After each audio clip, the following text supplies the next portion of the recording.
Welcome back to Solynod Hex, everyone. Today we're holding a one-shot in Solynod Hex. Um, our uh, Gray Elf player is not here today, and her characters pack quite a punch. And last week we left the group in mid-combat with some Vrox and Nalfeshni, and they kind of need that firepower to survive. So we're gonna do a one shot this week. Um, Players. Oh yeah. This session is sponsored by our patrons and donors. Thank you very much, patrons and donors, for your generous pledges. Players, at this time, if you haven't already done so, go ahead and add 406 points to your player character, for showing up on time. And we'll go right into our scenario here. So yesterday I was prepping an adventure in the astral plane. It was going to be really cool. There was going to be, different kinds of astral creatures, some Githyanki, astral dreadnought, stuff like that. But I was really snoozy yesterday because of, partying for Veterans Day. So we're going to do this one instead. So what's going to happen is you guys are going to fight the Trask. Whee!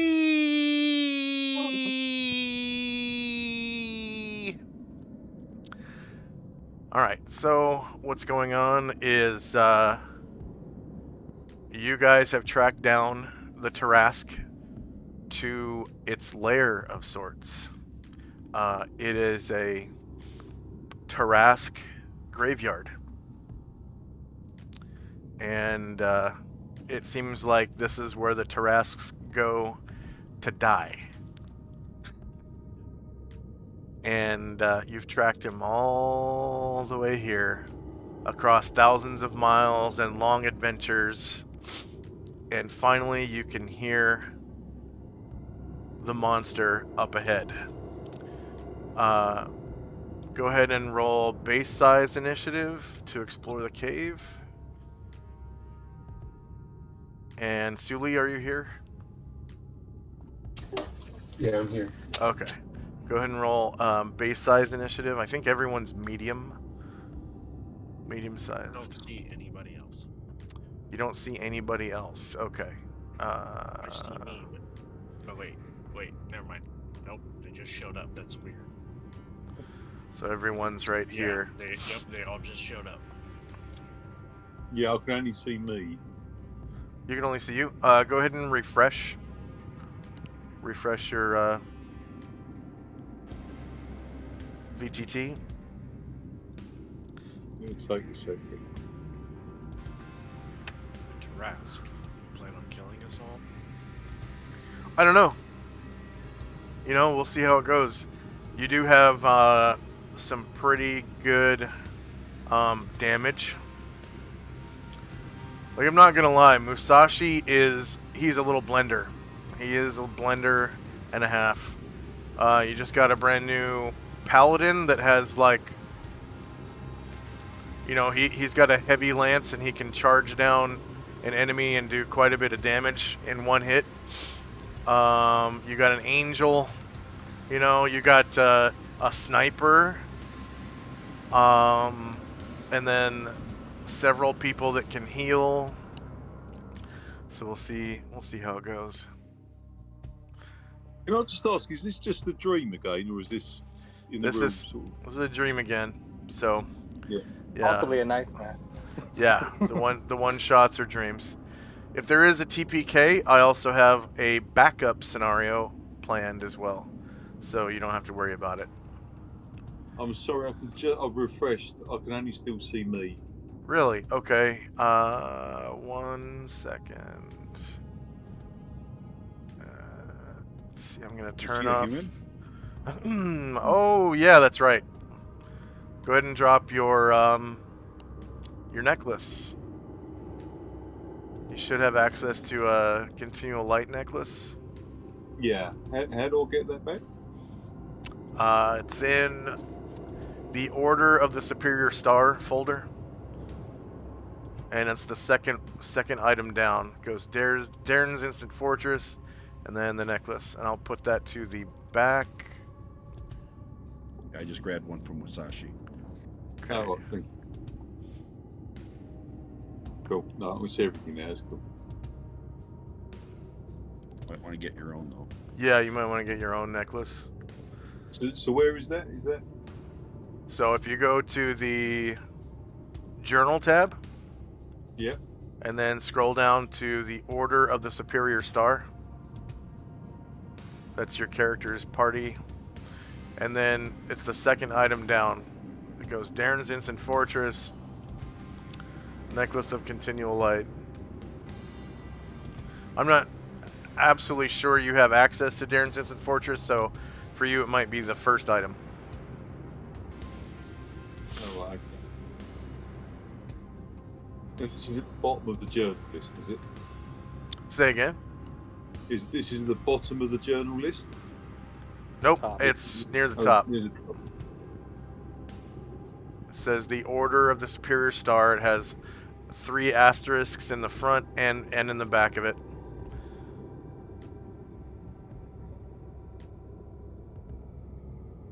And yeah, your character's inside that folder, so you should have access to that folder. Yeah, sure.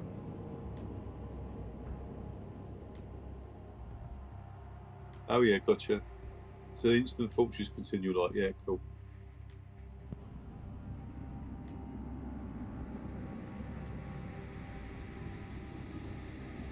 Now I can transfer that across.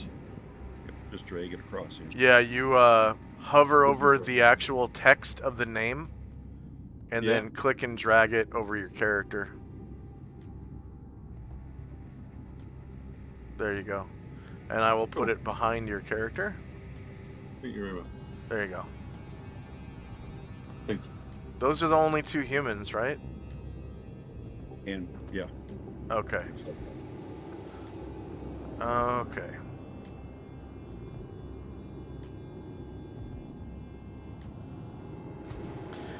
Nice. We've already got Sacco Tuesday in chat.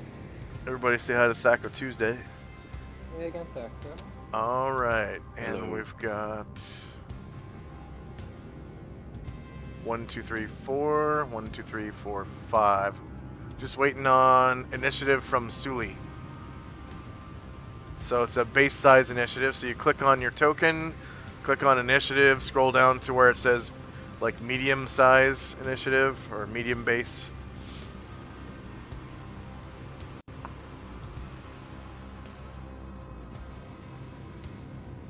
Are you still there, Suli?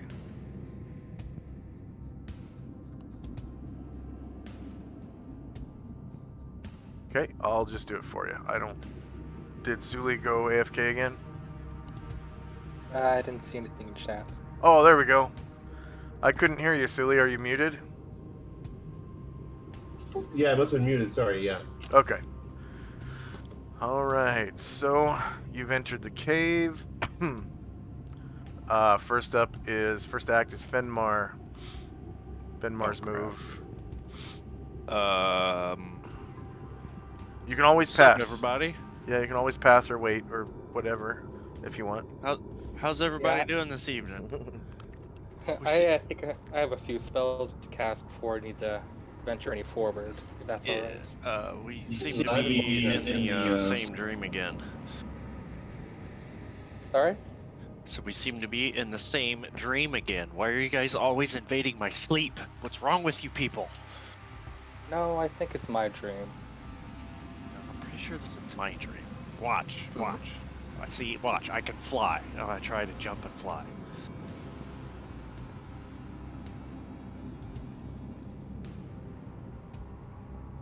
Seriously, like try to jump and fly. It doesn't work. You just land right on your feet. Okay. That sounds It's a very realistic dream. All right. Well, I'll hold for now. All right. Suli. All right. I will, again, terrified of the last dangers we face when we're down here. I will look at who's our main tank guy. Who's our strongest guys, frontliners? See, probably the person with the best AC would probably be Ashriel. Is Astral fire resistant? I'm not sure. Ask him. Sure. Astral, are you ash resistant? You want under heat? I am immune to or take little damage from most fires. All right. Who's the next one? Who wants under heat? That's the next question that I'll ask. I'll just say it like that. That dude. I'll offer under heat for anybody who wants it, or slow poison. That's what I'll do for my action. You want it like that?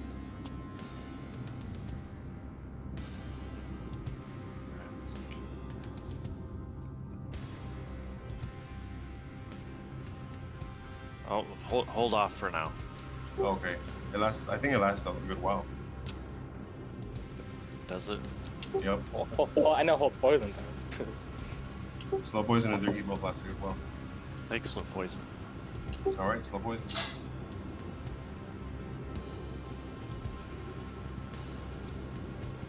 So who wants the slow poison? Fenmore. Which token is Fenmore? I can't see. The one with the big mace, the gold one. Okay, slow poison on Fenmore.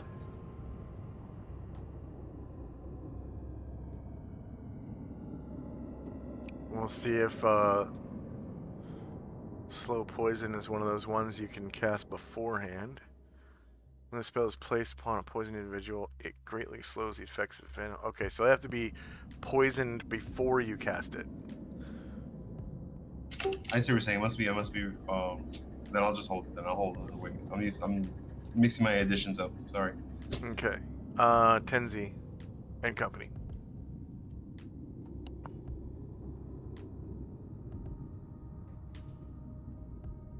Michael, are you there?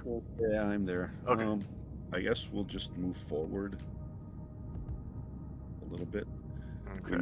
We know that the creature is in here, or we You believe can, it's- yeah, you can hear it. It's like it sounds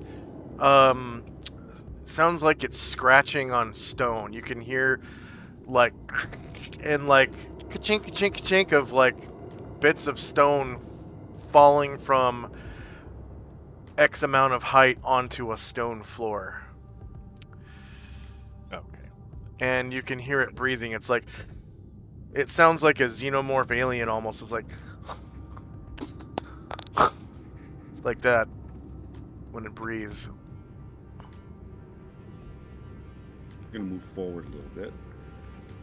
Before Musashi moves forward, Sandrak will put his hand on his shoulder and say, I was hoping to either enlarge you or give you some stone skin before battle. Okay, Musashi will wait. Ashriel is going to cast magical stones, and both Zalmond will wait, and Tens will be the only one that goes forward a little bit. Okay.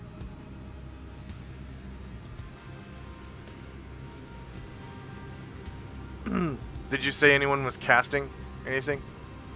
Yeah, Ashriel's casting magical stones. Magical stones.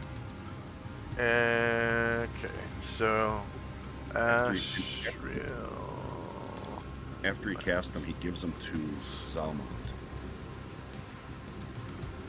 Plus one. What's the duration on his magical stone spell? I think it's 30 minutes, but I'll double check. Actually, I'll just cast it, right? Yeah.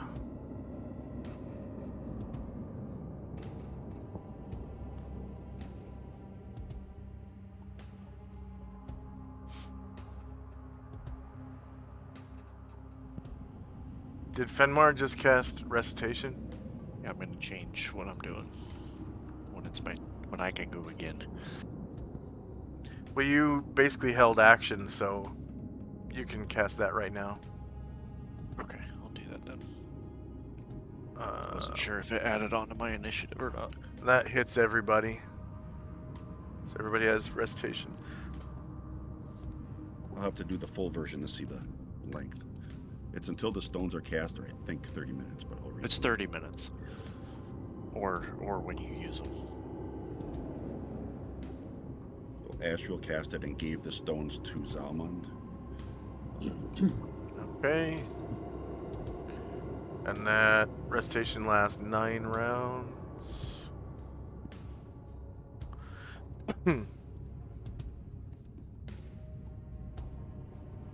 Stop at the edge of the light. He still doesn't see anything, so he'll just wait there.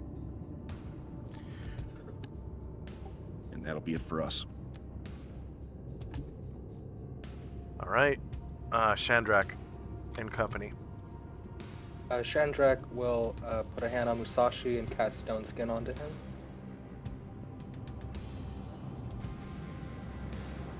Thank you, my friend.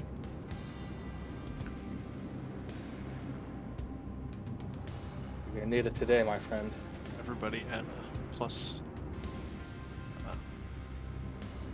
2. What is your casting level of that, Shandrak? Oh, Wizard 11. level, okay.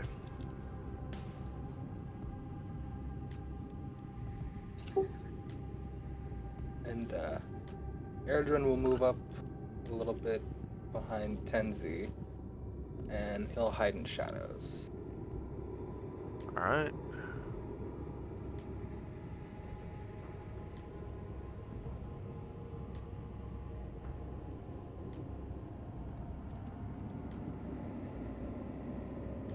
Anything else from Shandrak?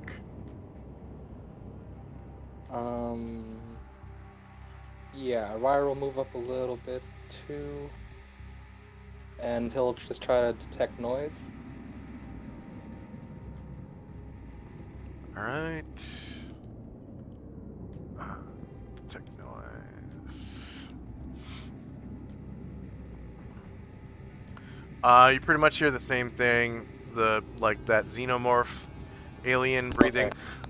and the scratching of claws on stone and little bits of stone falling a distance to kind of like clink, clink, clink on the floor.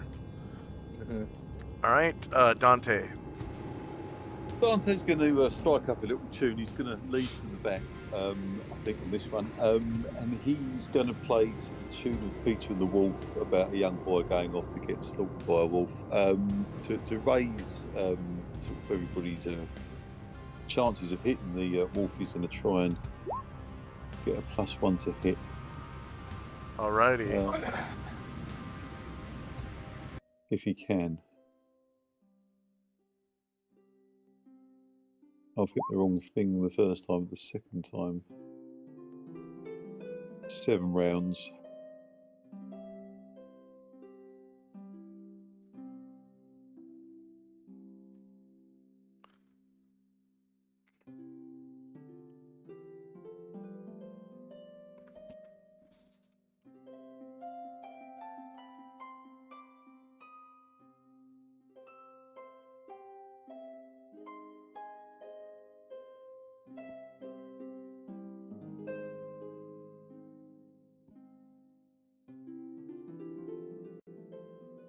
I'll move up to here to spread the music even further.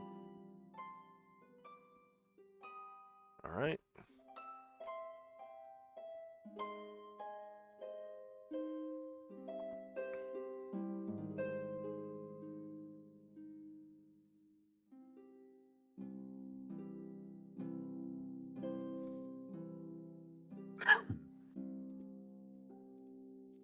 So we've got magical stone, recitation. Dante is rallying.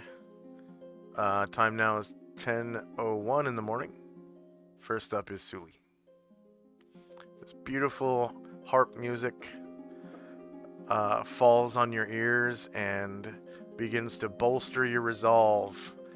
Another 2 rounds and you'll have a +1 to hit. Awesome. At this point, I will cast Endure Heat on myself. All right. Endure heat.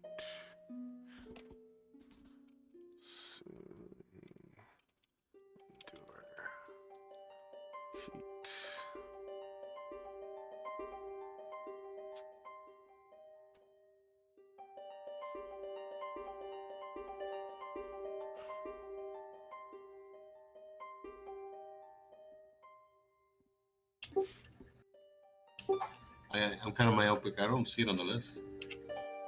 Oh, I probably haven't added it. Hey, Sonic Boom, how's it going? Let's see. Index. With a flourish, I Endure cast heat. Endure Heat. Fine. Yeah. Endure heat. That is a first level pre-spell.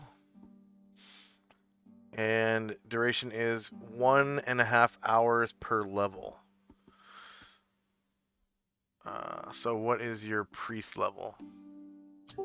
4. Alright, so that's 6 hours, which is 360 rounds.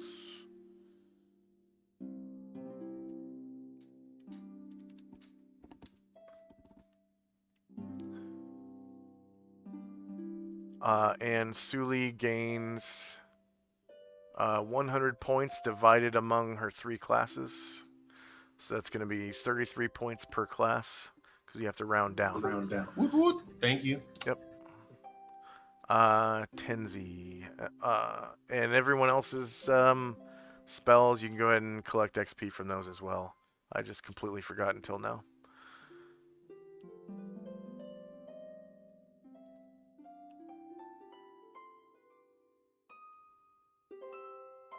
So Tenzi, whenever you're ready.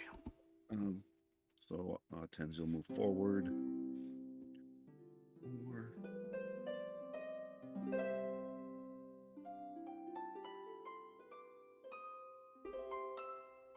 And I still don't see any creature yet. So I'll move a little bit more. So there's a Running big around, puddle. Looks like it's from rainfall. It's only about maybe a foot deep. So it should come up to the tops of your shins, maybe, if you were to walk through it.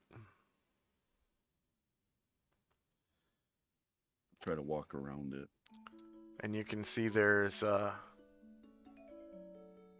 sort of a depression where the pool is, and then the elevation comes up on the other side, several natural terraces.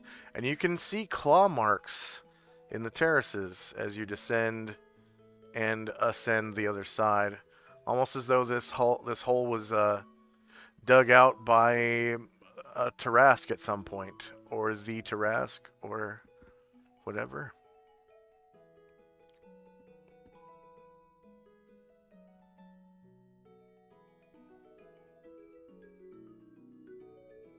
That's as far as he going. Now I'm just going to move the rest of my people up. All right. And that'll be the end of our turn. You can definitely hear the loud sound of claws scratching on stone now that you're in this chamber, and the sound is echoing throughout. Rendrak would say, if I'd like to enlarge you, if that's all right. Musashi. Musashi, okay, then he'll stay.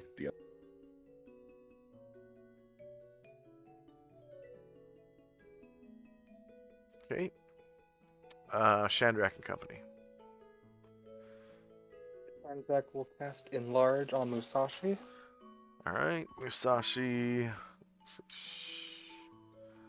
Shandrak's Enlarge on Musashi.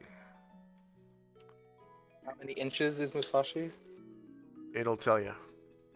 Yeah, you have to state his height, Michael.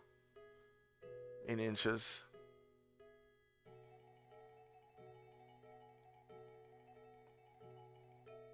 $70. Nice. Nice and even.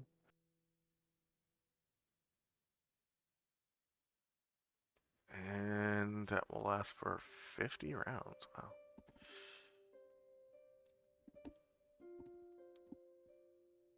Alright, anything else from Shandrak and Company? Yeah, Erdrin will move silently closer. And Ryer will also move up.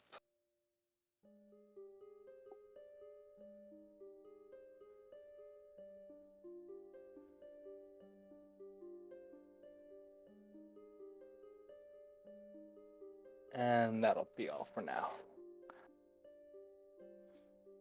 Okay. Fenmar. I cast Magic Stone. magical stone. On yourself? Stones. Oh, that's right. I was thinking strength of stone. My bad. Okay. Not So yet. Fenmar's magical stone.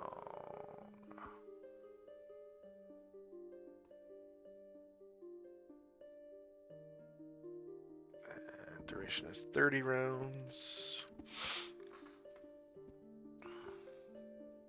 And that's what, a level 2 spell? Level 1. 1, so that's 100 points for you. Asheville. Or, sorry, Dante. Oh yeah, Dante's just walking along, plucking away on his lyre. He is, however, going to keep an eye out for. He's actively going along, seeing if he can see anything out of the ordinary. He's determined to find some treasure or something shiny to keep. So yeah, he's not going full whack. He can't fight big beasts. That's for other people. Yep. There are several rocks that look ordinary about on the floor, and you can see that the floor has these natural terraces that sort of descend, and ahead you can see Ryer sort of standing at the edge of something. You can't really make out what it is, some kind of precipice. And you can see claw marks here in the stone, which is odd. And you've heard of the Tarrasque having claws.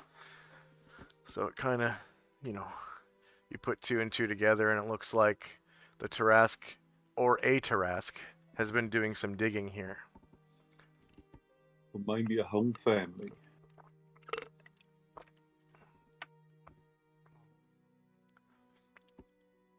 Yeah, no, he's happy with that. That's great. All right.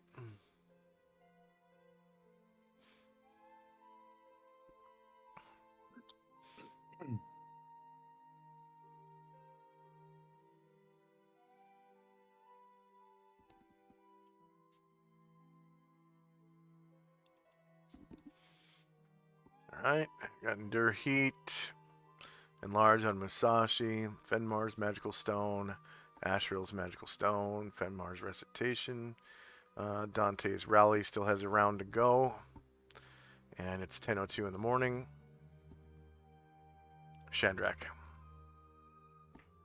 Sandrak looks up to Musashi and says, "All right, now that Tarrasque won't see you coming." He nods. So with that, Shandrak will join the group down the hall.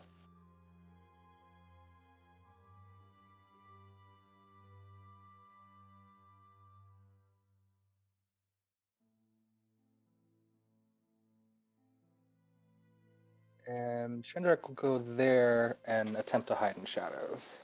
Alright.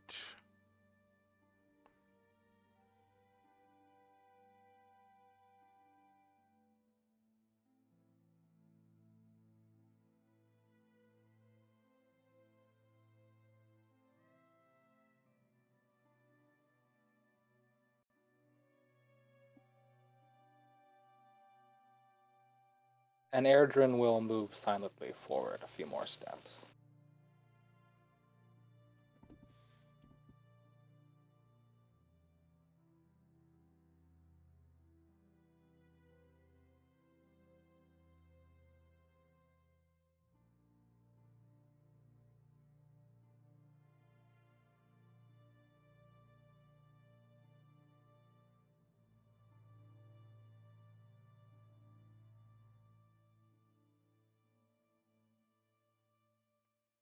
Okay.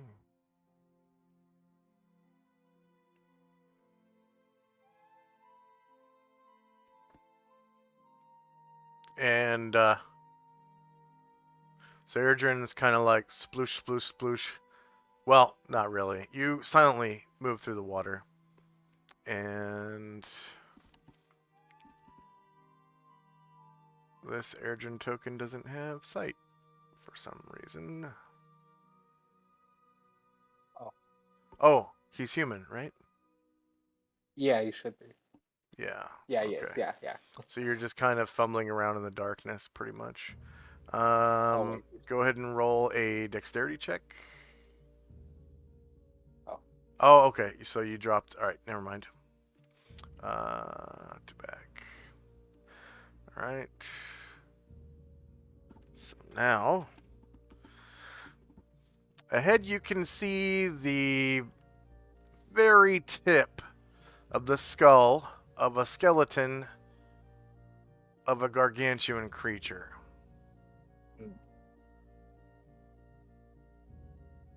Right. No, I'm sorry, the claw of the skeleton of a gargantuan creature. The very tip of a claw. And it looks like that size claw matches the size of claw marks. That. 2 and 2. All right. Anything else from Shandrak and Company? That'll be all. All right. Just listen to the music. Suli.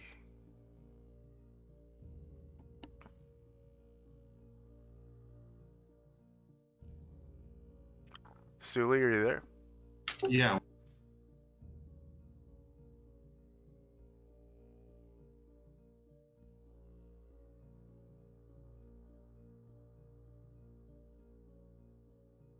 Oh, am I still in hell, or is this is like another dreamscape, right? It's a dreamscape. I'll spend an action to transform and then move over into the other form. Oh, into the The will-wisp form. Okay.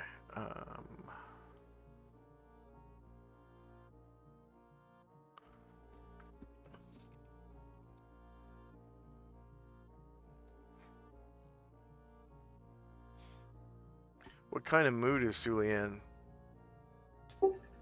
She is apprehensively like a new trainee, you know. She's on the job. She's with these veteran explorers, and she's nervous and scared for her life, but she's trying to be like upheld.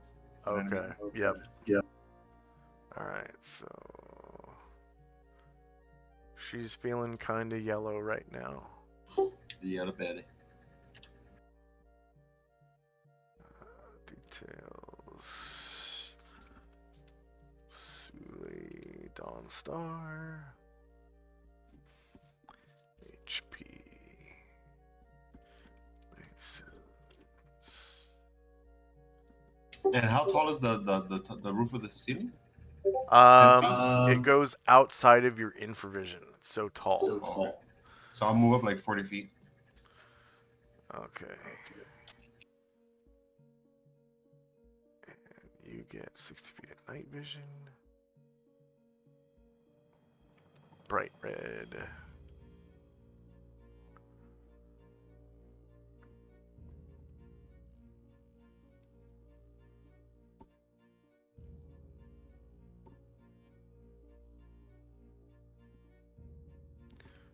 So this little airplane symbol with a 6 on it means you're 60 feet up. And I'm going to delete your... Well, I'm going to add this one to the tracker and delete your old token here. Bam.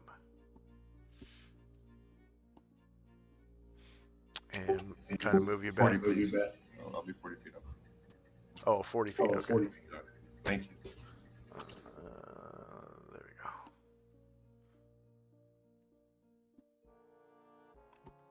All right. Tenzi and Company.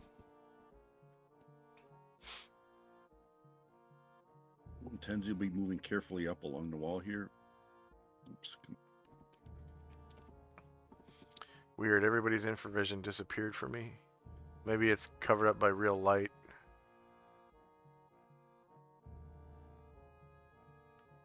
I don't see any red anymore. All right, so yeah, you can see. There we go. There's some red. All right. Yeah, right over here, you can see that claw, and it matches like kind of the width of this mark here. And you can also see marks here on the wall and here, and there's marks on the floor. The claw that I And see, here. it's not moving, right? It just Right. It looks like it's skeletal, actually. okay. Anything else for Tenzi's company? The rest of us will move up, and that'll be it. Fenmar. I will stroll forward. And that sound is getting louder and louder.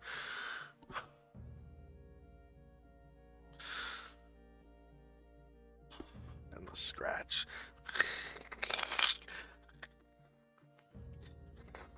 With a clink, clink, clink, clink, clink, clink, clink. Chips of rock. It's like an angry breathing, like a xenomorph alien.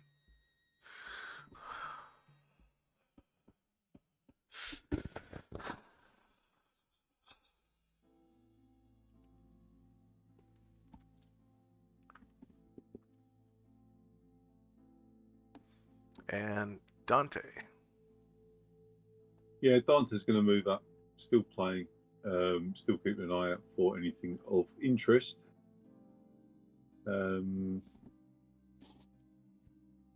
keeping well back for anything big and scary. He's got a real issue with calling this a dreamscape. How he's going after this huge, dangerous beast, a dream. This is a nightmare scape. Yeah. But he keeps it to himself. All right. So right when you get to the edge there, you can hear the claw sound stop. And you can feel this rumble.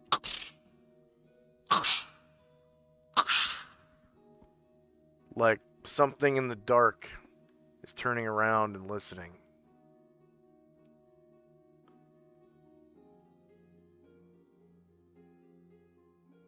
And you hear the breathing get louder and louder.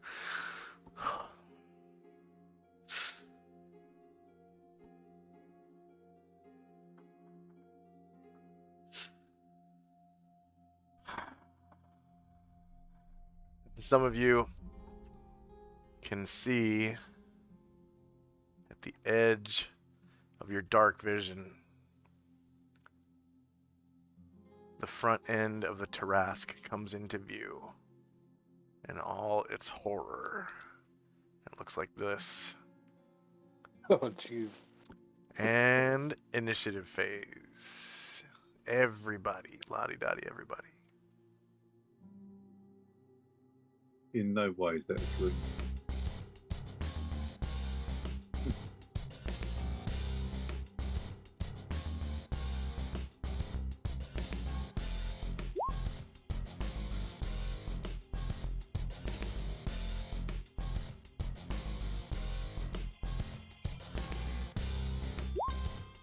Do we have any knowledge of this creature?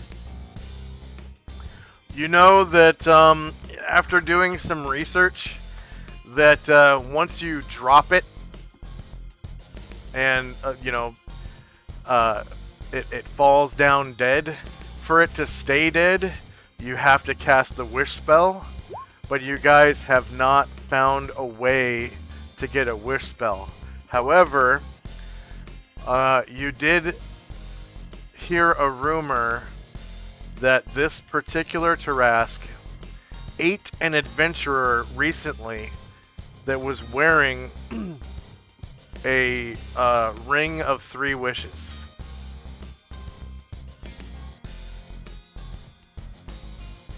Would we know anything about its special defenses or anything like that? No, you didn't hear anything about its special defenses. Only the way to permanently kill it. That's all you've heard. Would Dante have any idea from his bardic knowledge of pretty much everything about? Is it worth having a roll for that? Yeah, go ahead, actually. You can do that on your initiative. Yeah, okay. Cool. And then just let me know once... is there anyone still rolling initiative? Yeah, I haven't really even started, sorry. Okay. Whoa, what happened?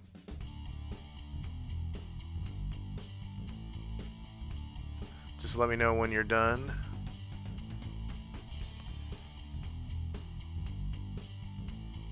Done.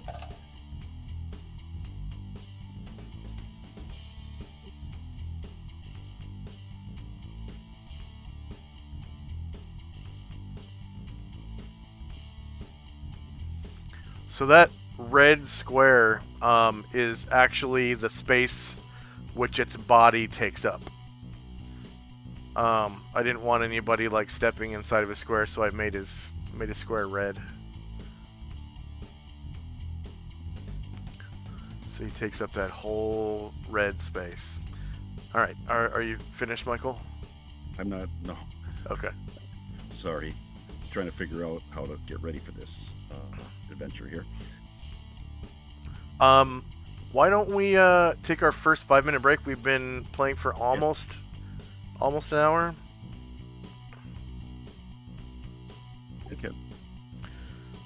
So let's see. We've got Thaco Tuesday and Violet's TV in chat. All right, so we're gonna take a quick. Let's take a 3-minute break instead. So I've got a 3-minute ad break, pre-roll ads, and we'll come straight back after that. All right, we'll be right back.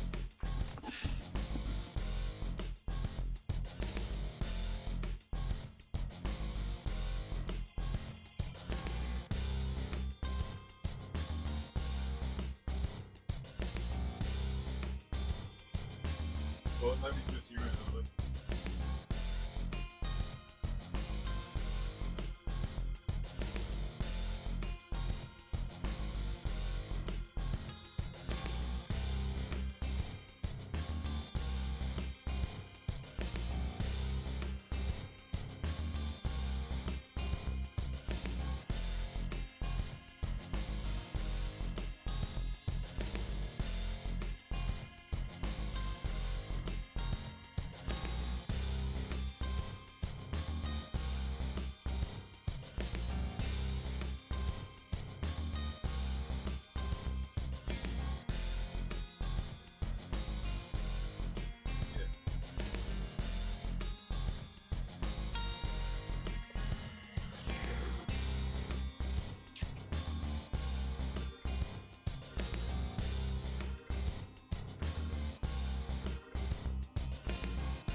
And we are back. All right. Michael, did you finish? I'm just about to with- finish, though. Okay. Just gonna get Musashi. And we are joined by Watch Your Pants. So now we have Sacco Tuesday, Violets TV, and Watch Your Pants. Welcome, everybody, to Hey, the everyone. fight with the Tarask. Oh, yeah. Zalman and Musashi are gonna need 2 extra attacks. Okay. Zalmond.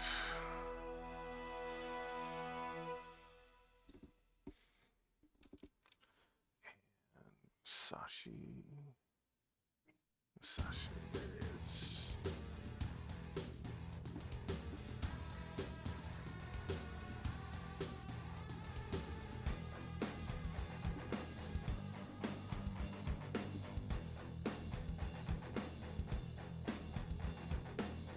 Thanks for joining us, watchers.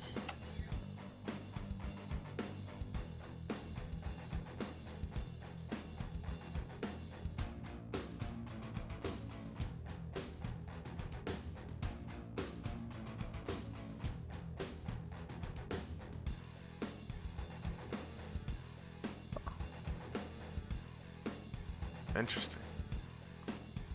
Musashi. Did Musashi get his 2? Nope.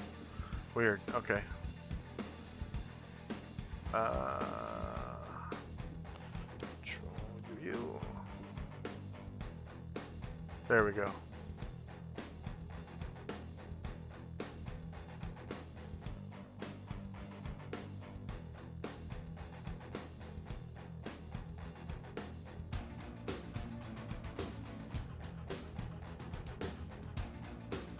All right. Finally done. Sorry, everyone. Here we go.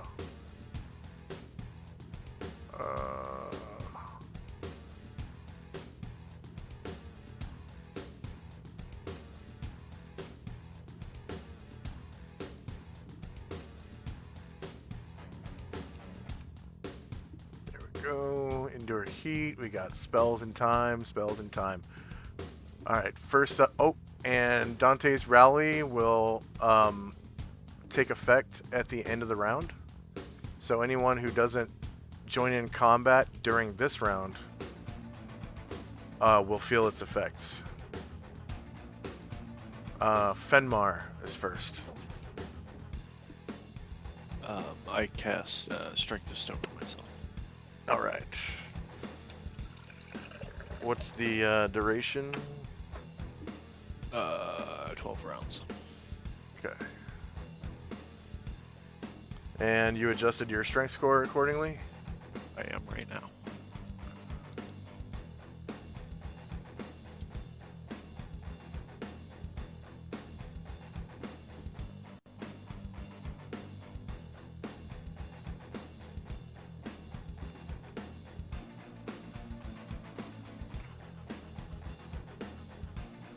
And that's first level spell?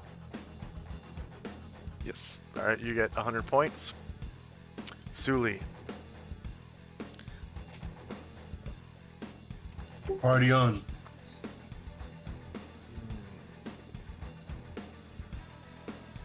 Party on.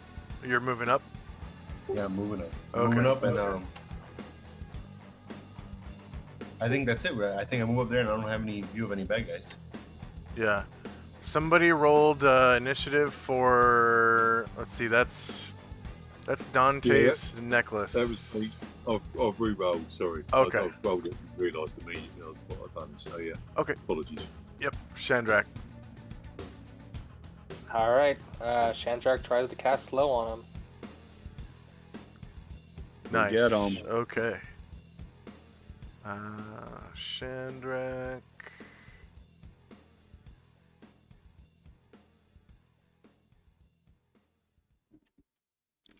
So Shandrak misses out on the bonus to hit. It is definitely within your range.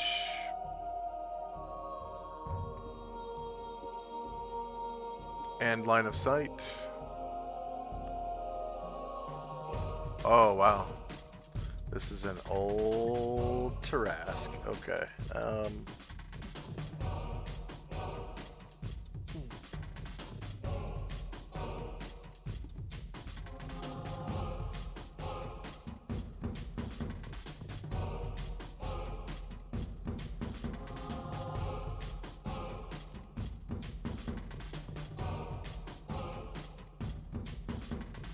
Capture region.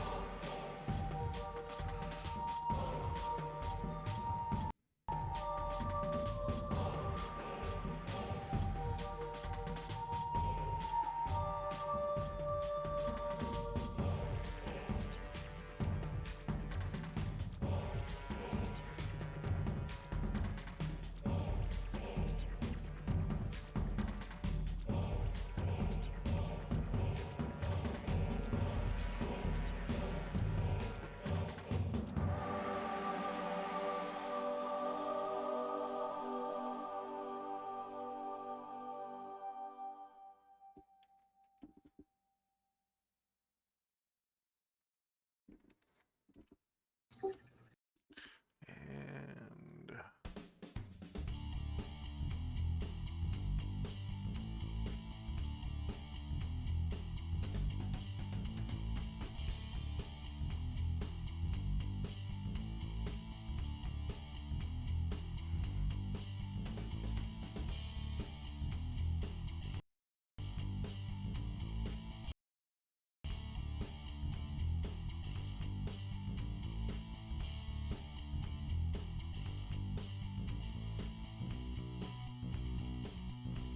okay. Anyone who can actually see that red square, go ahead and roll. Unless you're immune to fear.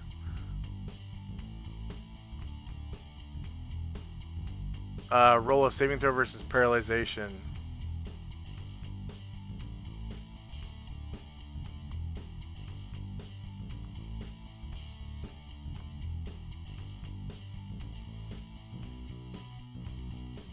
Do we get wisdom bonus? Yes, you do, because it's fear.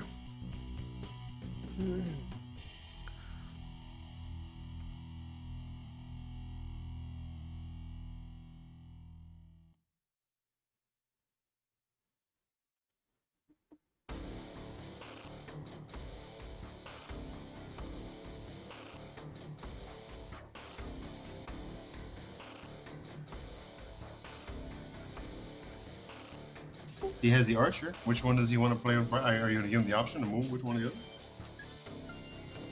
other? What was the question? Oh, no, sorry.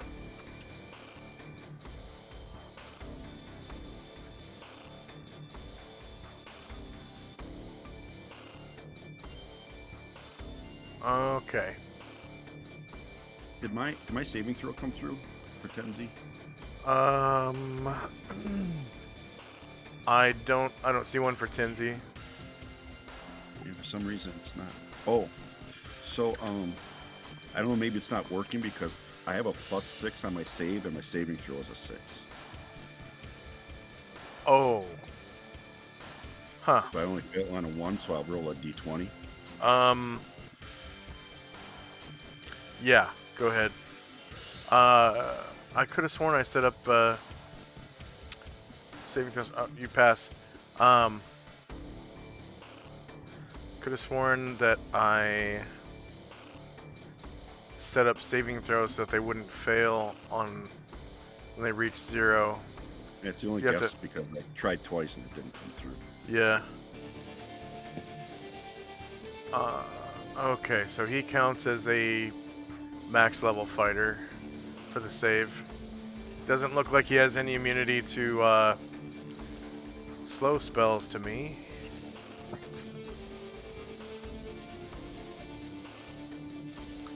So Erdrin is going to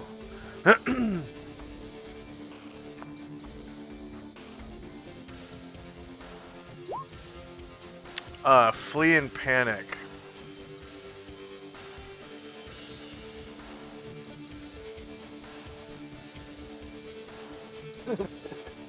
And there's no duration for it. He just keeps going. Oh shit.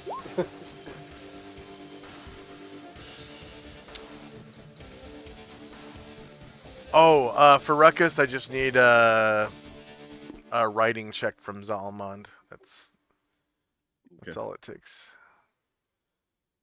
And then, yeah, Erdrin is the only one who failed so far. I doubt Zalmond is going to fail that check. There he goes. All right. So Erdrin turns tail and runs. And the Tarask gets a saving throw versus your slow spell.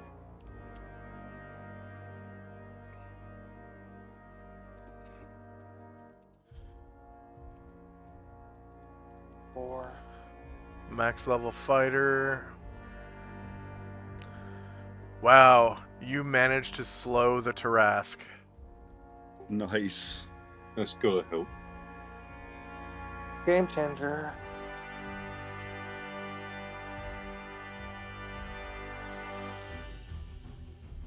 All right. Might actually stand a chance now. And Shandrak, you gained the 150 points for that spell, and I'm also going to grant you this bonus for probably saving the party with that. All right, next up is Zalmond. Zalmond throws a rock at it. Well, actually, a magical stone. All right.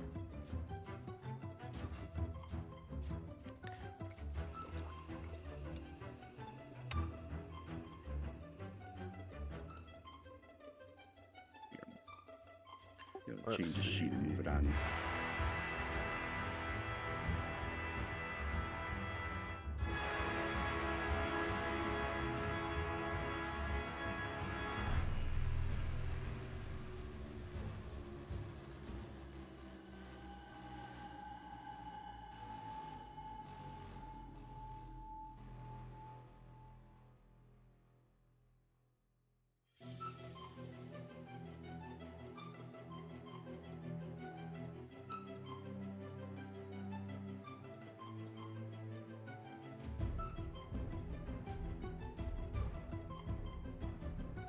And then we get something for the recitation plus one. 2. +2 minimum, and then it's +3 if you also are a worshiper of Corlon the Wraithian.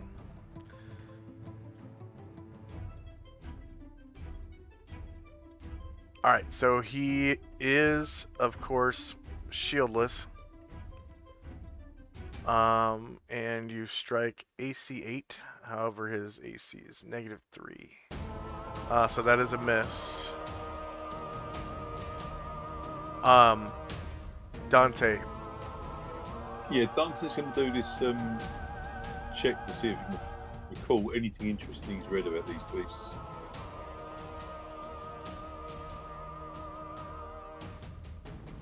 Okay. So that's legend lore. Yeah, and I'm supposed to roll legend Oh, sorry. lore. So, legend lore. You are bard level 7.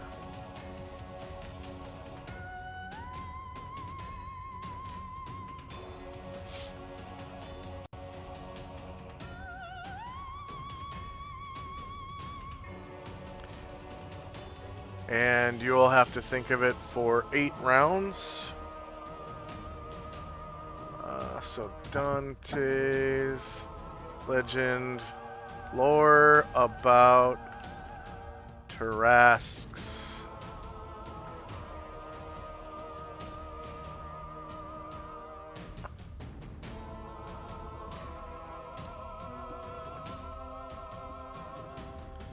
And Ryer. Ryer is gonna, he has a spell, but I don't think he's at monsters in range, so he's gonna just hold it until it comes closer.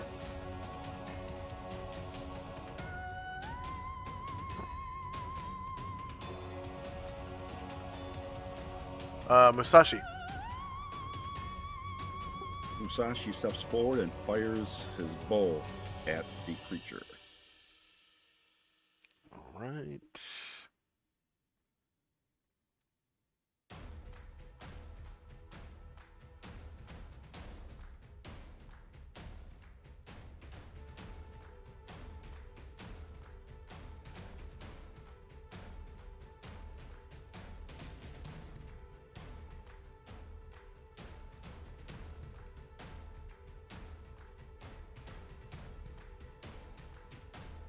Plus 4 to hit him because he's slow. Yep.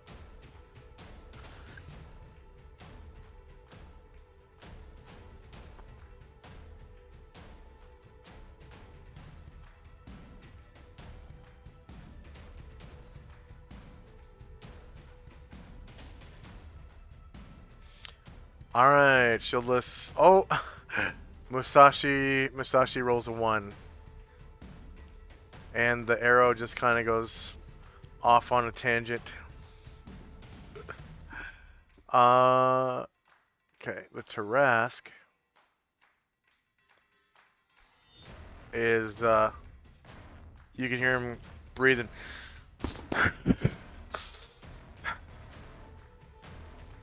And his feet kind of stomping through the cave.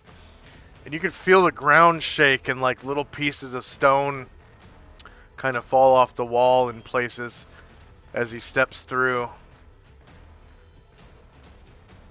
And he opens his toothy maw and lets out a great roar.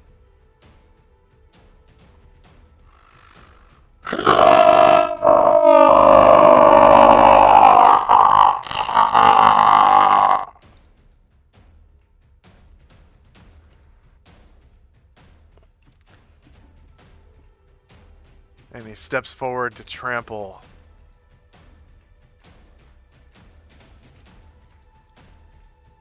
Oh.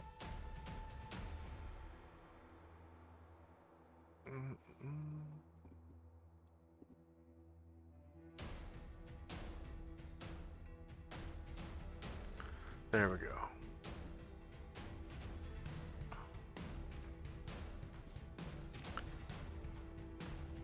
So his movement...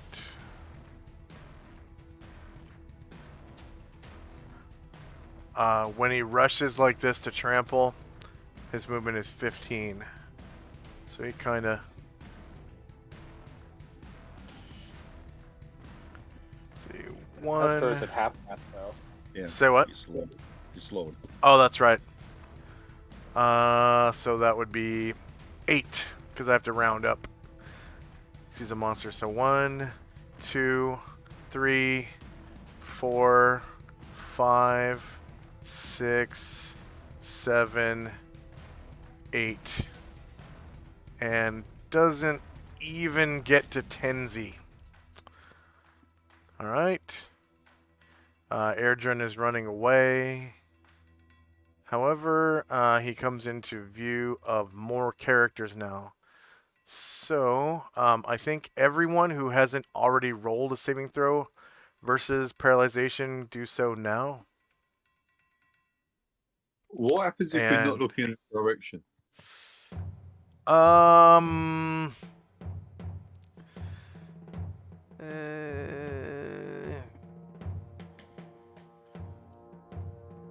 Yeah, you're still going to need to roll a saving throw.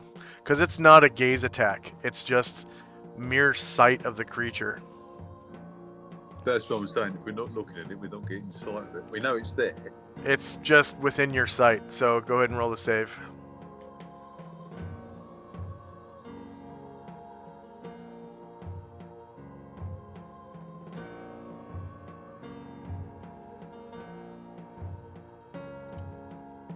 And it's one of those saves you only have to roll once per encounter.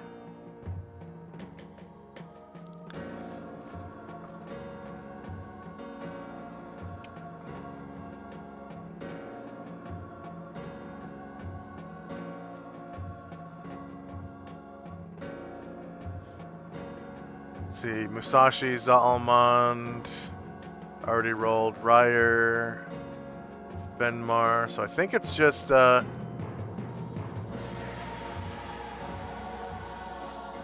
think it's Oh, just okay, well- Dante. There you go. All right, Dante saved. Tenzi. Cast the blade barrier. Very nice. Let's see. Spell AoEs. Priest 5, 6. Blade barrier.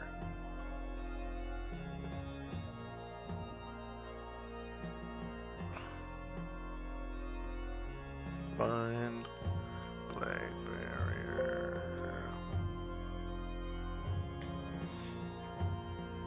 Your blade barrier lasts for 36 rounds. That's right. So what I want to make it is, can I size it? Let's see, it's 5 to 60 feet square. Yeah, I so you wanna just choose. So it's gonna be. I want to make it. I guess 20 feet across. Wait, how many feet? Let's see. 30 feet across, 10 feet deep, and just 5. Well, we can do 10 feet high because people can shoot over it because he's tall, right? It's gargantuan. Is he tall or just long? He's tall. He is.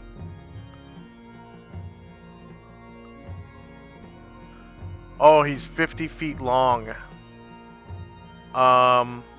So I'd say he's about 25 feet tall.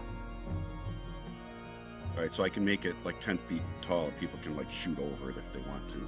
Yeah.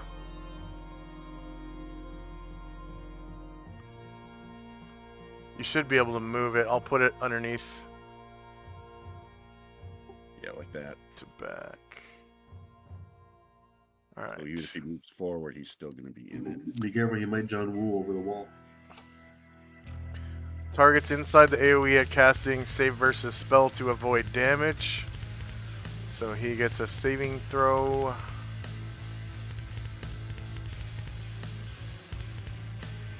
Versus spell.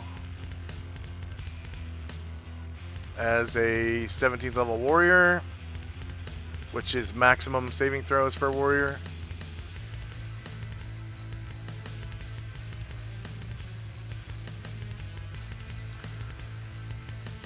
Oh, he gets a -4 to his save for the slow spell. -4. Enter warrior 17. And fails, taking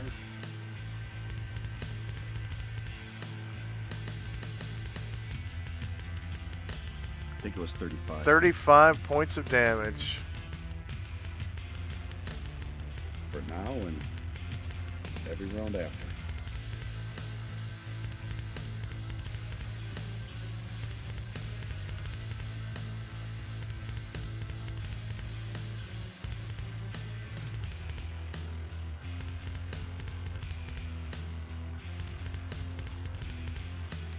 And then Tenzi gets 600 points for a successful or a useful blade barrier. Okay. Solynod. Another rock.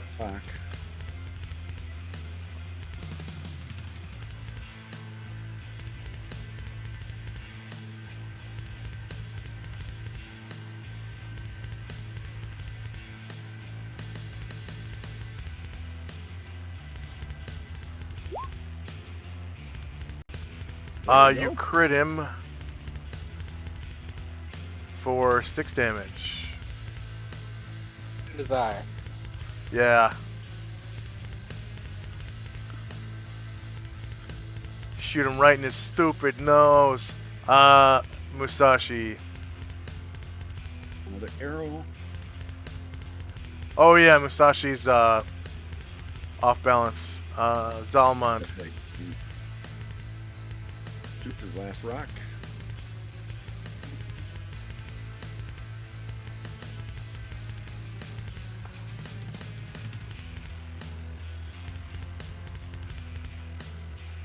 Shieldless.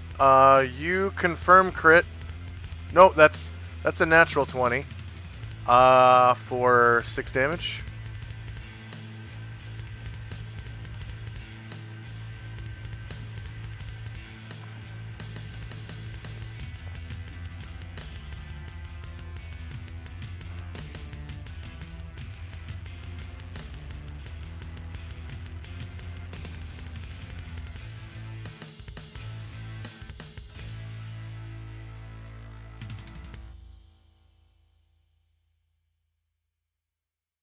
I just retitled the stream Tarask Fight. Alright. Let's see, Musashi's off balance. Astral was casting a spell. Yep. Bless. Not Bless. sure who's going to get affected, but. Oh, they're not. As long as they're not in melee, they're okay. All right. Let's see.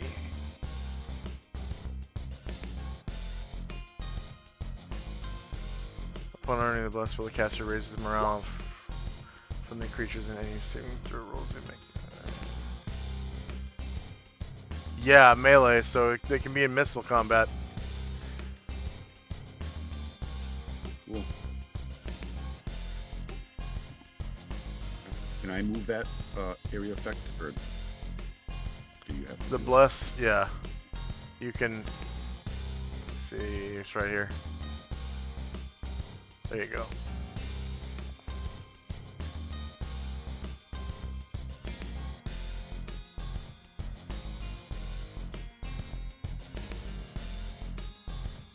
Okay, you guys should be able to see the blue rectangle, or the blue square. So anyone inside that is now blessed. And the bless symbol...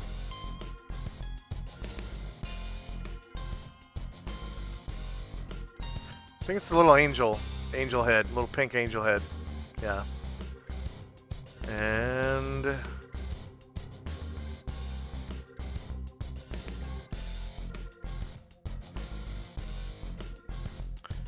what was the duration?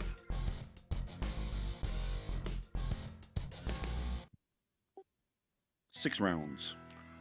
Alright, and that does not stack with recitation.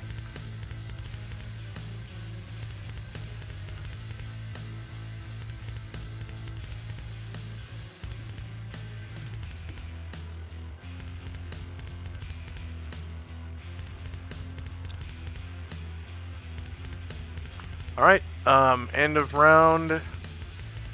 You notice that the Tarask regenerates a little bit.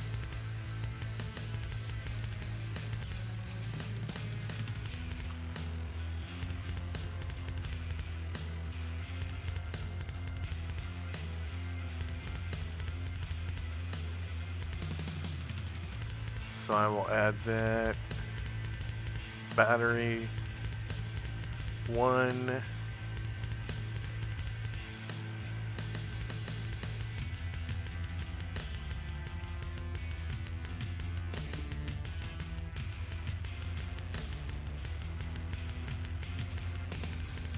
And you can remove your shit symbol if you have any, and go ahead and roll initiative. We're in initiative phase.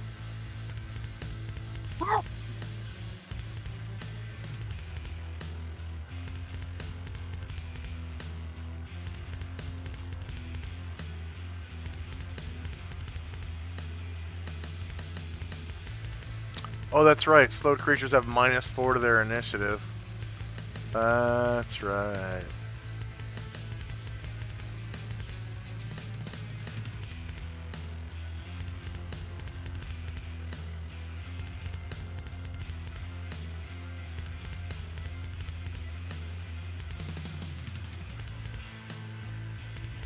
Oh, I didn't invert it. Okay, so initiative +4.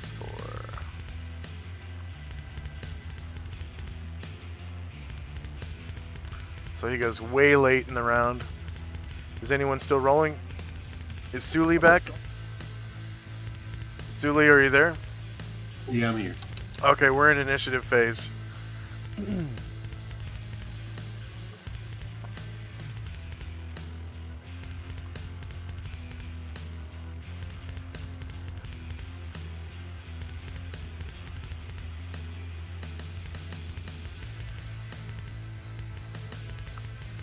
Is it a new initiative? Yeah, new initiative. We're in initiative phase. Sorry.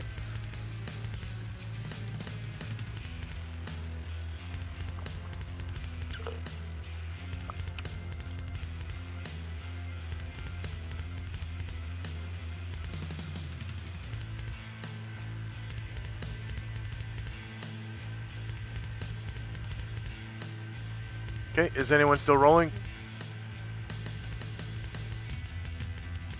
I am done. Okay, here we go. We got Endure Heat, we got spells, we got time. Dante's Rally will last for 9 rounds, so he just finished his rally. Anyone within, 70 feet of him who was not participating in combat, you're now rallied for 9 rounds.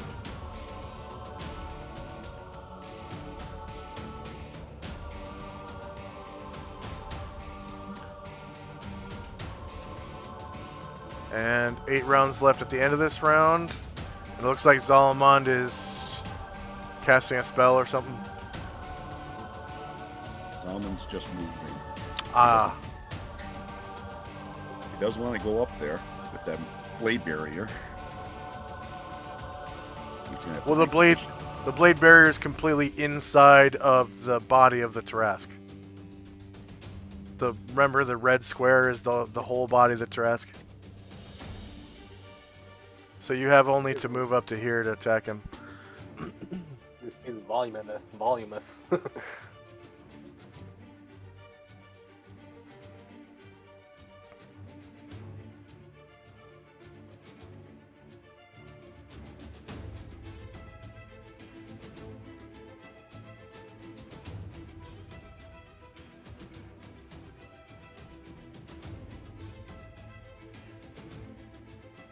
Is he stuck in a wall or something, or?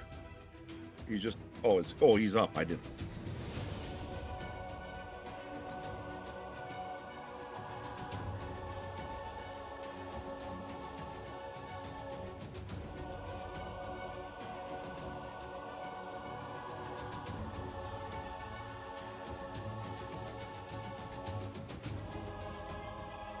I'm just gonna move to here, and then next round he's gonna charge.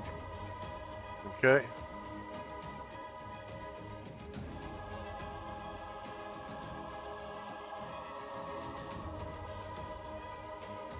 So that's it for him. Shandrak.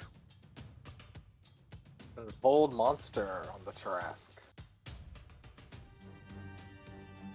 Sweet. Should give him a -7, right? Hold monster? So the whole monster gives him a -4, but he's slowed, so he has a -4 to his spells. Excuse me, a -3. So would it be a -7 then? -4. He has a -4 to his saving throws just from slow. Yeah. And so you're saying hold monster also is a -4? He's a -3. -3. If I target him. Okay. Individually. I don't think it says anything about Tarask being immune to charm.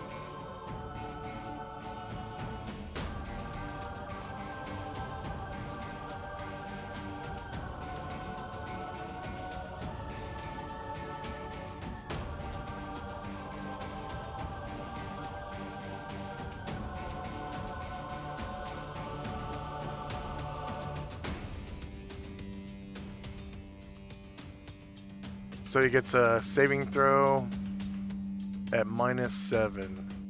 Saving throw versus spell. -7.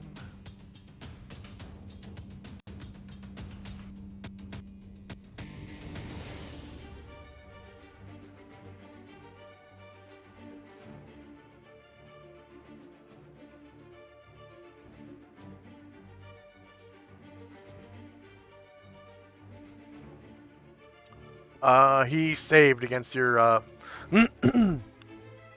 hold monster. I actually rolled a natural 20. Ashriel. That's a shame.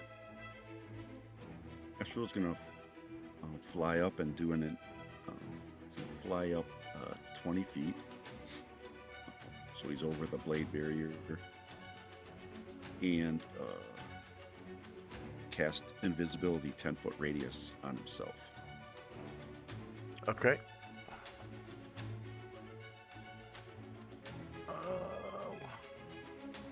Yeah, it only affects him. Let's see.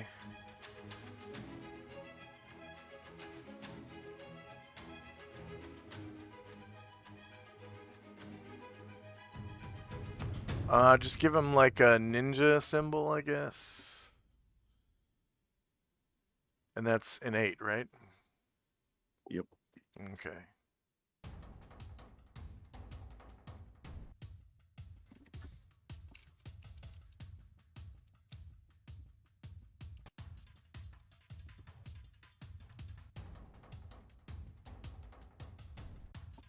And what's the duration on that invisibility?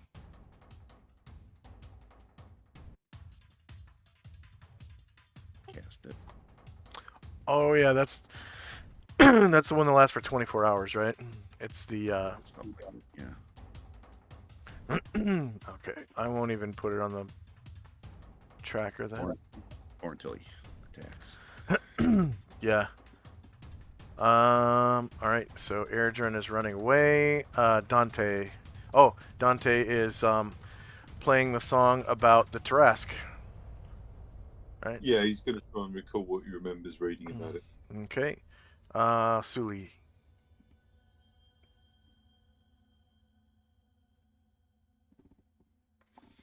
Suli, are you there? Okay. Tenzi. Tenzi casts continual light at the Tarrasque's eyes. Okay. He gets a saving throw. Versus spell at -4 for being slowed.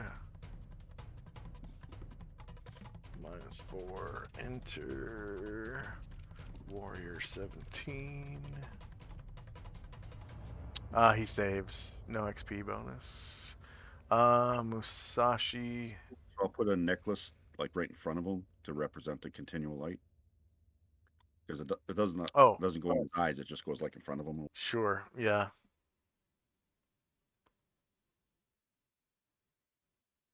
And Musashi is the hell? There we go. Musashi was gonna attack him. I forgot to change this. Damn it. Alright, Musashi's firing an arrow.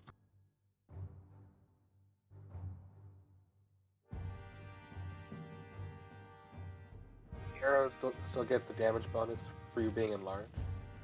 Yeah, my Daikyo, I get strength bonus. Yep. Okay. It's like he's firing spears now instead of sheaf arrows. I mean, shooting.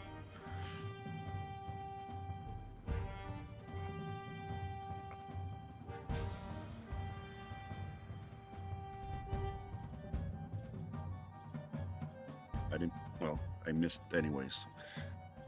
Another Yeah. game one. Another one, and the arrow just kind of goes off on a tangent. Fenmar. Cast a prayer. Prayer. Go ahead and give yourself a 60-foot aura.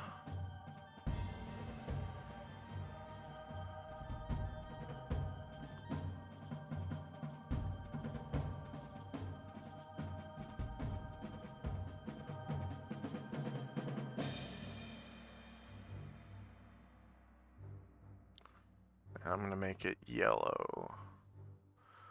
Alright, so anyone who can actually see Fenmar right here, that is within the yellow aura, you have prayer, which should be Ryer, Shandrak, Dante,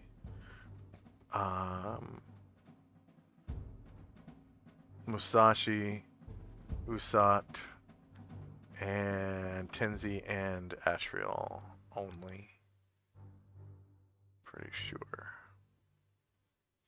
And you can go ahead and turn the aura off.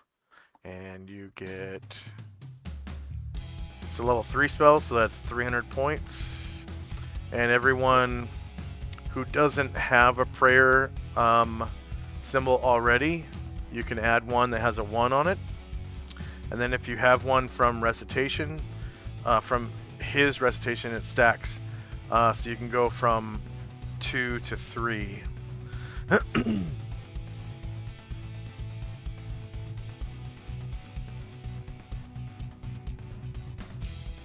And Ryer.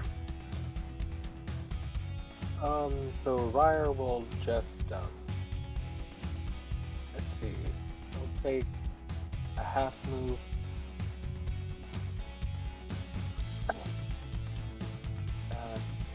He'll continue forward, and he'll just take his movements,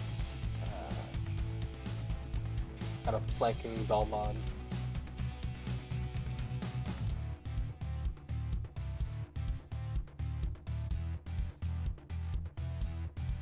You said flanking Zalmond? They're kind of flanking him, so just kind of next to him. Okay.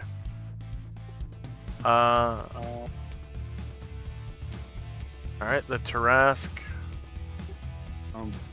Do I re-roll the damage every time, or is it 35 every time for the blade barrier? Go ahead and re-roll every time. I meant to make a an effects macro for that. I'll have to do that later.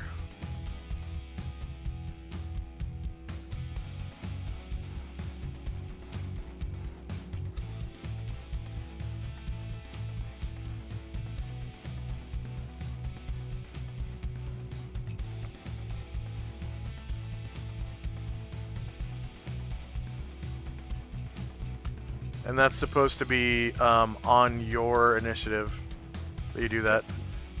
So 37 points of damage. 37.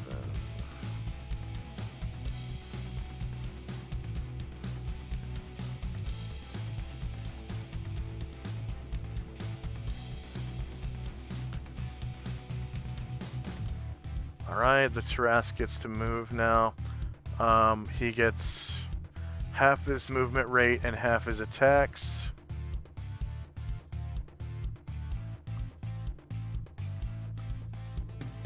So his movement rate is well,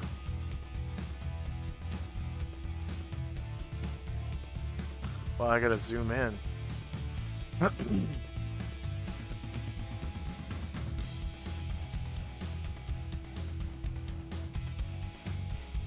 It's normally 9, so cut in half would be 5. So he's gonna try to move away from that blade barrier and trampling all the way. This isn't a rush, it's just a normal trample. So the rules for it are different.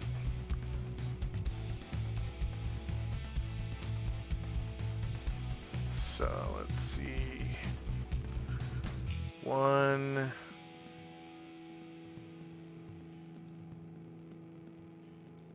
Oh, right. 1. Come on. 1. Oh. Oh. 1, 2, 3, 4, 5. Okay. So anyone in the red square gets an attack of opportunity right now against the Tarask, if you wish. Looks like he's still in the blade barrier, so he's gonna continue taking damage till he gets out of that.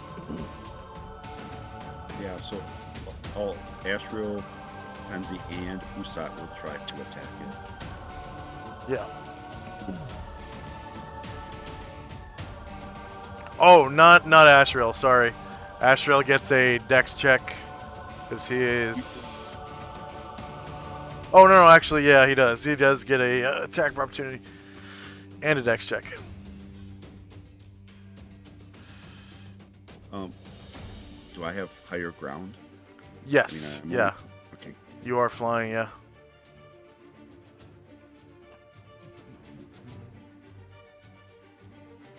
And you said he was regenerating? Yeah, yep.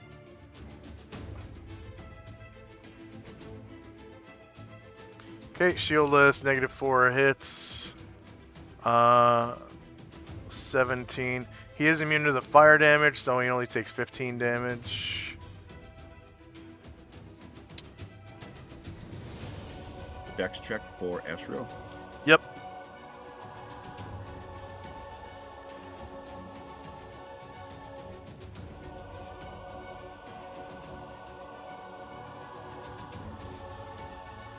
Alright, so Asriel is kind of just pushed to the side over here. Actually, you can move Asriel anywhere you want outside of his red square. Could I just fly higher? Yes. Be like Yeah, 30 that's fine. feet or something? Yep. 30 feet's fine. And then the other two characters, once they've made their attacks of opportunity, they get saving throws versus paralyzation.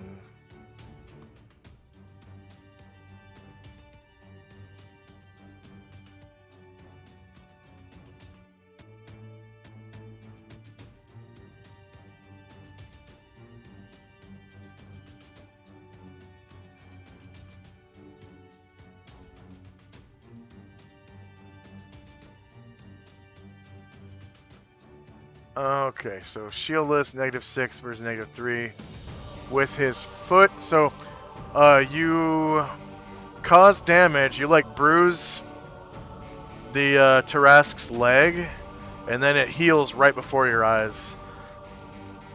So you hear And then I have bones snapping and shit, and then they knit right back. save versus paralyzation. Yes. If you pass, you can move anywhere outside the red square you want. If you fail, you go prone.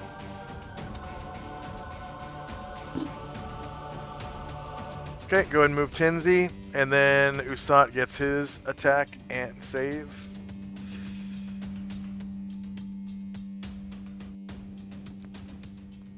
I'm going to take a bite out of the Trask, hopefully. Yeah.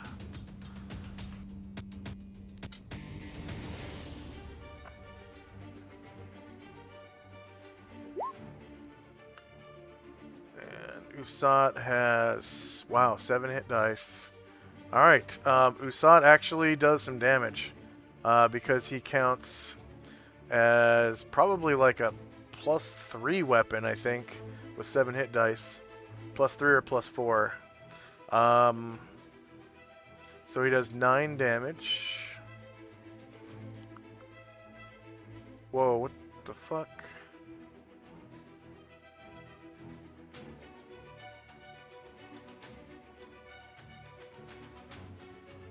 Okay. -9. And Usat saves. So you can move him anywhere outside the red square you want. Now the Tarask gets his normal attacks. So he's going to turn west. He only gets half of his attacks.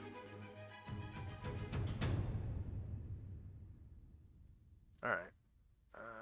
So his normal attack pattern is right claw, left claw, tail. Right claw, left claw, tail, bite, right horn, left horn. So that's 6. I'm going to take the right claw, the bite, and the right horn. So that's 3. So he's going to do right claw against Tenzi.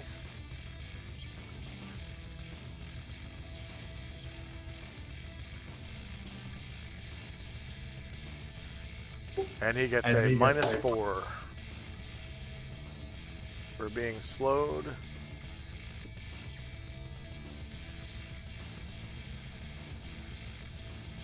And no damage roll modifier. Tenzi's shieldless, right? Yep. Okay. Does he have stone skin or anything like that? He has a cloak of displacement. So There he you go. misses. So that is a miss. And then the bite is against Usat. At -4. From being slowed.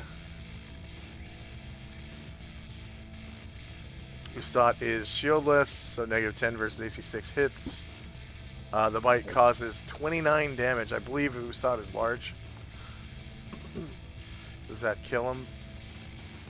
Oh yeah, it does. Wow.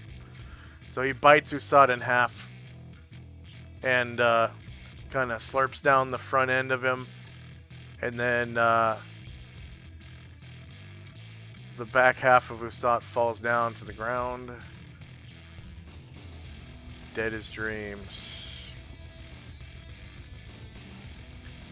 And the horn against Tenzi. Let's see, attack. Right horn. Tenzi. Shorter melee. Same elevation. -4 to hit. And no damage mod. Shieldless AC, -10 versus -1 hits, but only for 3 damage.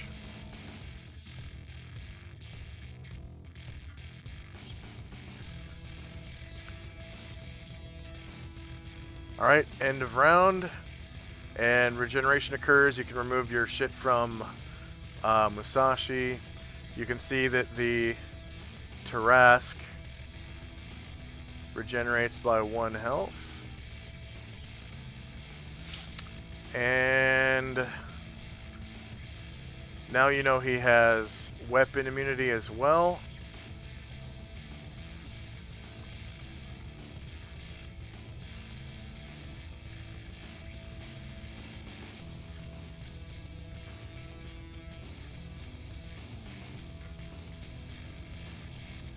And we're in initiative phase. Go ahead and roll initiative.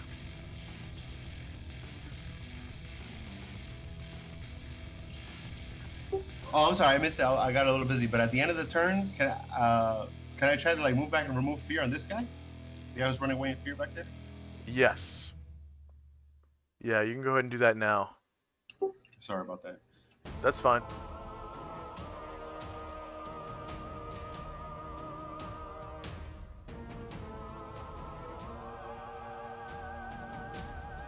And I think he has to make a new save, but with a +4. Yeah, I think it gives him a bonus. Each saving throw is normal of 2 or... Oh, okay. If only 1 is attacked.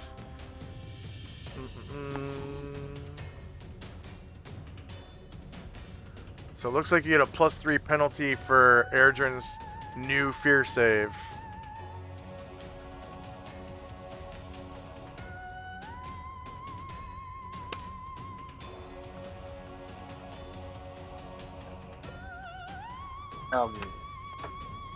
Was that save versus spell, or was it raw staff or what?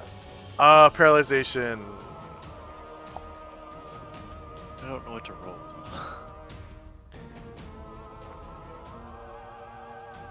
I'm just gonna throw my magic stones, but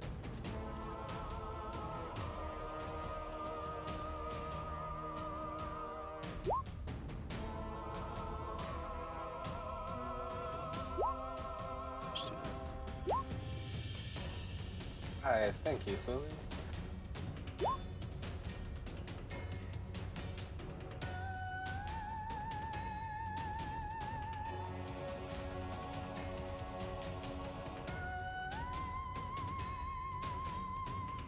I need a second for Ashriel.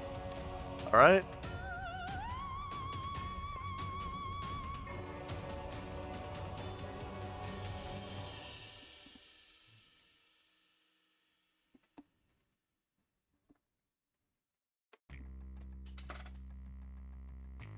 I'll be right back. I'll be right back for. I gotta do something for about 30 seconds.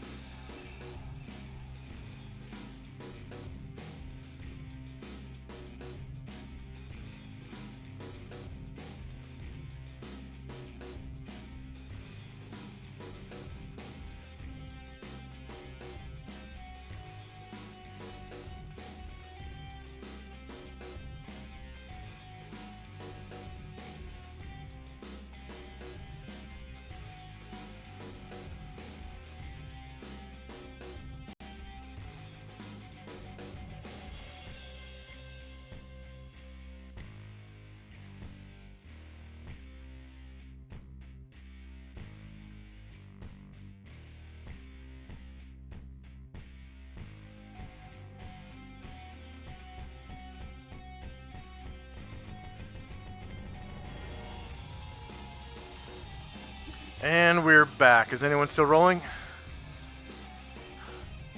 All right, here we go. Initiative is ascending. We got spells and time, spells and time.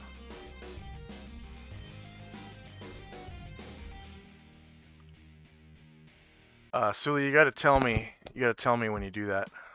If you're gonna roll initiative after, I say here we go. Sorry about that. Sorry about that. Let's see. Where is your thing? 6.42. There it is.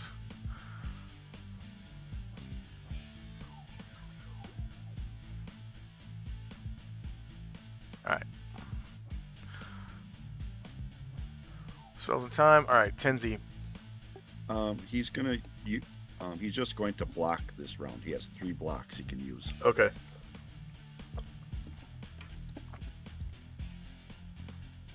Since I can't harm him. Yeah. Sully. Yeah. So.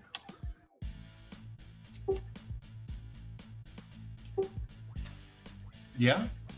I'm gonna move up and try to attack it with 2 of those light beams if it's possible.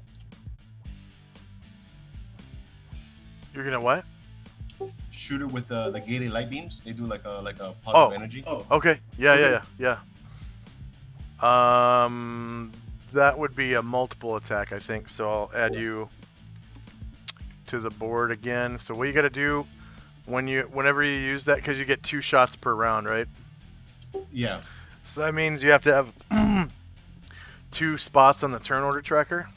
So what you do is just tell me you need another spot, and what you do is you copy and you paste your initiative into the second slot. Mine is 100, right? Plus 100. So it should look like that, 106.42. Okay. Thank you.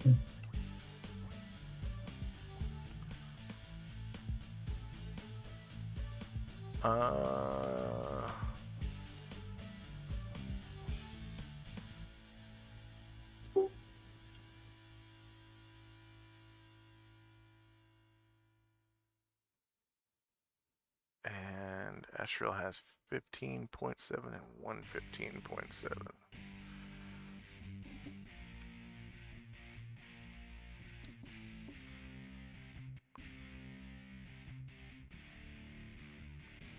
So Michael, just be sure to add 100 instead of 10. Yeah, I'm sorry. I think that's it for multiple attacks, right? Wait, Musashi. somehow... Oh, okay. Musashi should be... What, 117 and 217? 107.45 and 7.45. And He still only has has 2 attacks? Okay. Yeah, because he's switching to katana now. It's time to get serious. Yeah.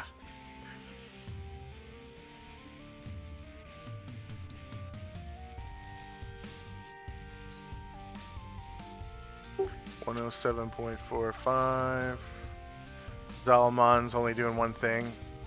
Yep. Okay. All right. So Sully, you hit his shieldless AC. Oh wait, no. You get a shieldless flank, Oh, really? which is you hit AC 13, so that's a miss. And That's then fine. when your other turn comes up, you can shoot the other one. Okay. Shandrak. Second time, trying to cast Hold Monster on him. Okay. So that's a -7 to his save, you said? For slow and -3 from Hold Monster. Yeah, for being individually targeted. Alright, so spell -7, enter Warrior 17 saving throws. You managed to cast Hold Monster on the Tarask. Sweet! Alright, so that is like a grapple symbol. And what's the duration of your Hold Monster?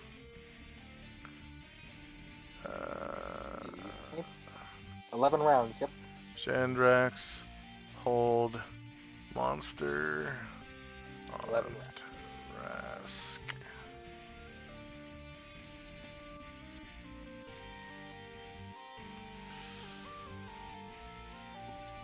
-11, enter.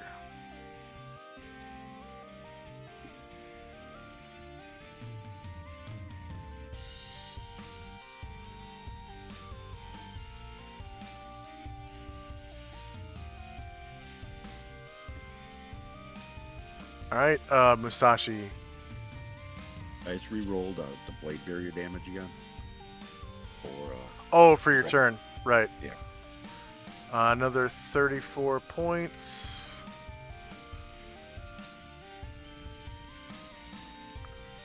Musashi moves up, and with the Kiai, his Kiai yell, Hiya! swings with the katana. Alright, he does not turn to face you. Actually, yeah, he's going to turn to face you. Yeah. He cannot turn to face you. He is held. You don't even have to... Actually, you do have to roll just to see how much damage you do. Because any... Actually, you can slit his throat. He's held. I think I'll try and do that then. So you coup de grace the Tarask. What? Can you say it again? Can you say it one more time? You coup de grace the Tarask by slicing his throat.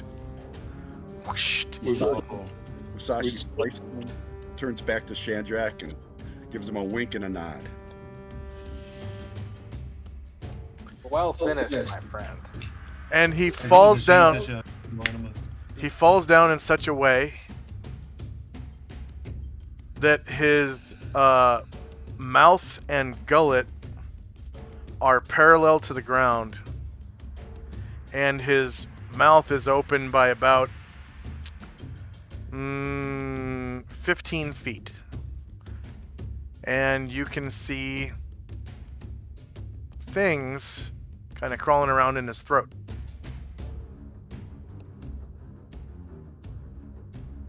Like people things or like animals things? You can't really tell. They look like they're reflecting light somehow. Like maybe they're wet. Maybe they're wet.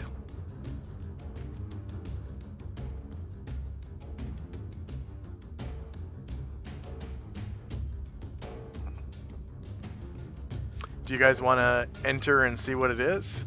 The mouth is actually big enough. Say what? Tenzi would have to stop the blade barrier first. Okay. So we will...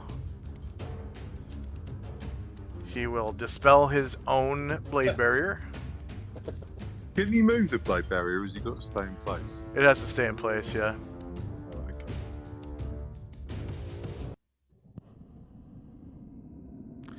And you guys are about to get... Prepare for XP for a Tarask.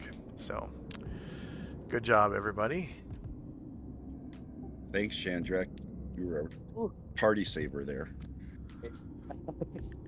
I was like, I don't know. I think I got one shot, and it's all I got, but it's a good one.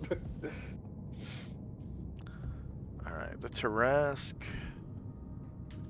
is worth. Does anybody need healing? Say again. Does anybody need healing? Oh, If you can, Musat, Okay. but he's kind of dead. Oh well. That got bit in half, didn't he? Unless you can repair that. Negative. I got a lot of tape and thread.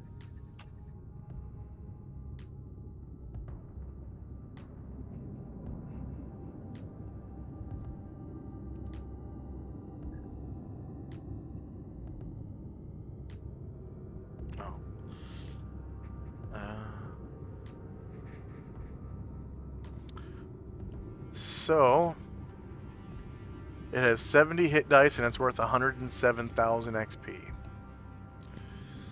70 hit dice. All right. So experience point value per monster 107,000. Submit. Number of player characters 1, 2, 3, 4, 5. I might level. Does it have like rows and rows of teeth? Is like one of the teeth small enough to make like a rolling pin out of? Or they're all like gigantic spear-like, like Bobo Yugo-like teeth? They're like the size of boulders. They're like 5 feet wide. So Tenzi, how many NPCs that gain level or earn XP do you have? 2. 2, and then Chandrak, you have 2 as well, right? Or is it 3? I have 2. Okay, so 4.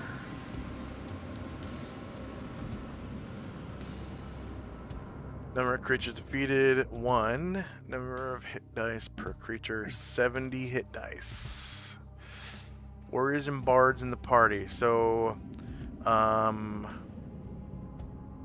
there's the samurai and the paladin. Okay. And then of Chandrak's group, you don't have any warriors. Oh, you have a bard, Ryer. Okay, right. And then Dante is a bard. And Suli is part warrior. So that's 5. Pretty sure. Big old chunk. 15,284 points for a PC with 1 class. PCs with 2 classes, 7642. And then PC with 3 classes, that's you, Suli. Each of your classes gets 5,095 points. And also, because you're part warrior, down where it says all other warriors and rangers earn 140 per warrior level. So your warrior level is what, 4? Suli? Oh yeah, 4. So you would multiply 140 by 4. So you should come out to awesome. what, 560 points as a bonus? Yeah. And then the higher level warriors.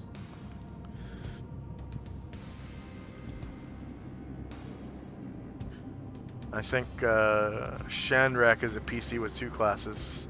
So Chandrak, each of your classes gets that 7642.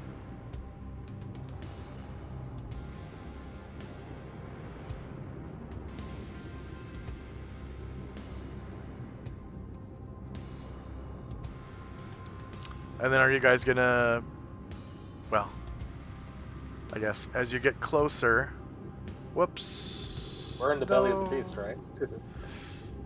Control Z. And advanced. How do you lock? Lock position. There we go. Oh, all right.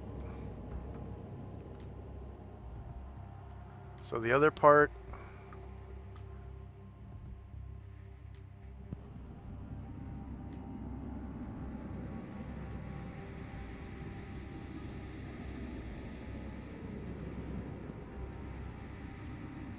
Is finding that ring.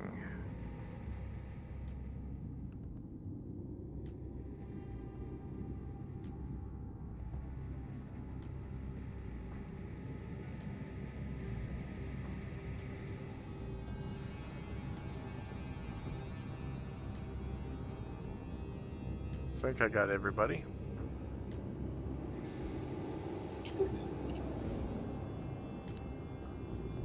Usat's dead. Morning is lost. Yeah.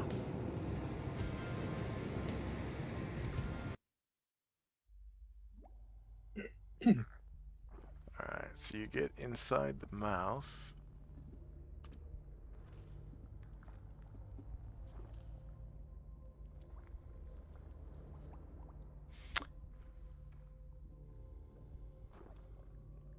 And it looks like those shiny things that were in its throat kind of went down its gullet and down this way.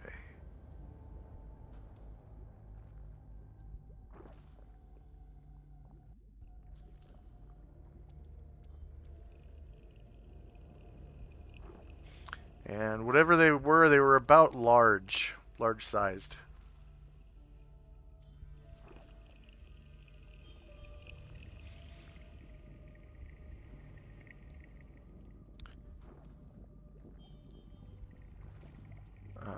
Let's see, Musashi. First up is Fenmar. Crap.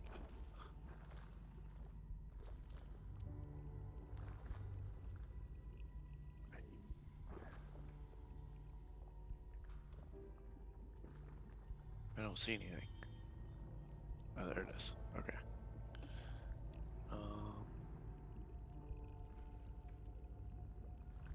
We walked into the mouth of this thing. Yeah, you can see the teeth are about 5 feet wide. They're on kind of all sides. You can see it actually has molars. I'll just I'll wait.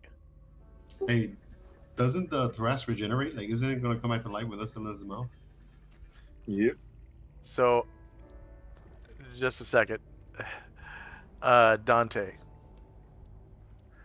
So you're Yeah. standing on its soft tongue, like you guys are like taking steps, and the tongue's like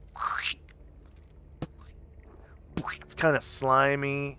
The thing that keeps your like your feet keep grip because of its taste buds. Its taste buds are kind of rough, but it's like covered in this like sort of like mucusy kind of slime stuff, and it Can I check smells out- awful.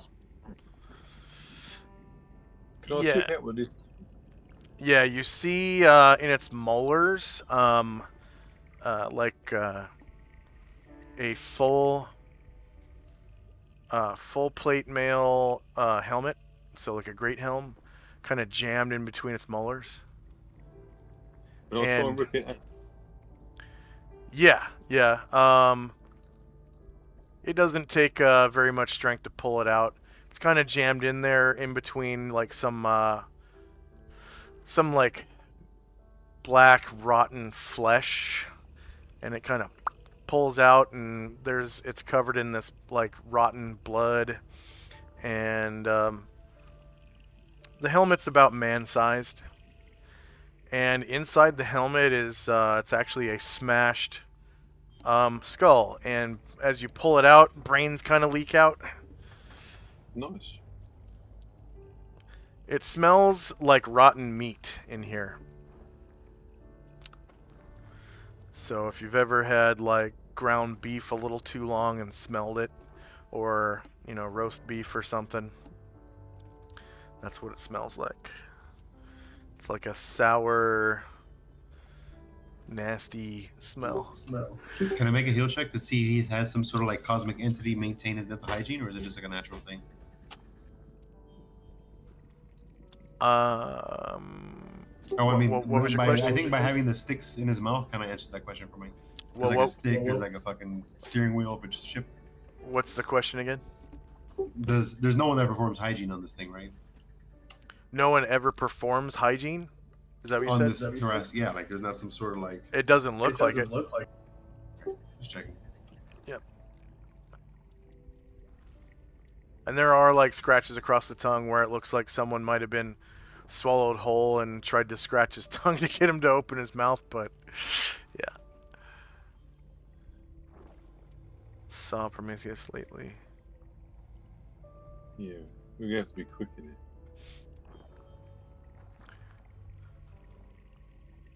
Sure, in here we had a ring that can wish it dead, and he'll at least be held while my spell's in effect. Anything else for Dante? No, I think that'll do it at the moment. Okay, so now the ground starts to shake. It's kind of quaking, right?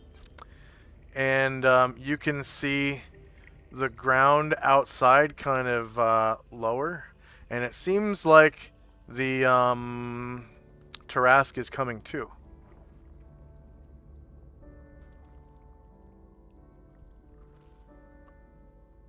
Would the regeneration stop the whole monster spell that was on it? I mean, it doesn't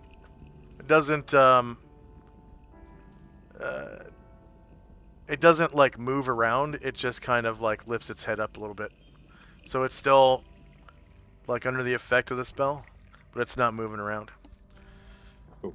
You just kind of see the ground drop down from outside the mouth. Like it just lifts its head.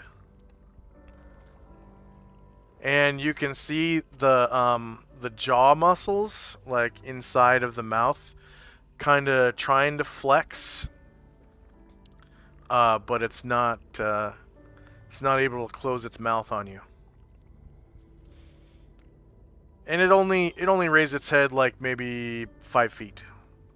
You know, it didn't like fully stand up or anything. It's still prone, and all its throat seems like it's still aligned with the ground.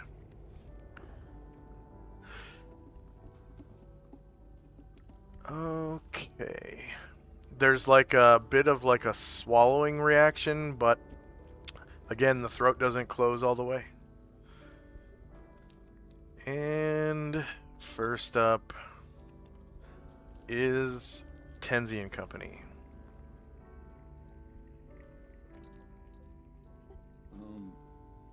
We're just gonna move forward, see what's down the throat. All right.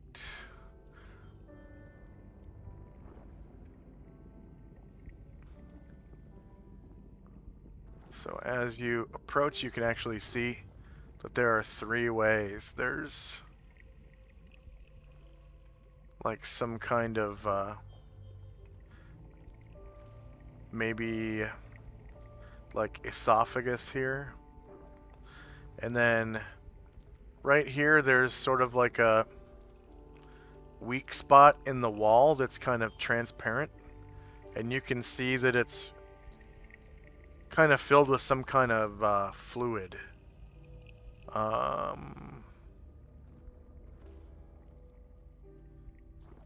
A red fluid. And then there's another way down here. And as you look down this way,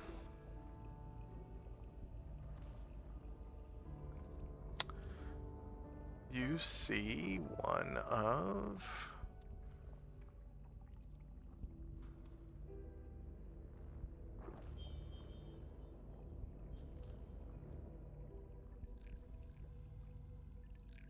these.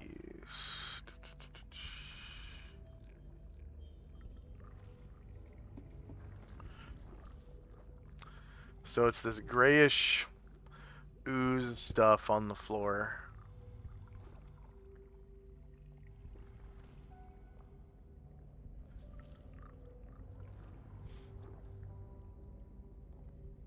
But I don't see what was reflecting before. This could have possibly been one of them. And as you look further down what looks like it could be an airway,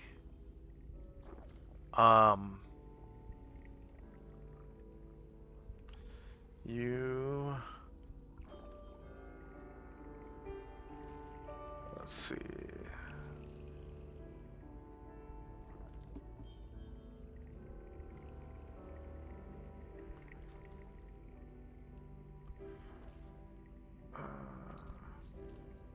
Oh, there it is.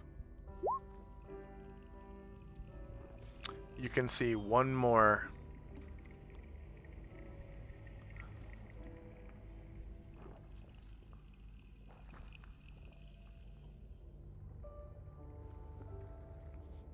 Just beyond this, like membrane type thing that looks like it's open.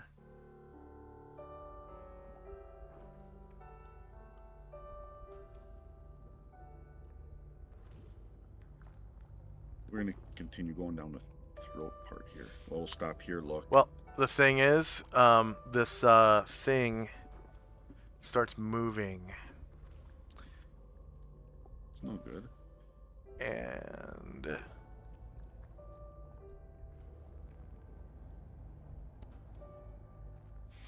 it is initiative phase.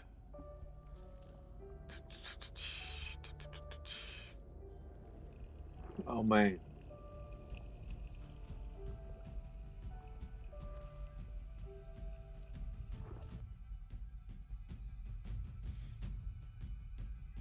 Yep, everybody roll initiative.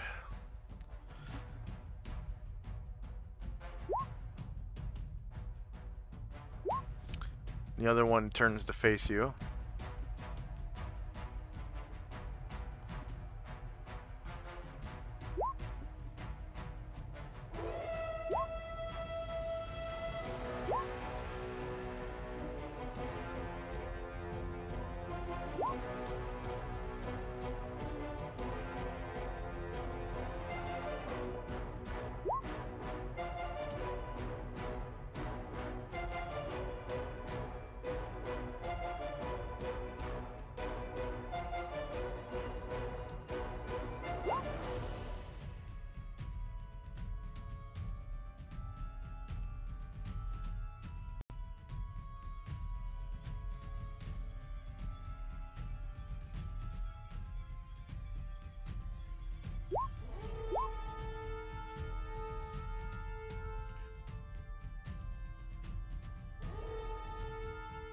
And behind the creatures,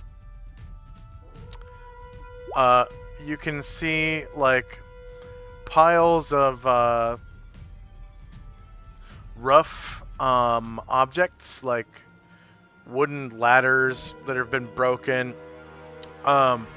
broken shields and stuff like that, bits of metal, probably from armor, like big eggshells, probably from some rock or something, you know, a really big bird. So this might be like the Tarrasque's gizzard. So like his kind of like his first stomach almost, where things get ground up before he swallows them. Musashi will need 2 attacks, and Kenzie will need 1 more. Okay. And Tinsy 1 more. Alright. And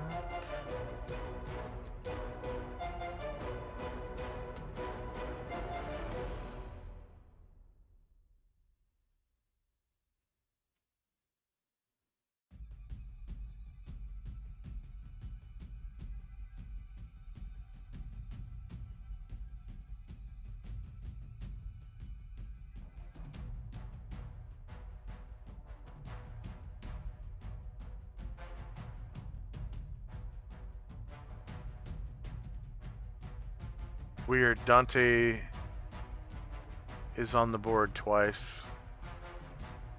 No. I'm pretty sure I only pressed it. Sorry. Oh, I forgot to.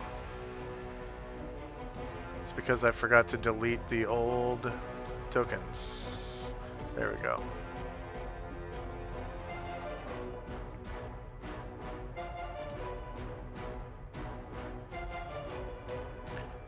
There we go. Derp.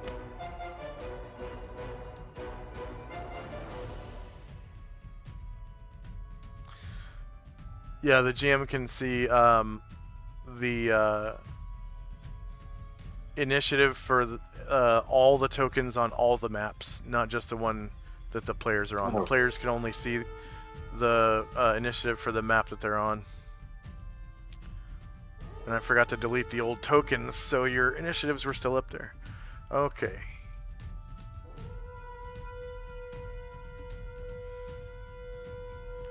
Looks like we're ready. I'm gonna go ahead and hit ascending one more time. Alright, here we go.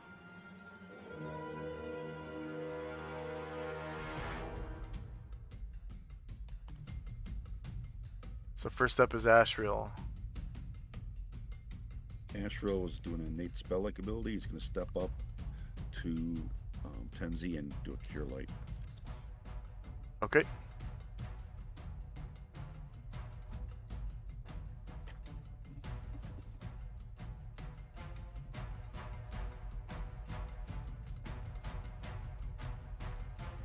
And that'll be it for him. Tenzi.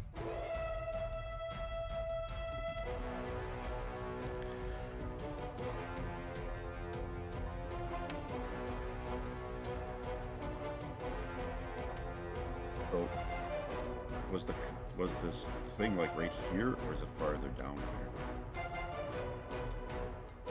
This one's here, and this one is here. Okay. So he will do a flying kick on that one. I'll do a check first.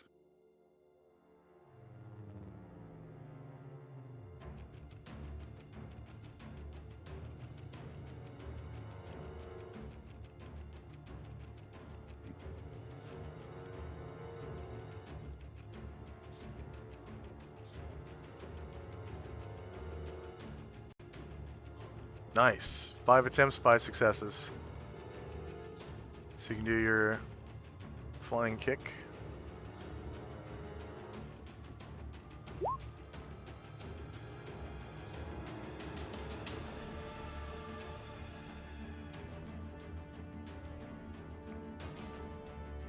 It is shieldless. 0 versus 8 is a hit.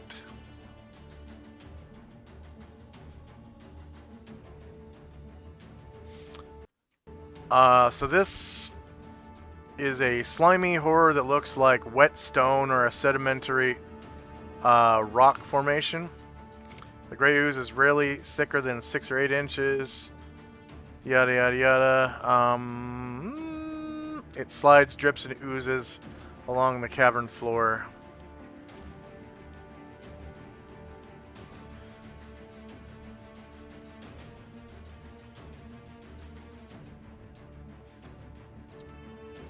And as you get close to it, you smell this like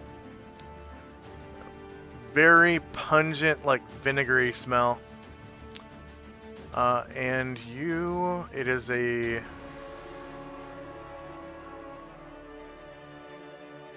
think this one is medium.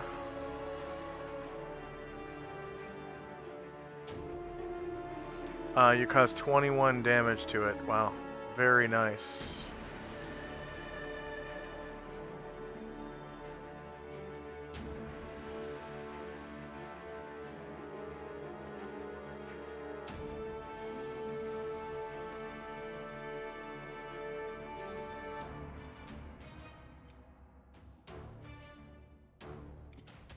And you get a little bit of its, like, slime on your foot. Doesn't hurt. I'm still going to try rubbing it off. Yeah. And that one actually dies. So go ahead and describe how you slay your enemy. Tenzi kind of jumps up in the air and brings his heel down on this gray thing and just splatters it across the chamber. Okay.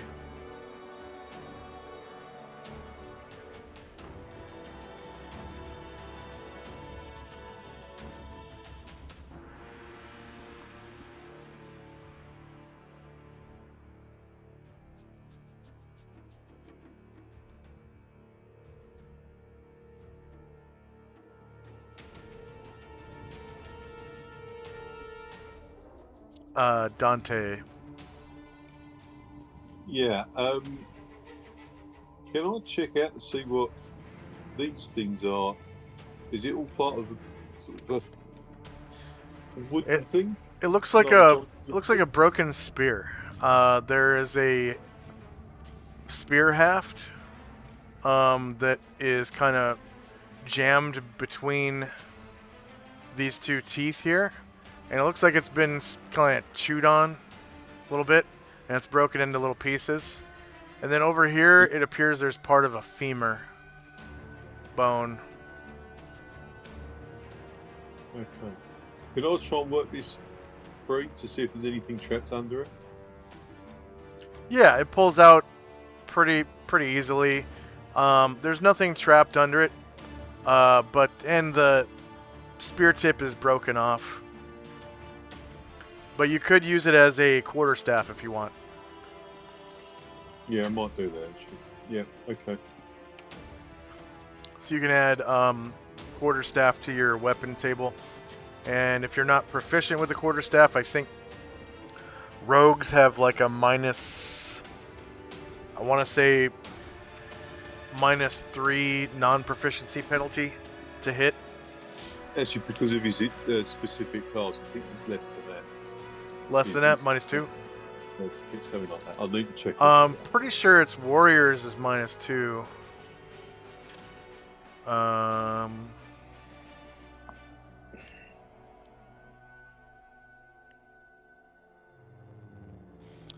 Rogues is -3. Rogues and priests is -3. Warriors -2. And wizards is -5. Yeah, I think it might be a kit thing. But I'll check it.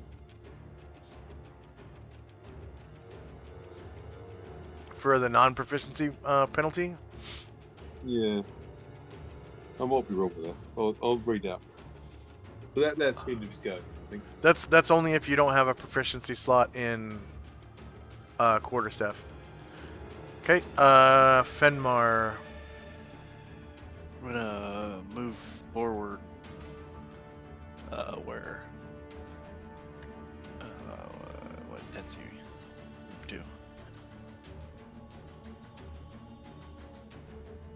Zoom in here, right? Yeah, Tenzi's right in front of you. Oh, or I guess can I see those things You're- from back here? You're on top of him now. You might be able to see the dead one. They're in here though.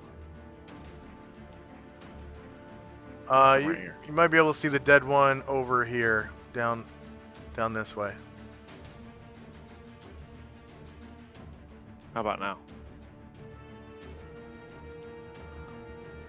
I mean, if you can see it, you can see it. If you can't, you can't. It Oh.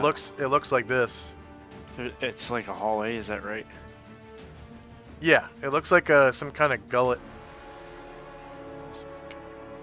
Here? You should have Yeah. a straight shot. Yeah. I want to throw my magic stones at it. Okay. Do I have to roll for those? Yeah.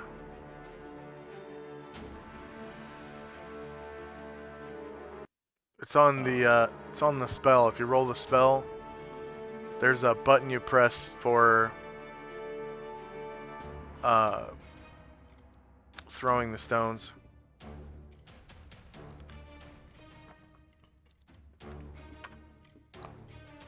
Where it says damage 3 magical stones. Yep. It's AC 0, doing 2 bludgeoning damage. Is that Alright. each one or just 2 total? 2 what total? 2 each, or is that 2 total?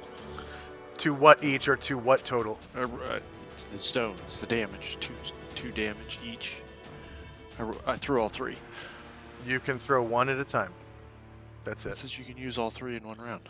Yeah, you have to set up multiple attacks for that. So do you want to throw more later? Yes. Okay. So you rolled 13.92.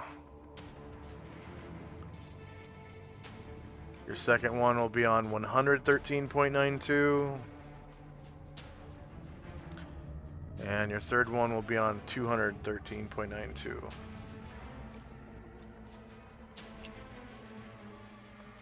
We'll get multiple attacks.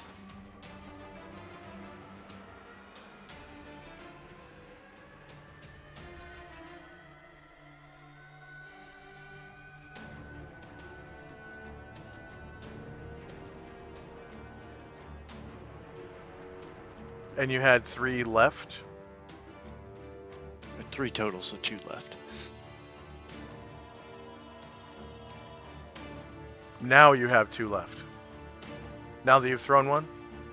Yes. Okay. Because you didn't throw anybody, you didn't throw anyone at anybody outside. No. Okay. They killed him before I got a chance to. Yep. Okay. This ooze, it's a gray ooze. It's gonna move towards you guys. And that's it. It moves 1 square.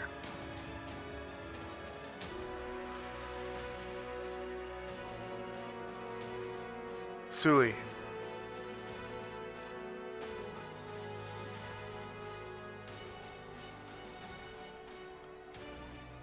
Okay, Zalmond.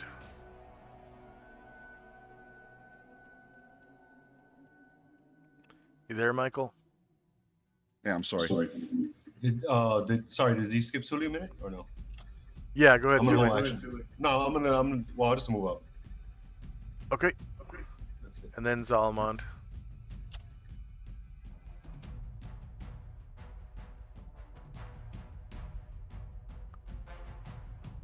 Michael? Yeah, I'm trying to move them. I got to reorient the thing so we can fit down the hallway. There we go. So he's charging down at this thing with his heavy lights. All right. You get +2 to hit.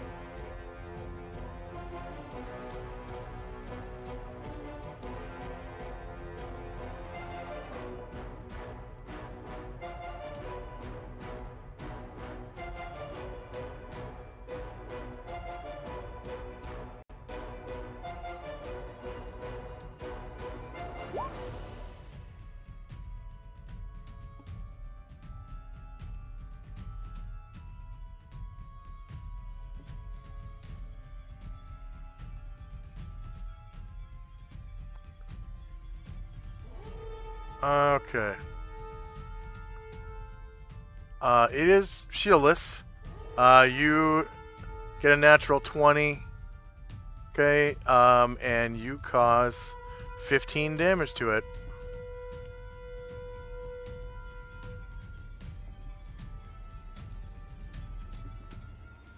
Airgen. He's just gonna take his 12 squares of movement.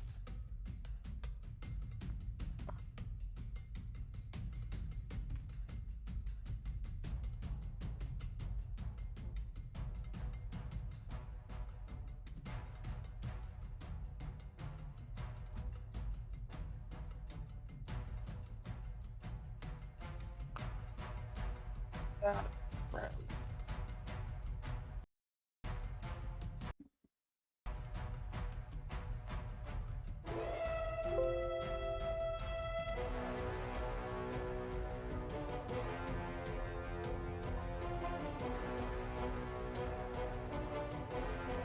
Alright, Shandrak.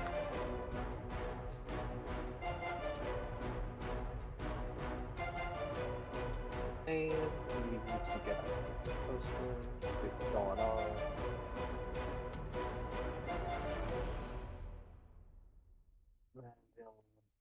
Oh, okay. This did work.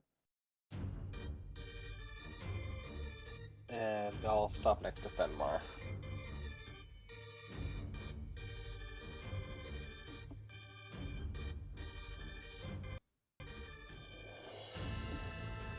Okay.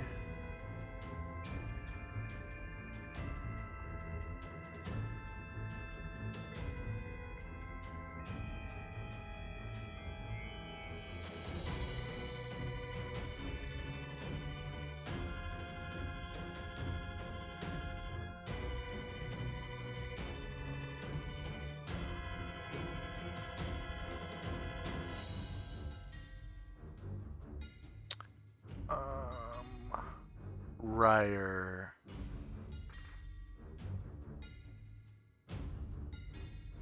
Needs to get up closer himself. And he will have moved too much to attack in this round, so he's just gonna take his movement.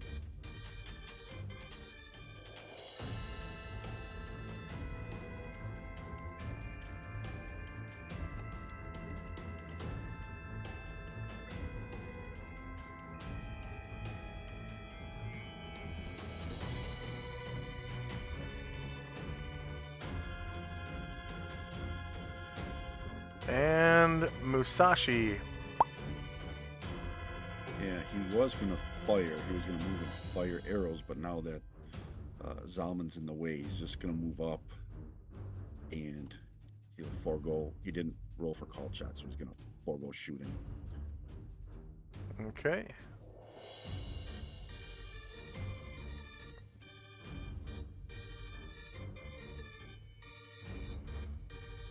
Tenzi.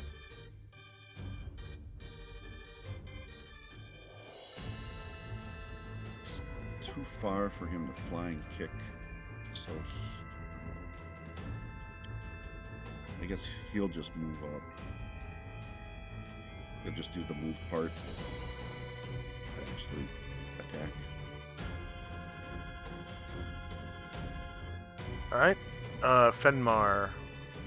Multiple attack. I'll throw my stone again. Okay. Roll a. Let's see. 1, 2. No, 1, 2, 3, 4. Roll a d4. If it's a 1, it'll be the Grey Ooze. If it's a 2, it'll be Zalmond. And 3 and 4 will be the Wolf.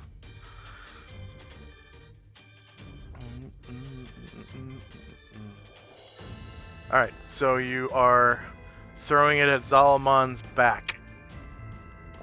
What? Why would I do that? You're Can't throw it up firing and into over? a melee.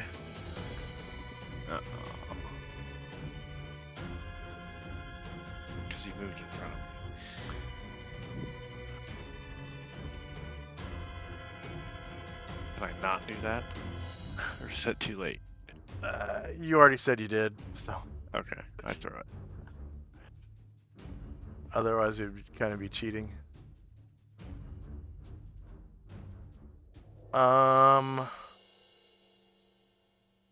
AC. Okay, so that was surprised. AC 2 versus 1 is a miss. So there's like a clang against the back of Zalman's. What's he wearing? Field plate? Yeah, field plate. And What's going on back there? Excuse me. I sneezed.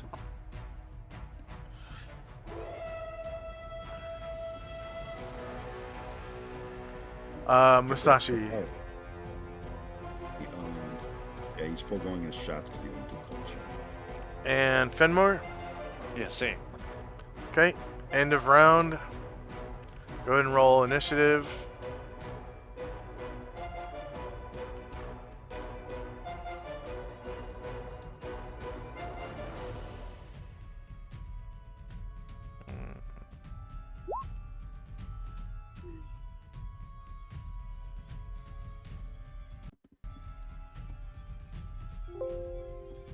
Wow.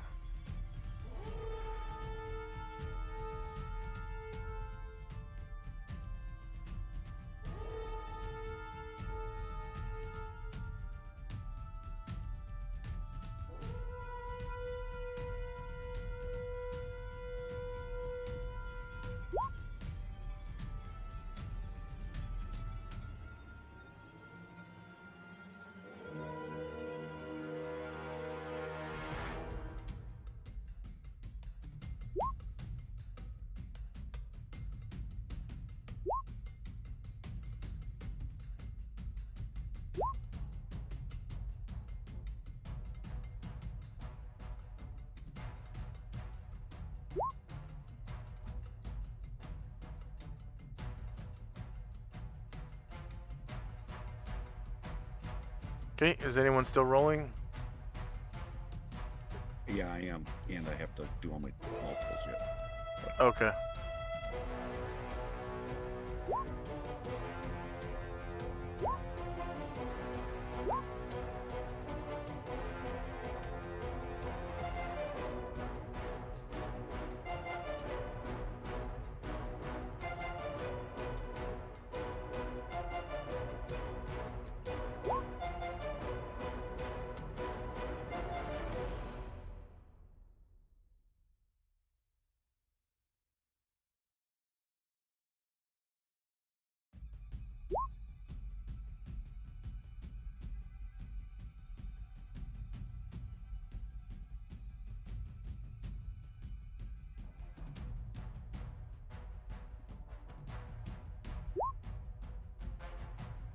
Right, I think I'm done. Okay.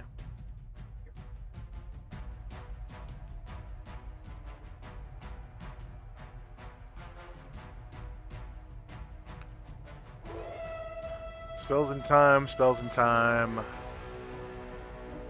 First up is Dante. Yeah, Dante's going to go over to this and check out. It looks like it's sticking actually out of the tongue. Is that right?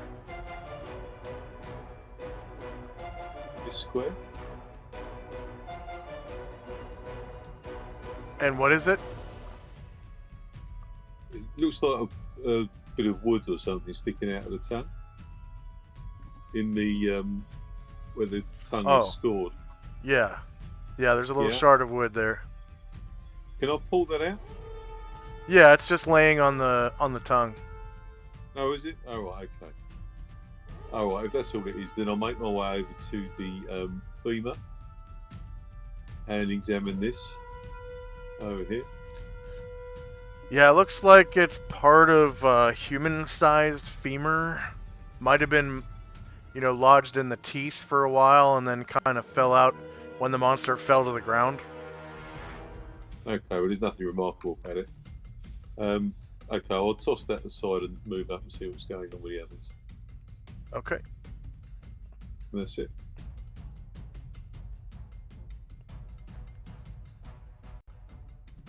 Alright, so the gray ooze.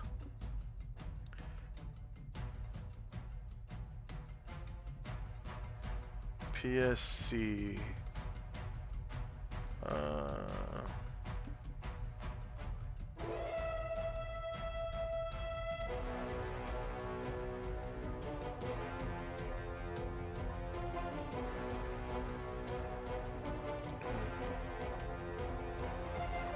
See.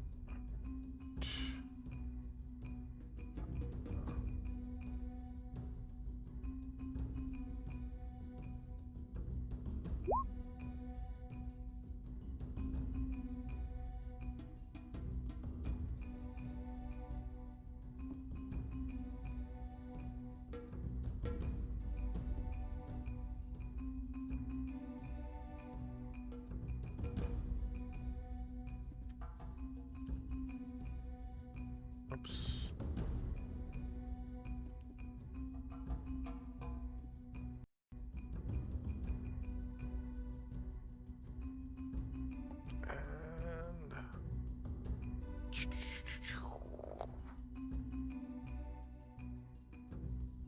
PSC. Ah, okay. Alright, so Zalaman can see this gelatinous creature in his mind. And the gray ooze reaches out to psychically crush him.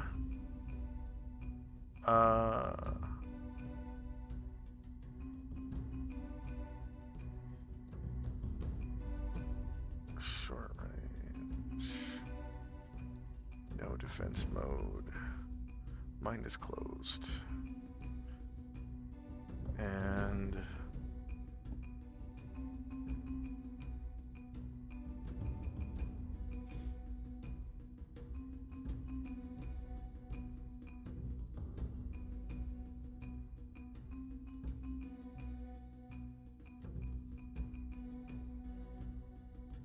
oh, that's old. Jeez.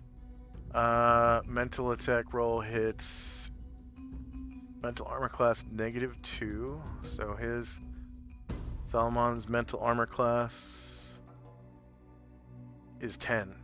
So that hits him. Like a terrible mental weight. This attack seeks to crush a defender's mind. Grey Ooze spends 40 PSP and does 20 PSP damage. The target's mind is open to further psionic contact if no PSPs remain. Failed attack costs 4 PSPs. Versus an open mind causes 19 physical damage and costs 4 PSPs. Alright. So Zalamon's mind is open.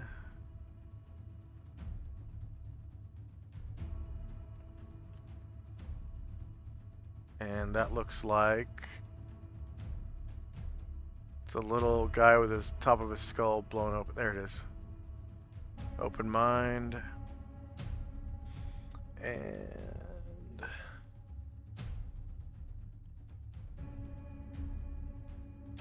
one science and one devotion.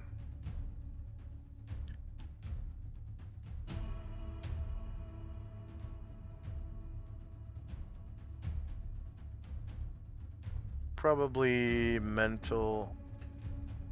Yeah, so let's see.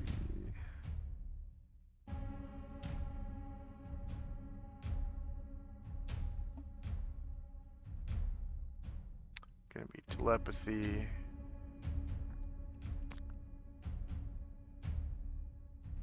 And mind blank. He's gonna try dominating Zalmond. Miscellaneous adjustments. 0. What level is Zalmond? 6. 6, okay.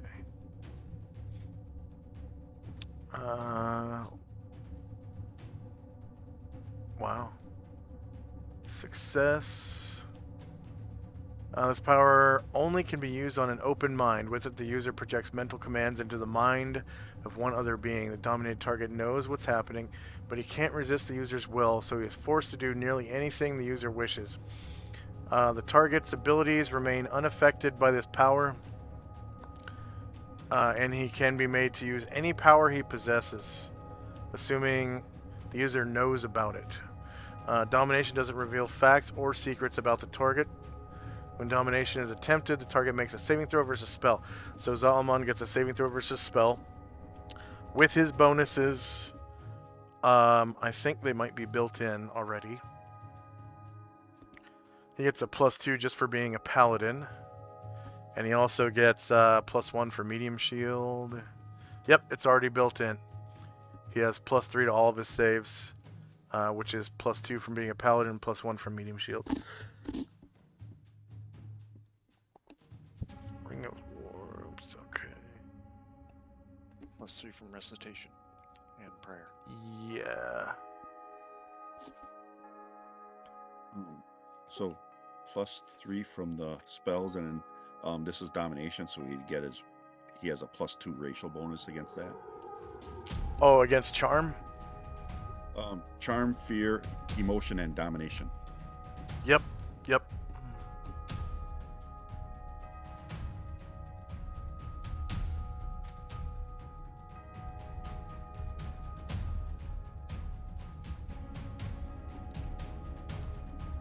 Wow, target number was 6. You rolled a 15 and succeeded. Ashriel. Fly up. How high is it in here? The roof is about 15 feet. So I guess he'll just fly up to 10 and go 1.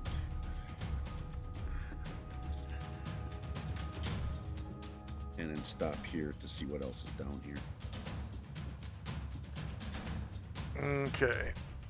So you can see it definitely is a gizzard. This is where almost like a second tongue kind of uses the objects that the creature swallows to grind everything up into smaller bits.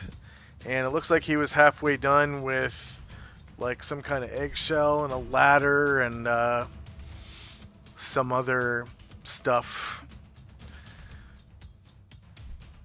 So I can see what looks like used to be bodies or just the armor of them. Well, let's see. There's a bit of a ladder here, some eggshell.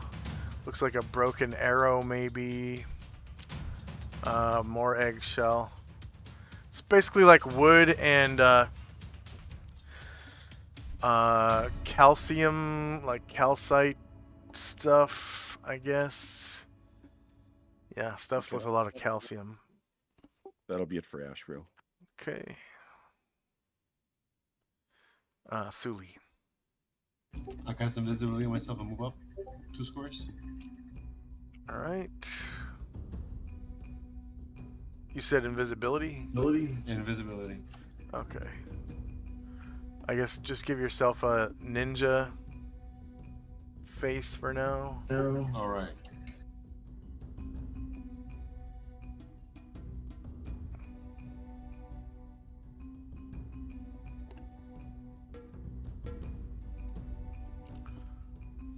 And I'll be, above them a little bit, above the players a little bit. All right.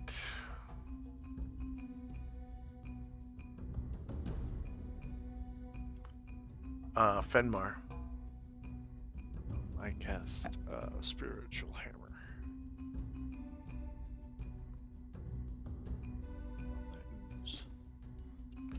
Fenmar's spiritual.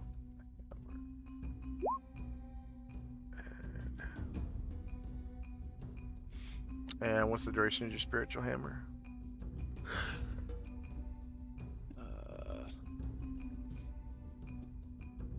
12 rounds.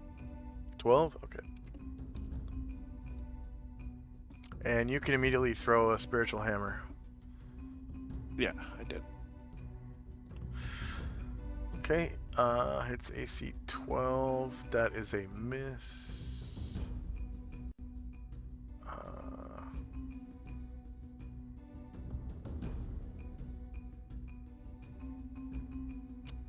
Salmond. Yeah.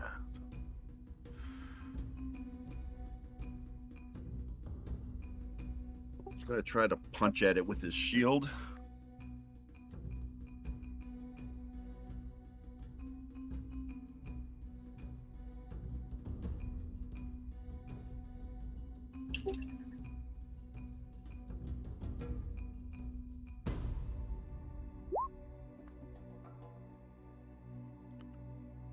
Okay.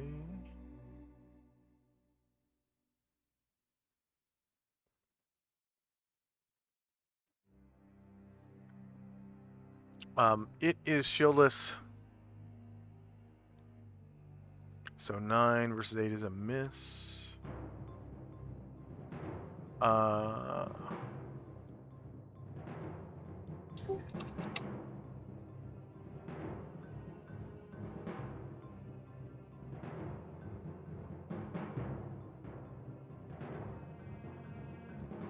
Tenzi. Enzi is going to do a flying kick, jumping over Zalmond and Ruckus. Oops. I guess right there. He didn't have running room, so he's going to have to do a strength check.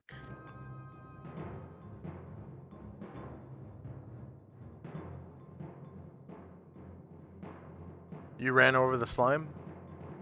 I jumped over. I did a flying kick. So yeah, it landed. Oh, behind okay. him.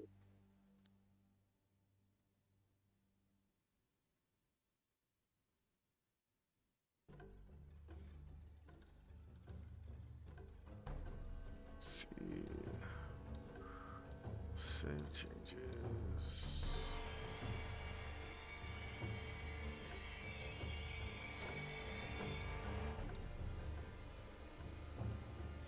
Alright, go ahead and roll your kick.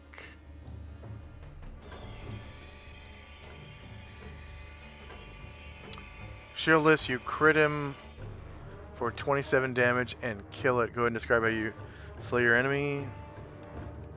I jump up, kind of use the back of Ruckus to get some more height, and fly in the air, spin, and land almost on top of the thing, splashing it all around it. Alright. Splash. And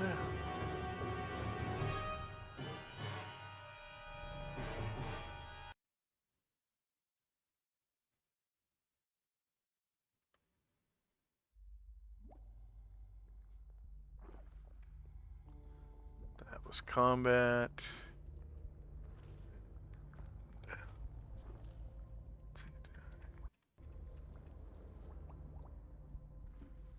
Find XP.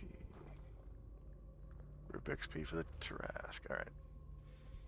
So 5, 4, 5. 2.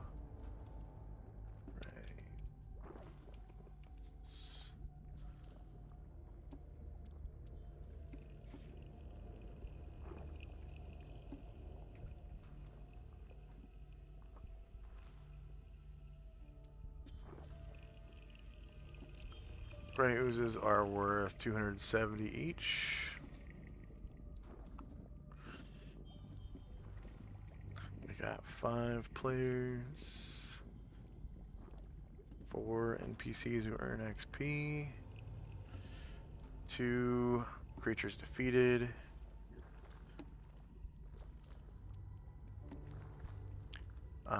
Gray oozes have 3 plus 3 hit dice, which technically is 4. Because every plus 3 is another hit die tacked on. Number of warriors and bards was 5. So, little pittance of XP, but that kind of makes up for that big ass bunch you got from the Tarask.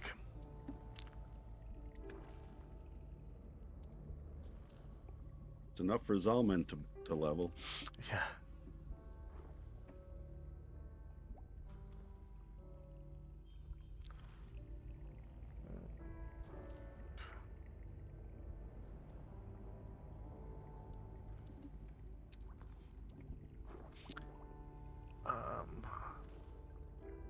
Let's see. Next up is Chandrak and Company.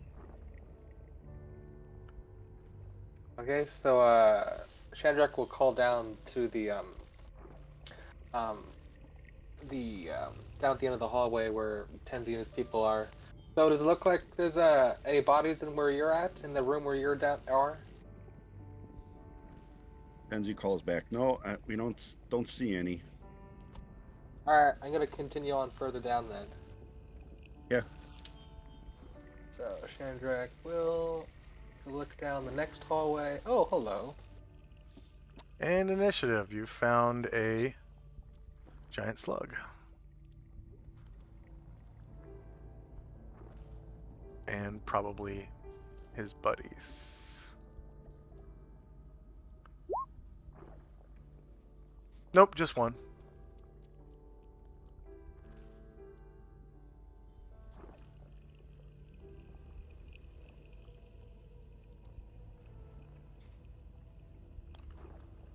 Initiative phase. Lottie-dottie, everybody. Do do do do do.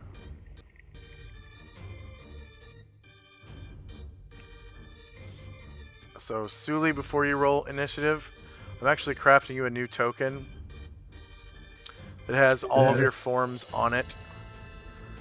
So, let's see. Advanced. Flip horizontal.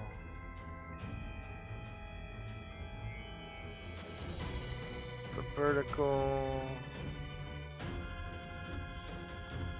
Solynod Star.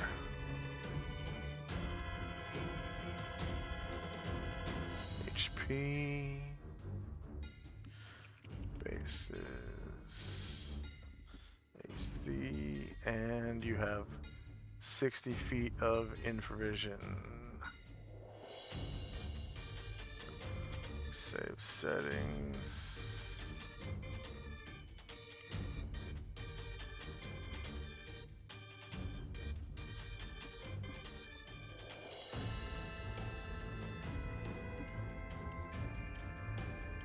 Select token. Save settings. And then you have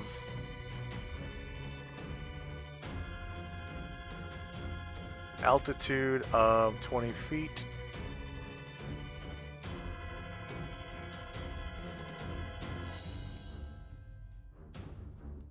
Yeah, we'll say the ceilings are about 20 feet. Oh, and you are invisible right now.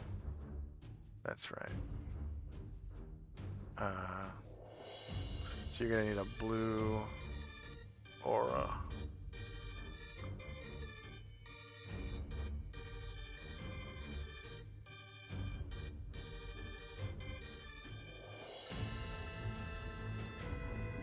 There we go. Edit.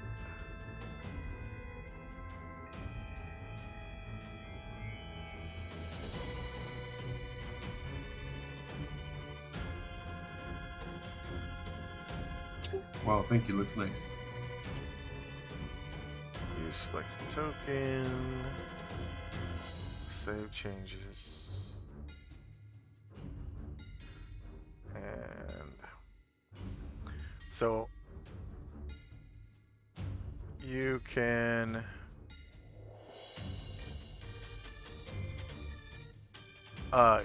change your form by right-clicking on this new token, and you go down to where it says multi-sided, and then you go to choose side, and the one all the way to the right is invisible.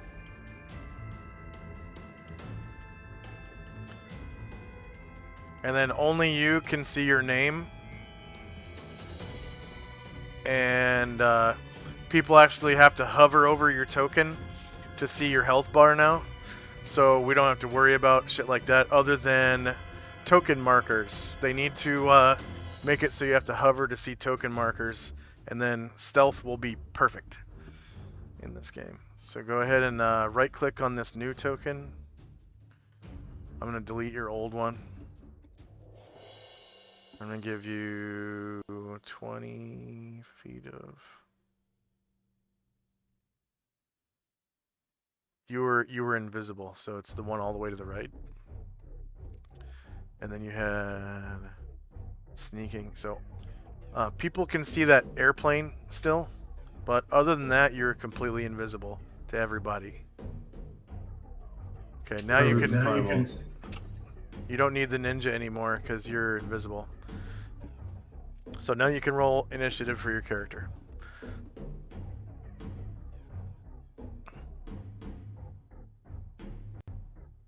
Almost invisible for myself. Thank you. Yeah, all you should be able to see is that blue aura, and nobody else can see the blue aura.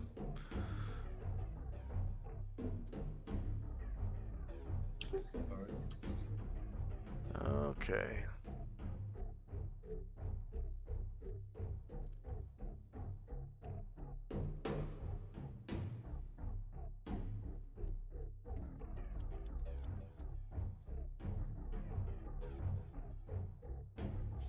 Is anyone still rolling? All right, here we go.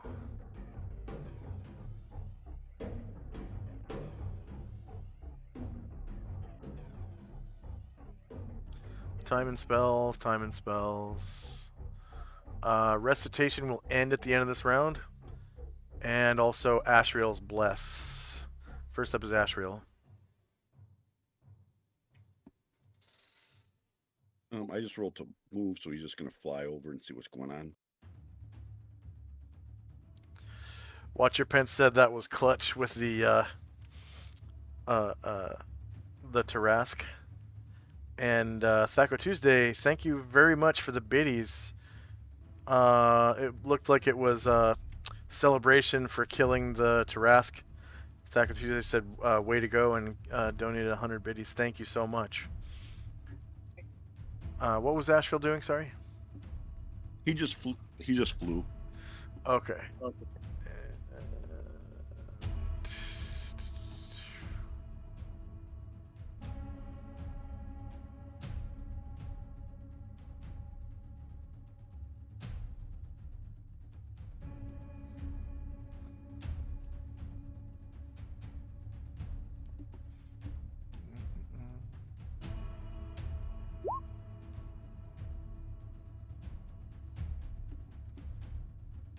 And so he'll stop where he is. All right. Tenzi. He's only moving as well. He's going to come up. Maybe if he can get up that hallway.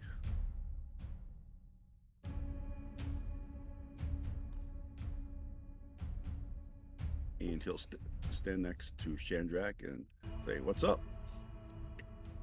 That. Yeah, you guys see this down the hall. It's about 25 feet long. And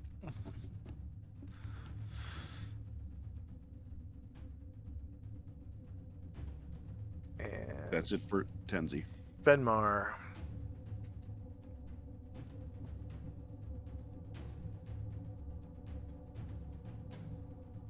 You there, Fenmar? Yeah, sorry, Okay. I hit the wrong button. Where's this slug thing at? Down here?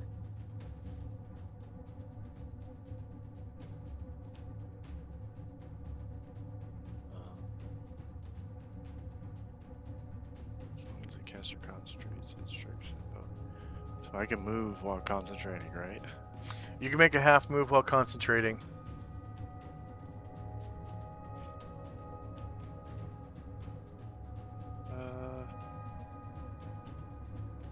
Right here. Was that for Spiritual Hammer? Yeah, so I can see it. Yeah. Direct my hammer over here. Yep, you can actually throw it too.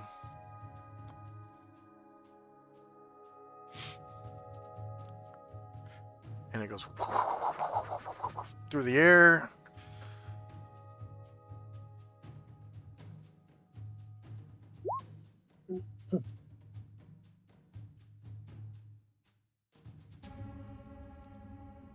Oh, did I hit?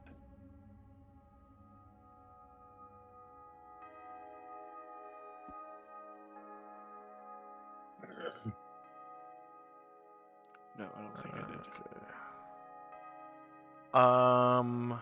Yeah, you beat AC 8.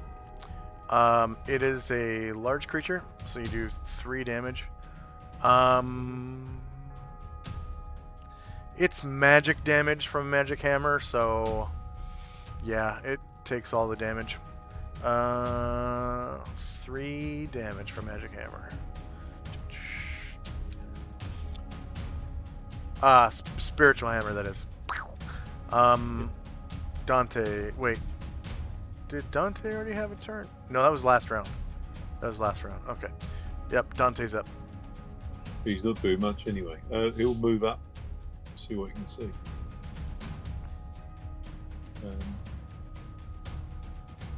I think no further than that. That'll be about that. Alright, and then Suli. I'll make my way down the hallway to follow them. Alright. And you come to what appears to be like the throat. And he's got a slug in his throat. And you pass by, and look at that. Is it just like a big old loogie that he has stuck in there? Yeah, it's this big ochre colored loogie. And it's like, it's got like eyeballs in it and shit, and it's kind of like How tall is the throat? moving around. About 20 feet. Okay, perfect. Fine. And then this tube down here. Or I'm sorry. So this, the one at the end is the throat. This one that has the ribs in it looks like the airway. So he's got a slug in his airway. So you can kind of feel the air going back and forth out of there. All right, I'll finish my turn there. All right. Shandrak. So Shandrak pulls out his wand of polymorphing from his backpack and tries to polymorph other of the slug. Nice.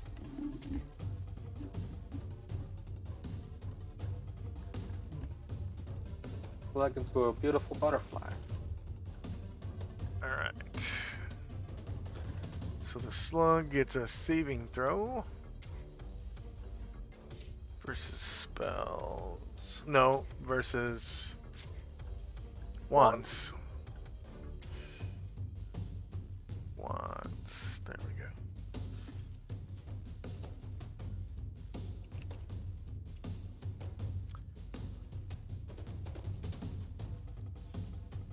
Haha. All right.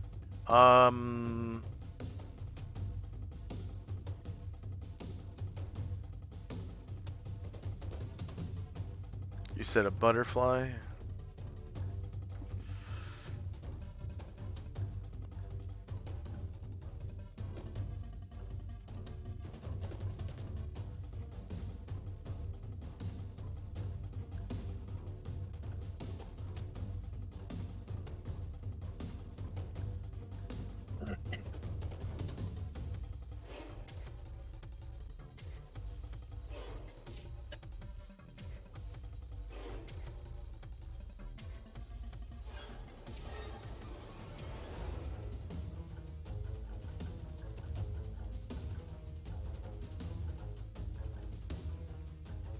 You can be polymorphed into anything that's equal in size or smaller than you, right?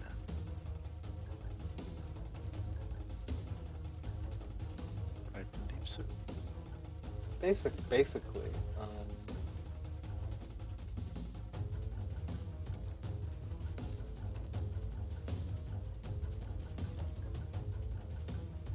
Yeah, I think it's anything equal in size or smaller.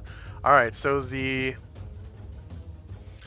giant slug kind of disappears, and what's left is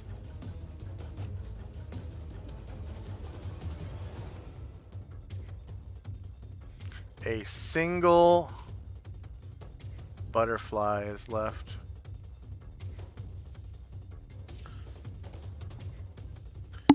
Where the giant slug was.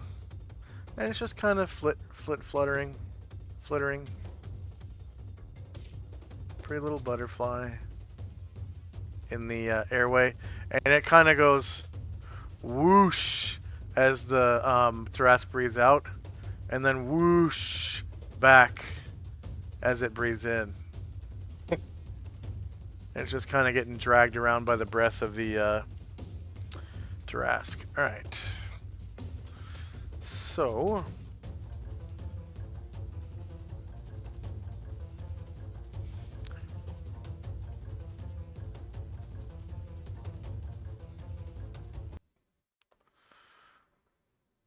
giant slug.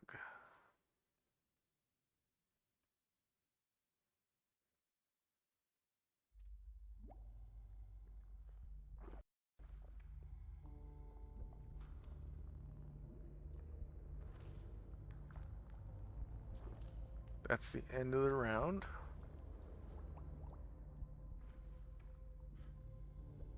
And giant slugs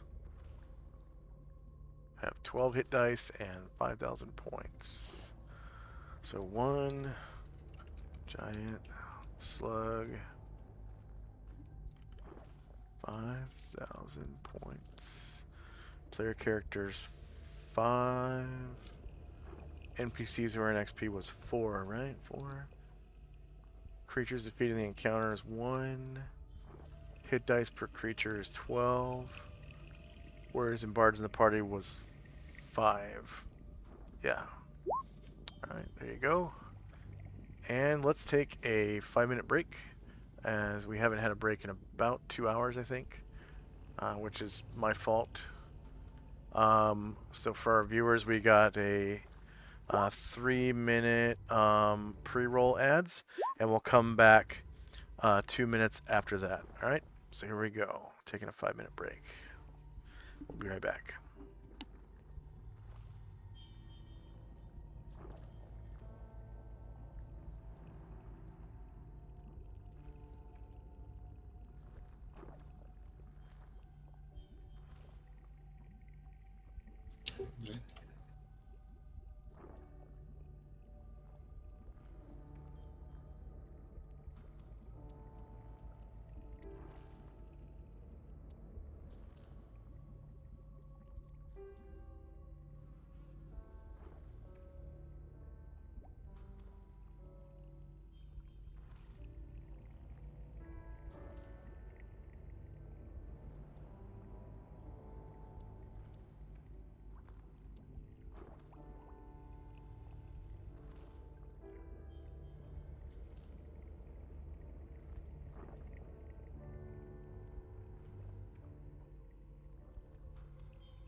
am back as well.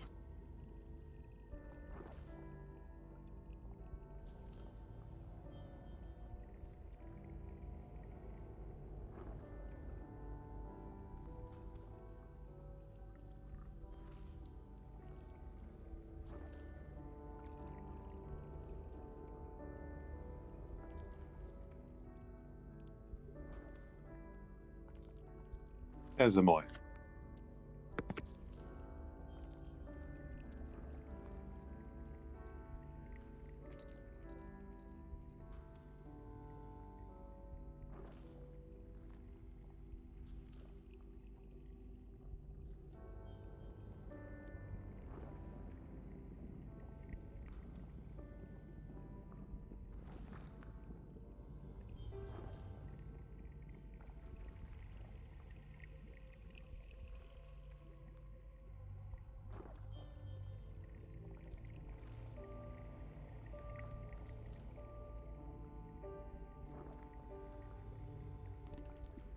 And we are back.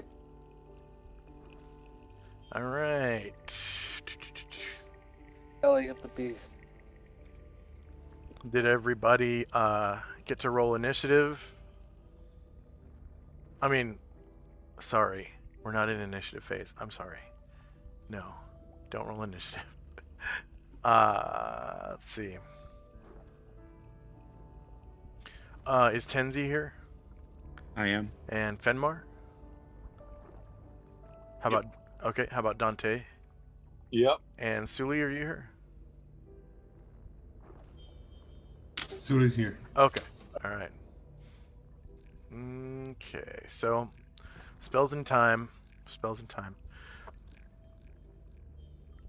Alright, so recitation is over. So go ahead and subtract 2 from your prayer markers if you have prayer markers.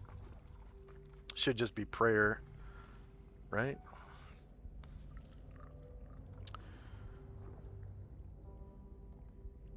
Or is prayer over as well? I don't see the timer for prayer.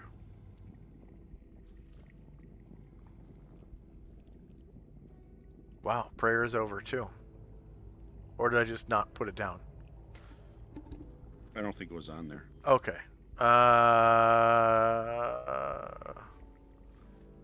It was Fenmar's prayer. And it was like, I want to say like 2 rounds after the recitation. So what's the duration on your prayer total when you cast it, Fenmar? And then what's the difference between prayer and recitation, actually?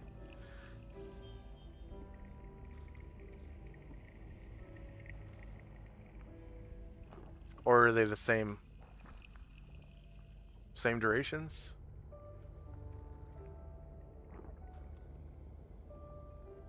Are you there, Fenmar?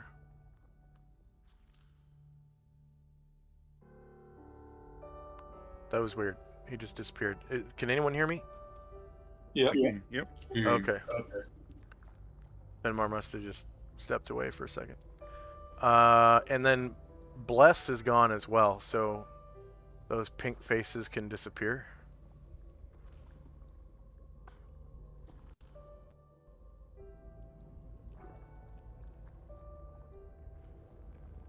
Fenmar, are you back?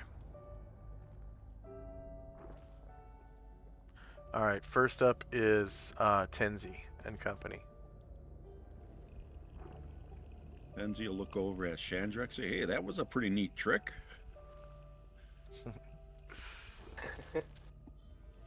Wings. Use the backpack. And so Tenzi will go up. Actually, I guess I'll stop here and look down the throat of the windpipe. Don't see anything there, so I'll ask Chandrak, do you think we should go down there or go around to where maybe the stomach is? If you didn't see any bodies in the in that first place, and if this looks like a windpipe, then we should probably check out the stomach. All right. So with that, that's where we'll head. 1, 2.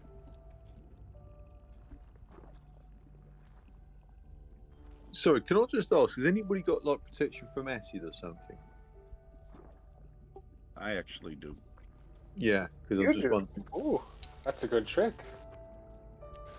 Well, I have a scroll of protection from acid. I think Musashi has a potion of it or something. That's true. I have a couple potions of that. All right. So down the throat, you actually see two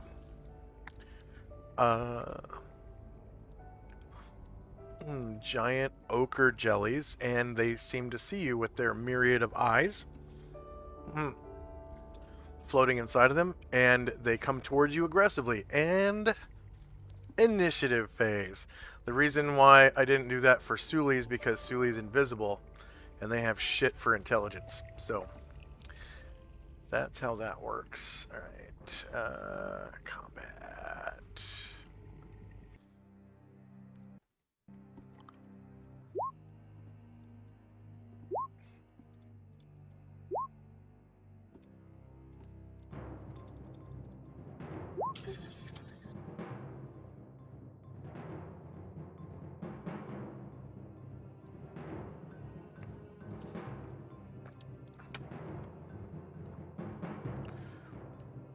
And let's see, Fenmar.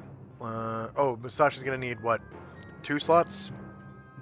Musashi will need 3 total. All right. He's gonna arrow first.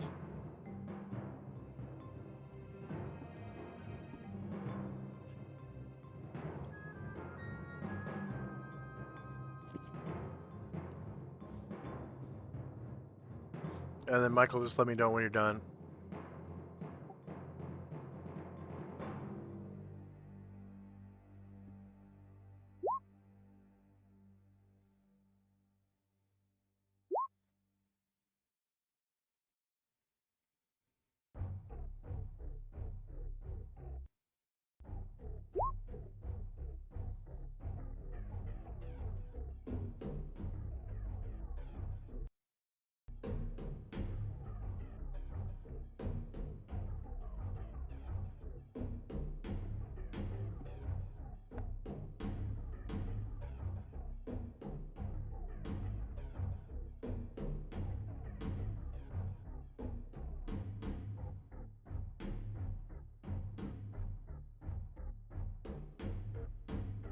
And Tenzi will need a second as well.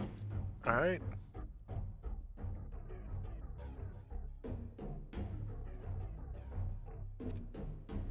There you go.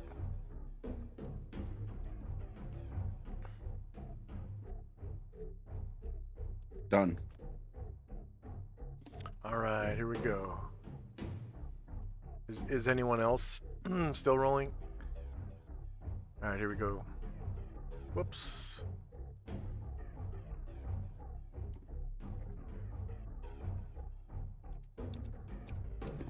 There we go.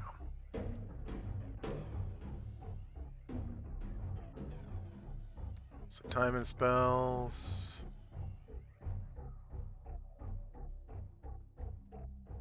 Oh, is Fenmar back? Yeah. Okay.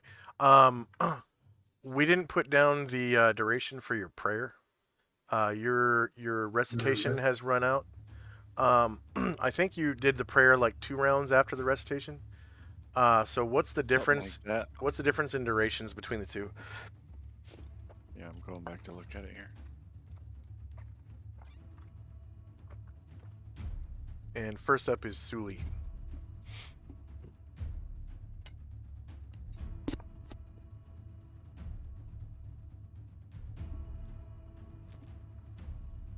was 9 rounds. Yeah, but what's the difference between the two?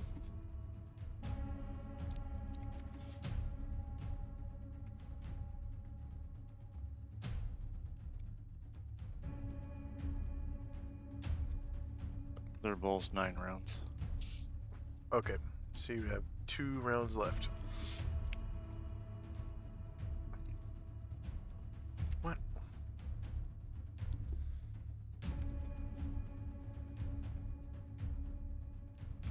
You there, Sully? Yes, sir. All right. Is it my turn? Yeah, you're up. Oh wow, I'm gonna roll first. I will delay until somebody takes damage. Sorry, I know it sounds cowardly, but just delaying it until somebody takes damage. You're doing what? Gonna delay until somebody takes damage. I'm gonna delay to Oh. heal somebody. Okay. Yep. Okay. Yep. That's fine. That's fine. This ochre jelly moves up to 1, 2, 3. Yep, barely moves up to Tenzi and attacks him and misses because Tenzi has the cloak of displacement. And I think it only has one. Yeah, one attack. So this like I don't know, leg of slimy stuff kind of pokes out of him, tries to touch you, Tenzi, and touches the image next to you, and the image disappears. Musashi.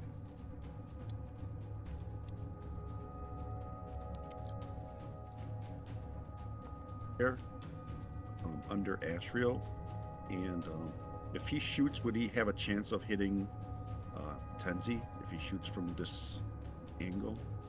Yeah.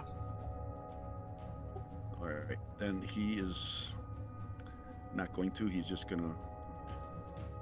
He'll just stay there. Okay. Fenmar. I direct my spiritual hammer to attack this ooze. All right. This one, because it's a spell, I'm not going to. Or I'm sorry, no, it's still a projectile. Yeah. You have a chance of hitting Tenzi. So, could you please roll a? What? Could you please roll a d5? 1 through 4 is going to be your target, and a 5 is going to be Tenzi. /RD5. With a spiritual hammer? Mm-hmm. Same I mean, thing with it the hits whatever target I'm looking at. same thing with the stones. Yeah, stone is an actual throw though. A spiritual hammer, I don't have to roll. Same thing. You're still. Yeah, it does. You just rolled. Look, it Well, hits AC. It's AC 9. It's rolled a hit, but it hits the target I tell it to hit. No, it doesn't. You actually are rolling with your Thaco. So roll a d5 /RD5. 1 through 4 is going to be the intended target because it's so big, and then 5 is going to be Tenzi. D5. Yep, /RD5 in chat. /R space D5.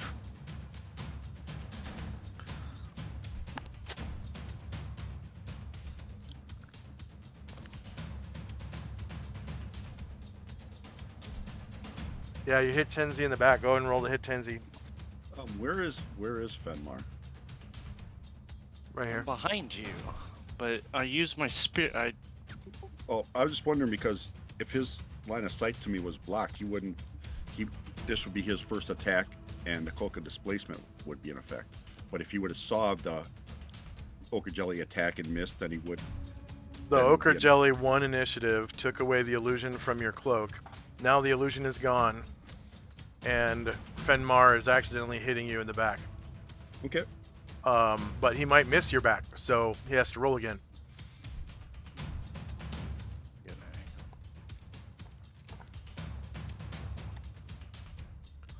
With a +1 from prayer.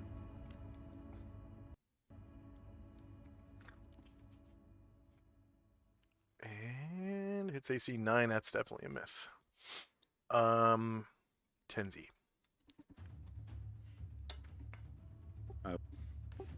Flying kick this guy, so I gotta do a check first.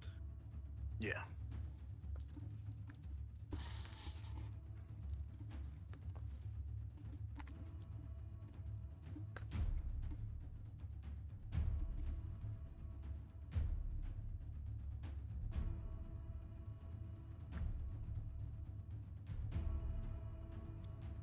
He's definitely shieldless.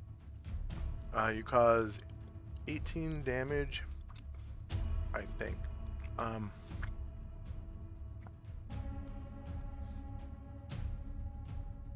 Ooh.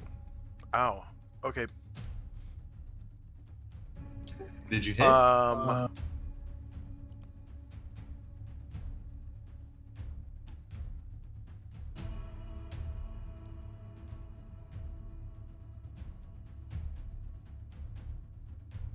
Do I So take damage back? yeah. Yep. You cause 18 damage, and take /R D10 plus 2. So your foot melts a little bit, and you take 11 damage. And there's this like searing pain as your flesh kind of gives off some kind of like gas, and it sizzles, and like the skin wrinkles, and there's this like intense acidic pain coming from your foot, and it smells pretty bad, like probably like microwaved chicken, like that has burned. I'm like trying to wipe it off on my foot as I'm standing there. Yeah, you wipe off part of your skin as it's pretty pretty intense. You don't take any more damage from it though, but all right. So All right, that it's my time to was shine. I come out of the lane and heal him. 18. Yeah, in fact, that's the only way to heal acid damage too, is by magic. Dante. Oh yeah, you beat his initiative. That's right. Yeah, you get 4 healing from Suli. Thank you, Suli. I'm here for you, brother. Now it's Dante. Cool. Yeah, I'm going to move forward a little bit, but I think we'll probably just stay there.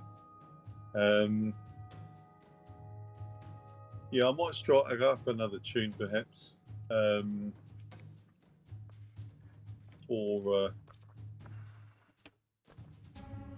to hit.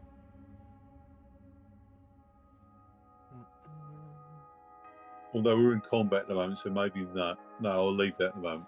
So that's the end of my go. Yeah. Okay.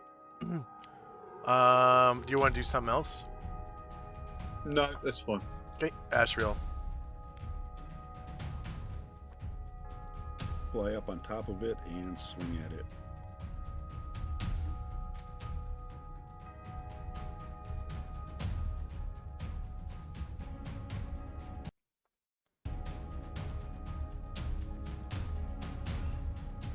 I assume this is normal. It's not regenerating cold using. Yep, just normal. As normal as a big pile of slime can be. Right.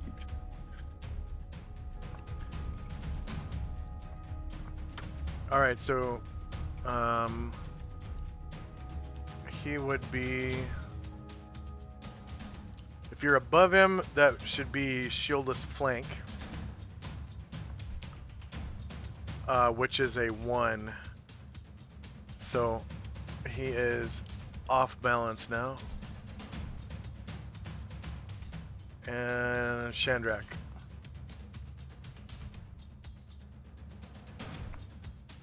I will take that. And yeah, I can only see the one guy, so I took 3 steps, so I'll take a half move, and then I'll I rolled for a called shot on my wand of polymorphing, so I'm gonna aim a polymorph at the jelly. Wands of polymorphing don't take attack rolls, for 1. And then Okay, it asked me if I wanted to roll for a called shot on it, so I didn't know if that was a thing or not. really, Yeah, just because it's on the roll, it was an option. what roll? I don't see any roll. When I rolled for initiative for wand. Oh, okay. That's because called shot is built into everything. You didn't have to take an initiative penalty for that. Okay. I wasn't sure because I wanted to make sure to aim the spell correctly. There's just no at way. The jelly. There's no way I can remove that for wands. Okay. Let's see. Rules, combat, and no move actions. Okay, so no move actions in combat includes using a magical item. The half. Okay, that's fine. I could use that for where I was starting from. I thought that was a half move. That's weird. Let's see. Half move action.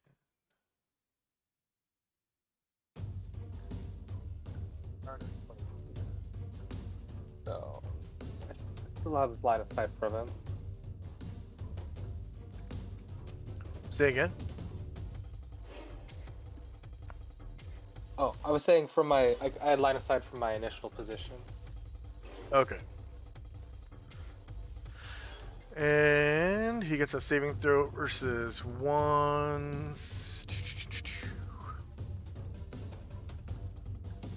So saves wand. No modifier. 12th level warrior. It saves. Ryer.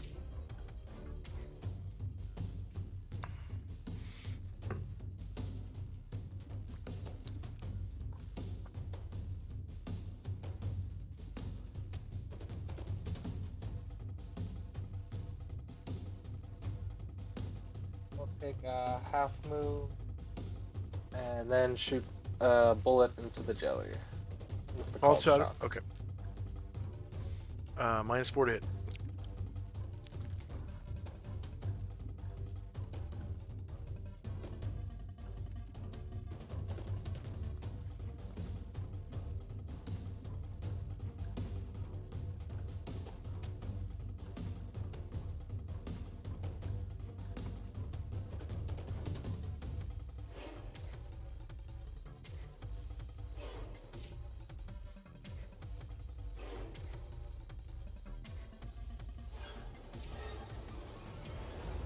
Shieldless front. And natural 20. You cause 10 damage with a crit. Alright. I think that's the best damage Ryer's done. And a giant ochre jelly from the rear comes slithering up the alley there. 1, 2, 3. And it kind of like latches onto the wall as it goes. So left hand wall. Erdrin.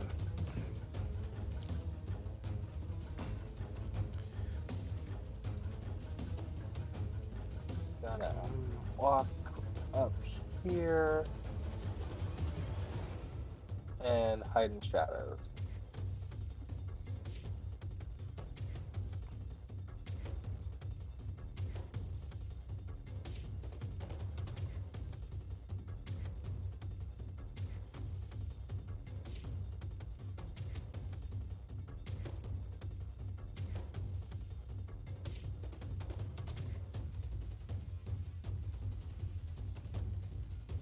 Alright, Musashi.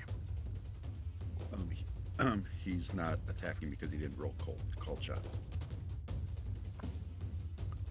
Oh, he was using his bow? Yeah. Okay. Tenzi's second attack? Yep. He's using his size. Okay.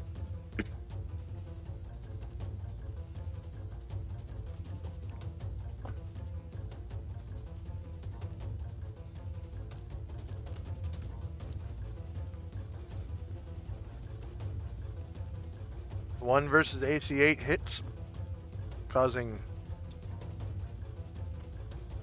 15 damage.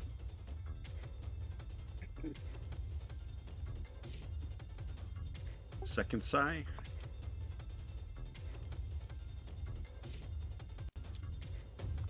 You rolled a 1.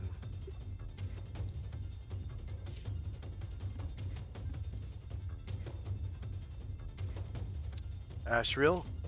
Off balance. That's right. And Musashi is holding action. Okay. End of round. You can remove your poop. And any regeneration would occur now, which I think is just Ashriel, but he's full health. And initiative.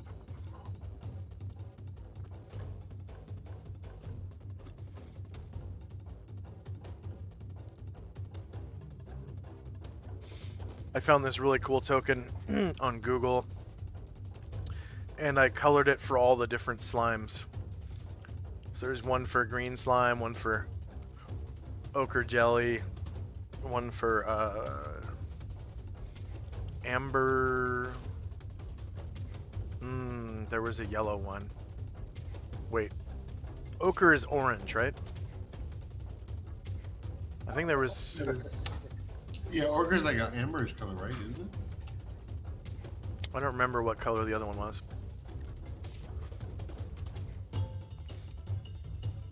Is anyone still rolling? Of course I am. Okay.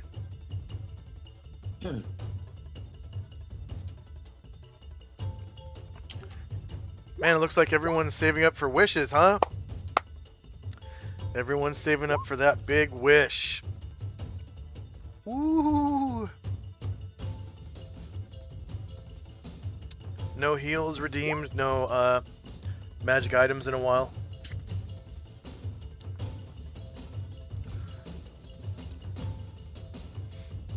Okay.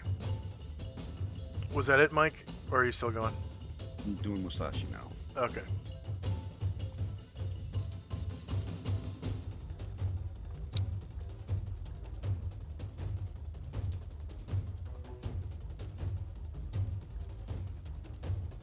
Thanks again, Thaco Tuesday, for that 100 bits. That really helps. Thank you so much. All right, is that it, Yep. Mike? Okay.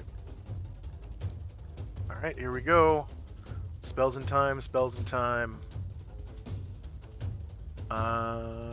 Okay, Dante's Rally +1 to hit will end at the end of this round, as will Fenmar's Prayer.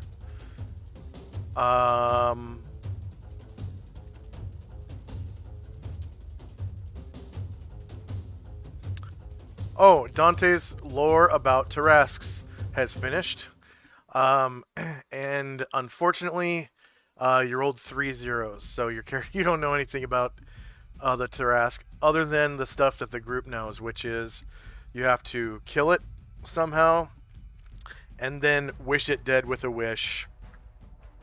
And of course, you guys know that it swallowed some guy that had a ring of 3 wishes.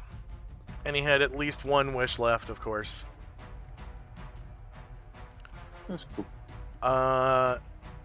First up is Dante with a flat 5. Yeah, Dante's going to just stay where he is. He's not going to do anything. Okay. Sully. Oh, I'm gonna need an extra attack thing, I guess, right? I'm gonna do a double attack then. I guess that's wrong. Yeah. Okay. So, control you. 5.64. Copy that. And 10. Paste. Enter. 105.64. 105.64.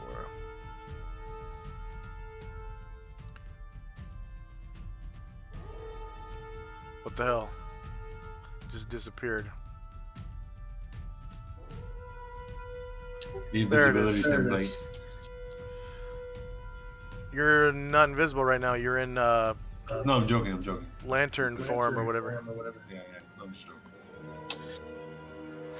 I don't know why you switched back to. Everyone can see you now.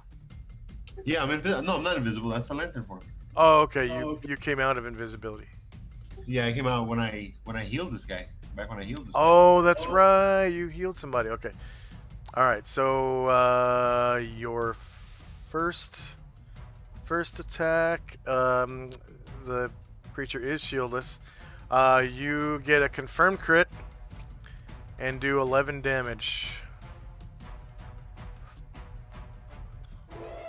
Nice. Minus 11. Musashi. Musashi moves forward and attacks with katana and wakizashi.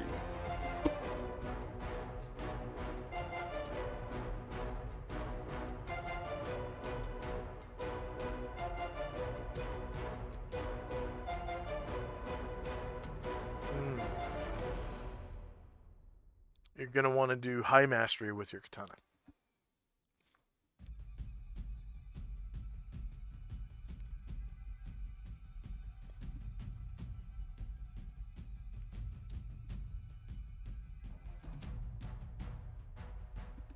You might get a crit out of it. Might get a crit. Alright, shieldless, -6 versus 8 hits, 12 damage. Hey, you kill it anyways. Go ahead and describe how you slice it up in bits. Just kind of runs up and stabs at it, and it kind of discombobulates. It's no longer one whole piece, it just kind of falls to the floor in a pool. Yeah. Ooze. Tenzi. It separates into its individual parts. The ochre jelly stuff kind of disappears, and it turns into just saline. Its pH Move up. neutralizes. Tenzi will move up and attack with his size. Okay. He is 10 feet up the wall, so you have lower ground. Not he, it. They? I don't know. I'm thinking it's a multicellular colony, so probably they.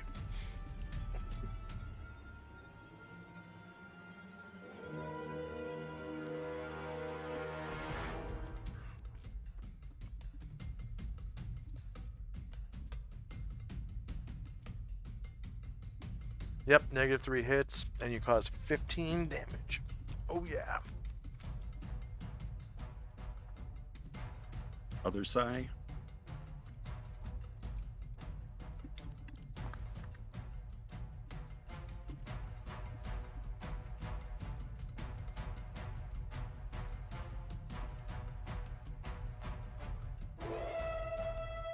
Two versus 8 hits, you cause another 14 damage.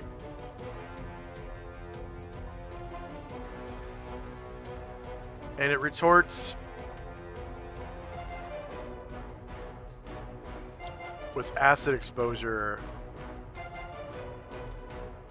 Shorter melee, higher ground. No mod to hit or damage. You are also shieldless. 4 versus AC -1 is a miss. Shandrak. Okay. My target is dead. I can't really see the other one good enough, so I'm just gonna have to take some movement.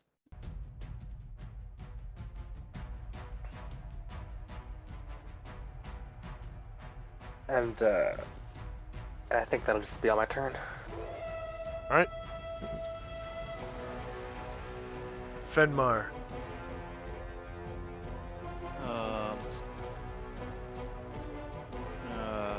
Half move right here. Wait. No. Less than last time. Right here. Wait. Yeah, fuck it, right there. I'm gonna hit him with the spiritual hammer. Alrighty. Spiritual hammer! Spiritual hammer! Technically, you are in melee with it, so you're not firing into a melee, so you don't have to do a called shot. You just...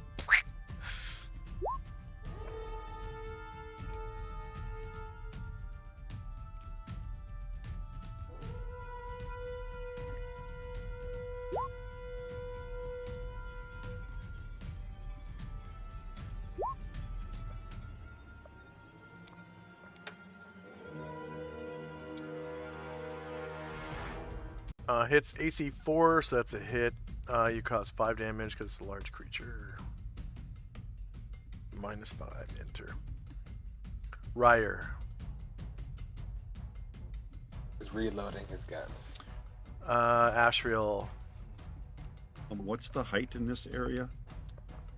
About 20 feet, and he is 10 feet up. They are 10 feet up. I will.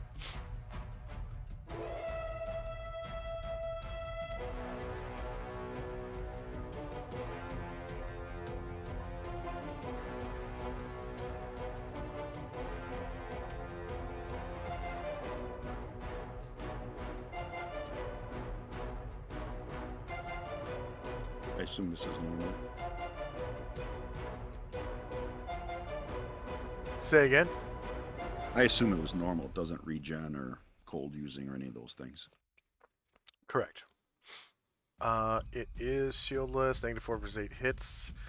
You cause 17 damage with your flame tongue. Yeah, I don't think they're immune to fire.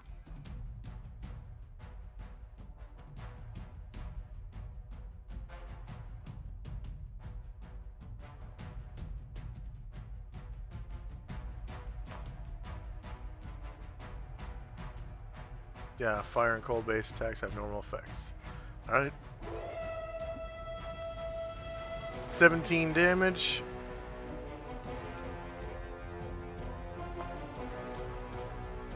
Airdrin.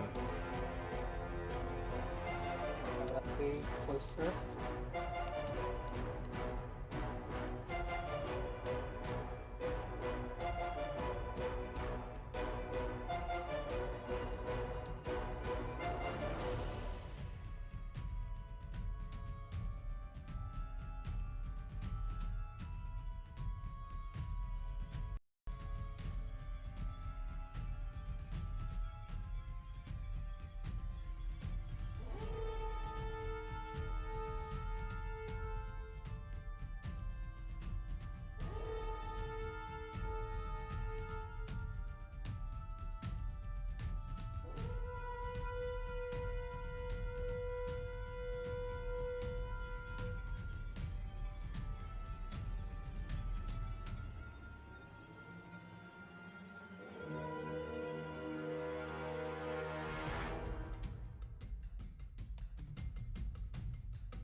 Suli with a multiple. What? It's weird. It skipped right over I you. got no targets. Just hit me.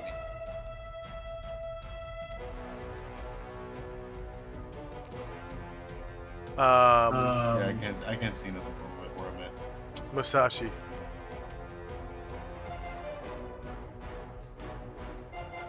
Sashi. Um,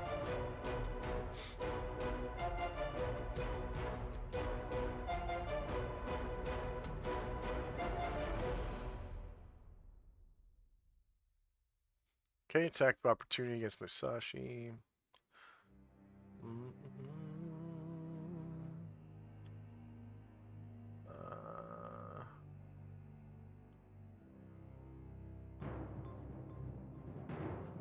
Actually, you know what? It's a slime. It shouldn't have anything but front. That's so stupid of me. It senses, yeah, it's all sides are front. So no attack of opportunity because it threatens everything around it. However, it doesn't have a back or flanks. It's like front all the way around. I don't know why I didn't think of that before. So Musashi can take his attack. It's always going to be front shieldless AC.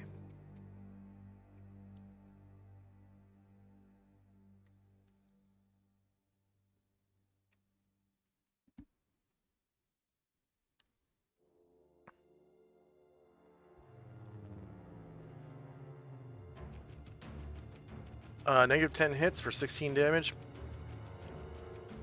And it falls to the floor. Go ahead and describe how you slay it. Turns into saline.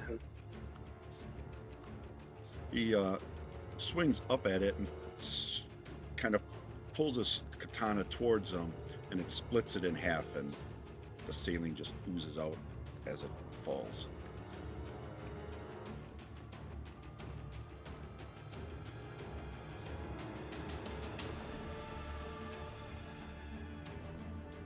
All right.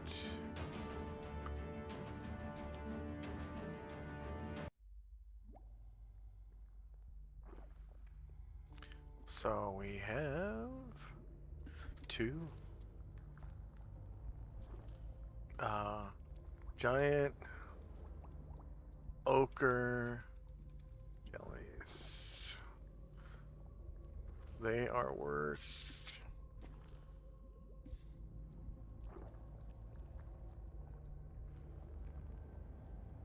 2,000 XP.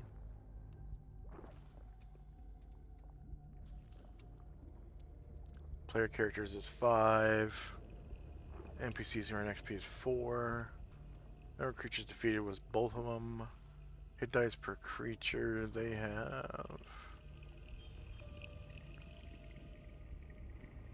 12 hit dice each.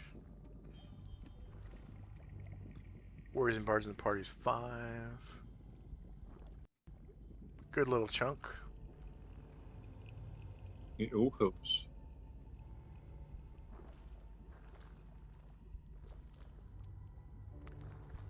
All right.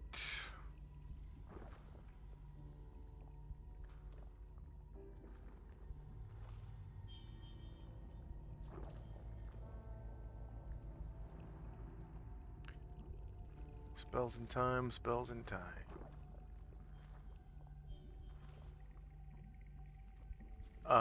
Did you guys get rid of prayer? Just making sure. So I'm removing it from the board now.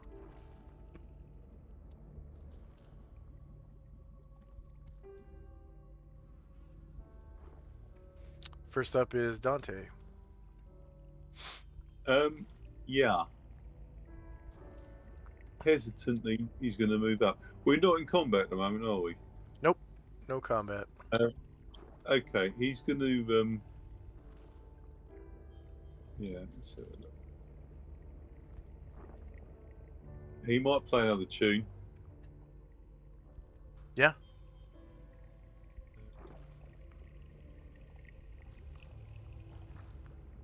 You want to do rally +1 to hit? Yeah, I think so.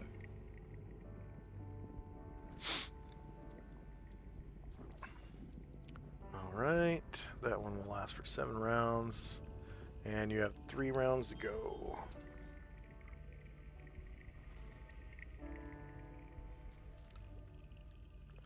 Suli. I would like to cure somebody who needs healing. Does this guy with the blue with the shield next to me need healing? Looks like it. Should be able to hover your mouse over him to see his green bar. It's like, yeah, the green bars is like sometimes like what's against the blackness, it's hard to tell if it's full or not. Oh, you know what? He's a Like you thief. see, like this So I blue made guy it- right here, I think he needs it, right?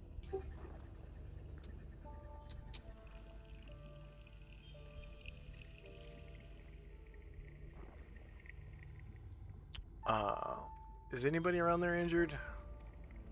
Shandrak is full. Ashryl's full. Fenmar's full. Took a hit, didn't he? Musashi's full.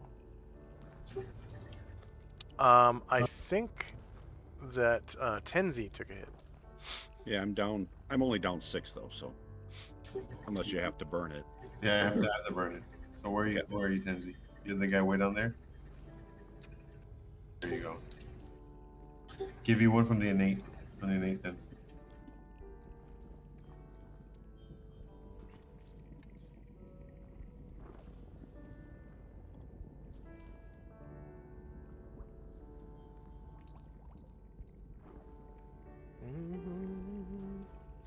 Anything else for Sui? That's it. I'm done with that. All right. Next up is Tenzi and company.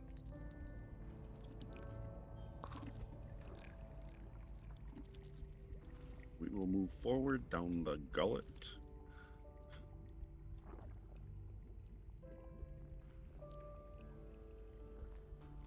I forgot all about Zalmond. He didn't participate in the last battle. Mm-hmm.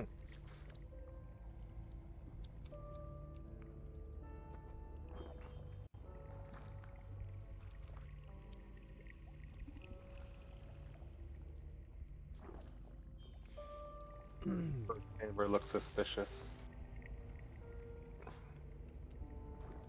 All right. So that pointy bit at the end, it means you're going under a bridge on the other side. So there's like a tube that crosses. So I will stick you, if you want to go through, we'll say there's like an anus-like opening. And you just walk to the end and I'll put you through the other side. Yeah, all my people will go through. All right, just get them all as close to the point as you can.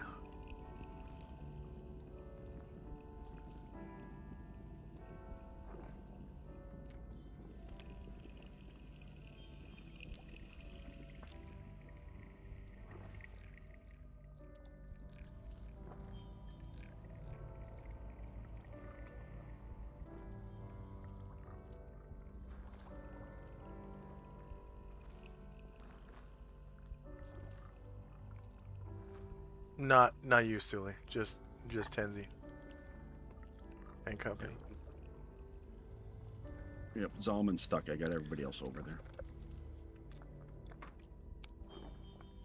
Okay, the token that's stuck, go ahead and delete it, and then just drop the token on the new area once I stick you guys on the other side.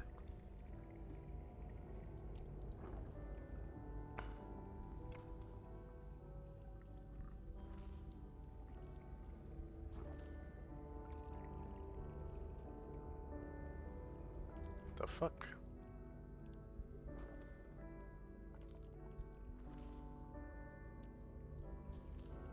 There we go.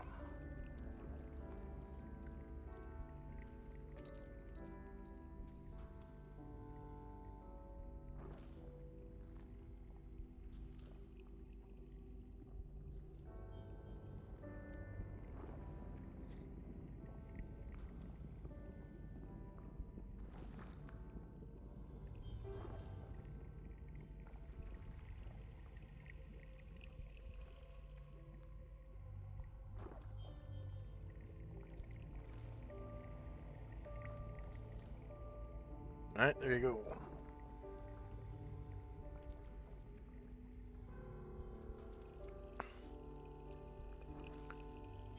So it's just like a teleporter, basically. Just kind of squoze you out through this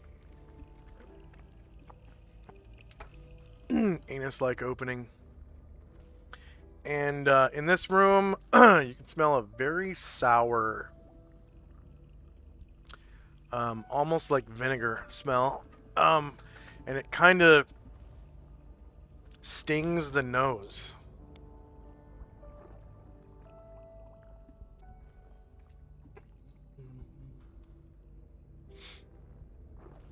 And if you have any movement left, you can go ahead and take it. There's an opening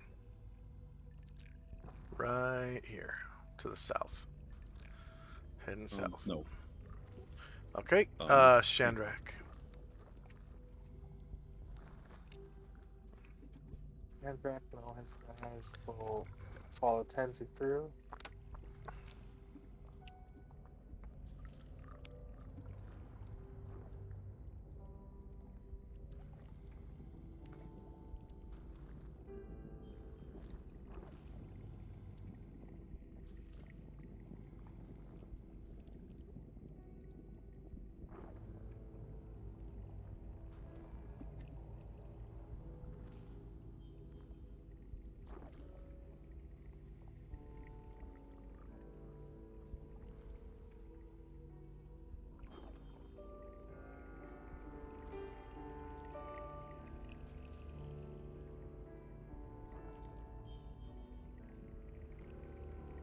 And Finmar. Just, Into the next chamber as well. They're blocking the way. Okay.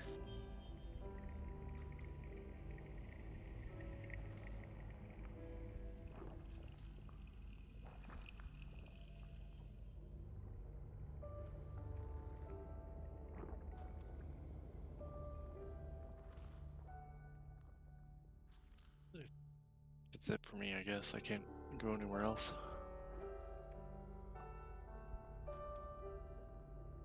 Okay.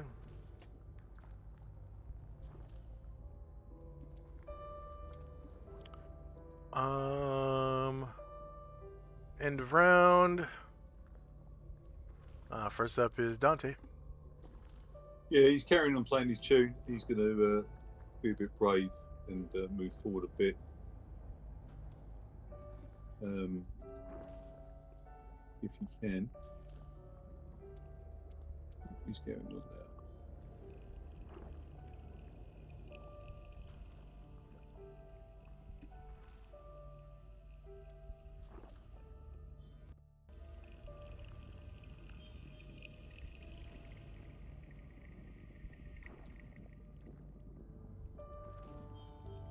For some reason, I can't see them moving. Get out.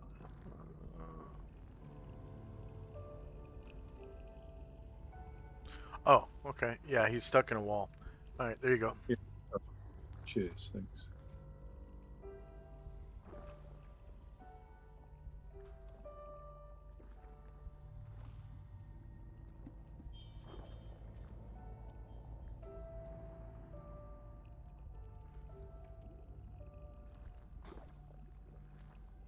Yeah, I think that'll do. Just carry on playing. Okay. Next up is Dawnstar. Suli.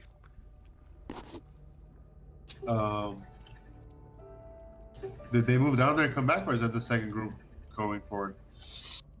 Like, did Second, they come back to the second gates? I see them group. back on the field. Second group can't go through because the first group is in the way. Oh, well, then I'll just, I'm going to cast Armor himself and wait politely. Okay.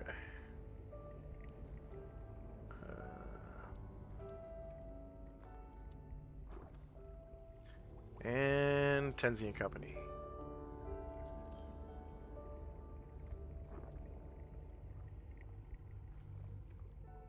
Try to move through.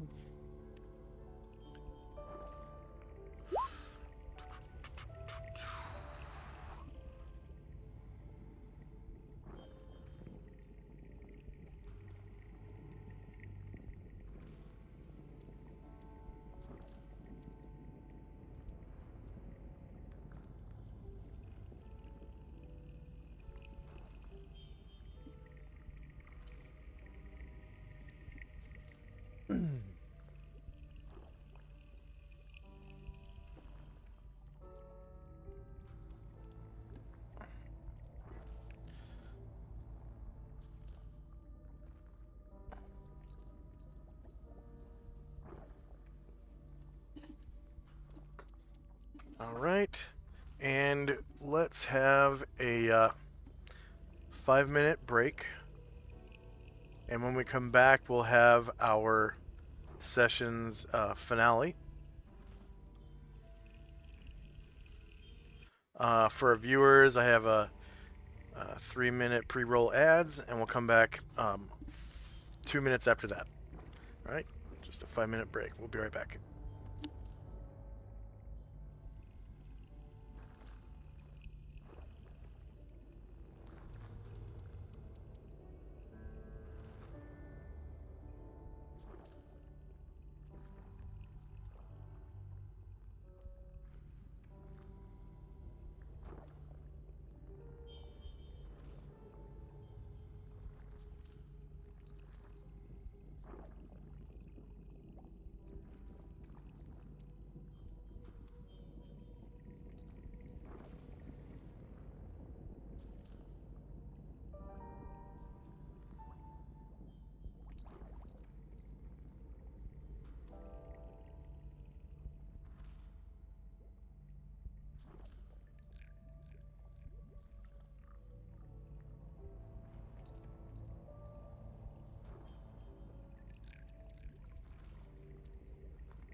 Bingo.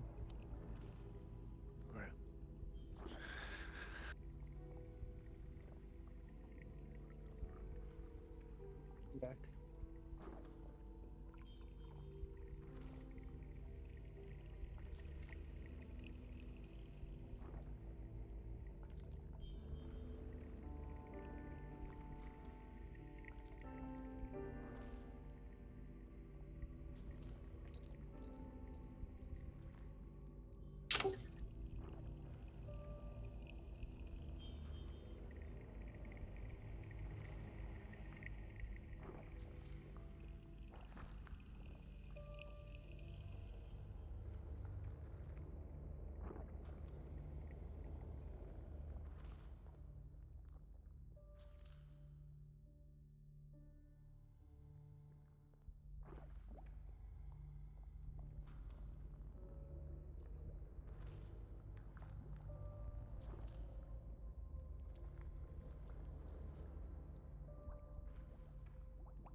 And we're back.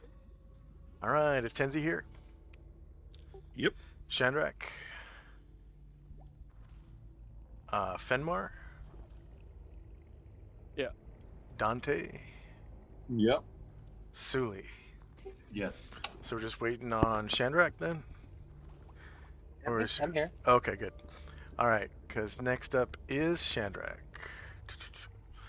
So you're squeezing through this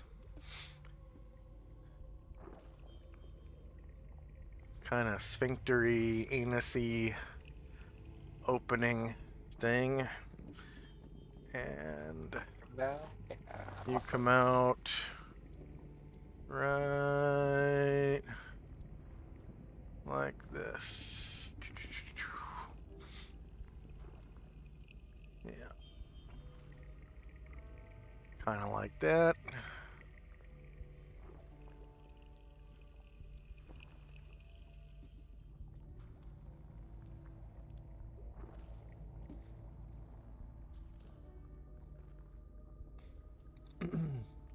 And Yes. the floor here is it's a little different. It's kind of pink and like wrinkly, and it kind of gurgles and spits this stuff Yeah. that smells like vinegar.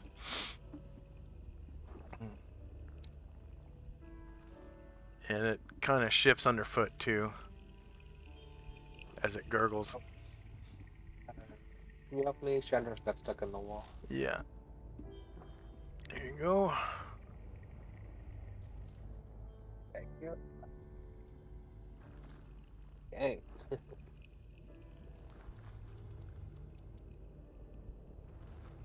Alright. And, so I'm gonna go to the edge of this and just try to look into these pools. Do they look opaque? Can I see through them?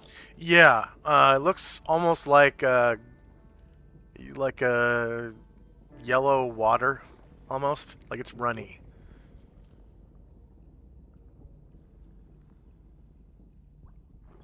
And it looks like there's like a fish net right here. And it's sort of sizzling in this yellow water. Over here, it looks like the rib cage and tail of some kind of like lizard. Or sorry, rib cage and neck of some kind of reptilian creature. There's no hip bone. So there must be some kind of like vertebra, neck bones. That's weird to have bones in the neck though. Oh well. I'm not the one that drew it.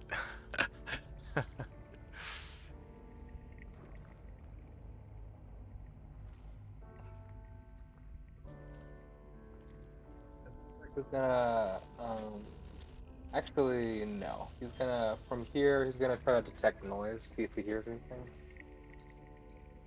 All right. I'll let you roll it. Okay.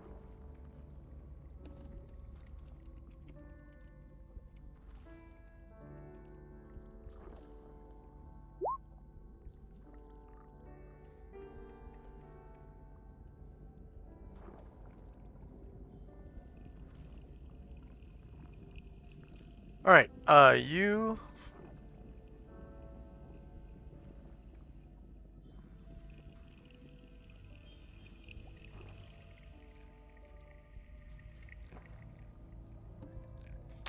You can hear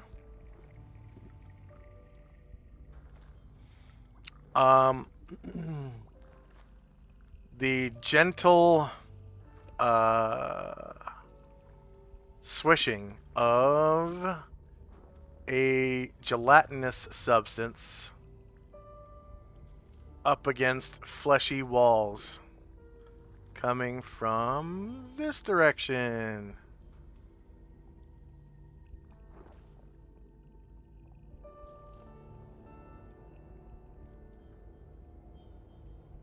I'll turn back around and I'll motion over to Tenzi's group and I'll point over that way and mouth enemies.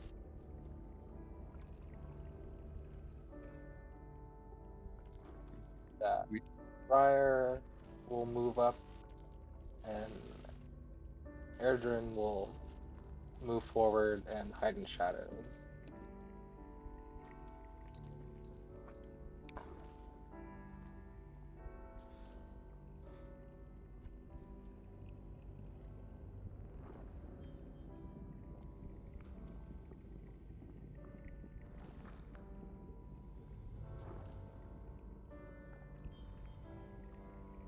Right now.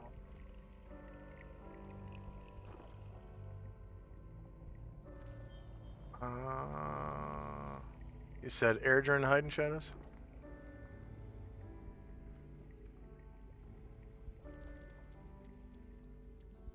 Who's hiding in shadows? Huh? You said someone's hiding in Airdra? shadows? Airdra, okay. Yes, Erdrin is.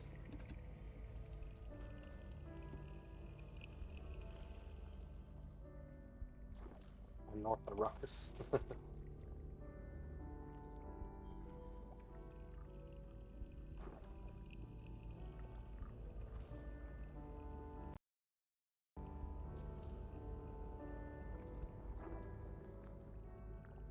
Okay, anything else for Shandrak and company?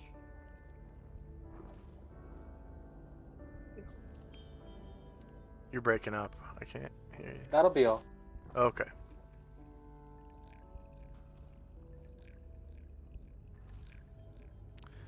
Fenmar. You unstick me from the wall.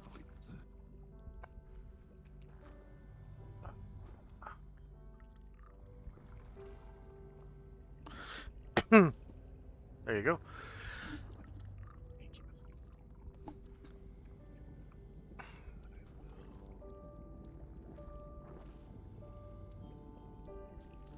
Just wait right here.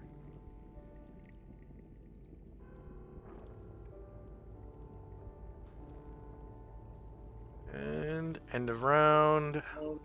I have to re-roll my initiative because I had to delete my token. Oh. Yeah, go ahead. And then do you remember what order you were in? Were you right before Shandrak? I think so. Yeah. Okay.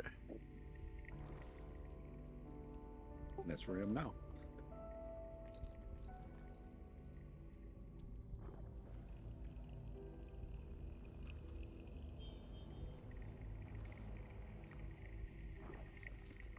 All right, first up is Dante. I'm just going to move forward.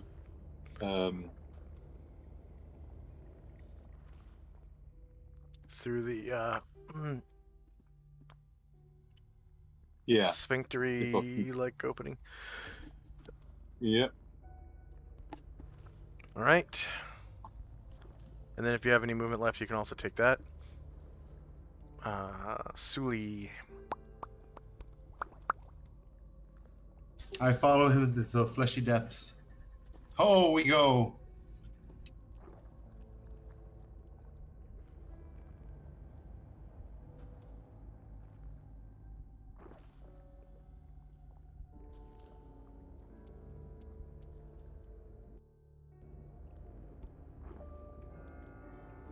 Oh.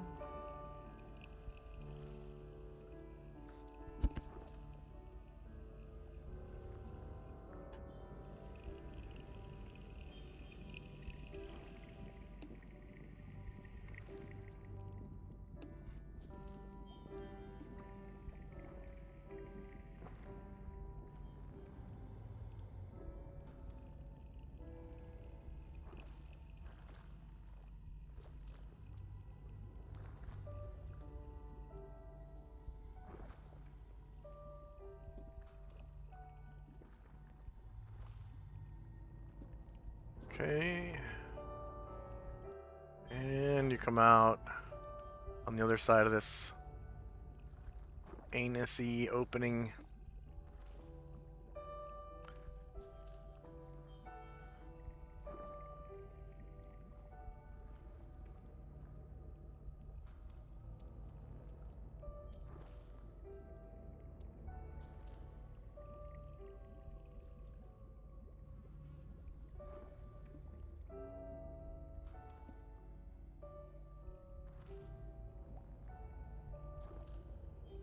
If you have any movement left, you can go ahead and take that too.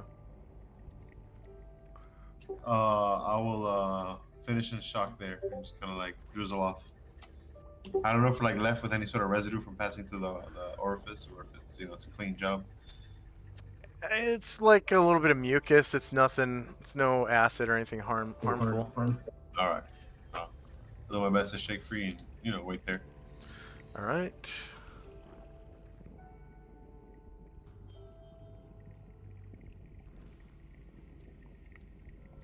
Next up is Tenzi and Company.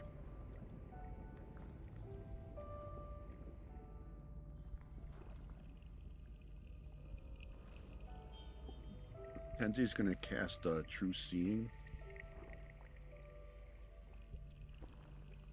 Okay.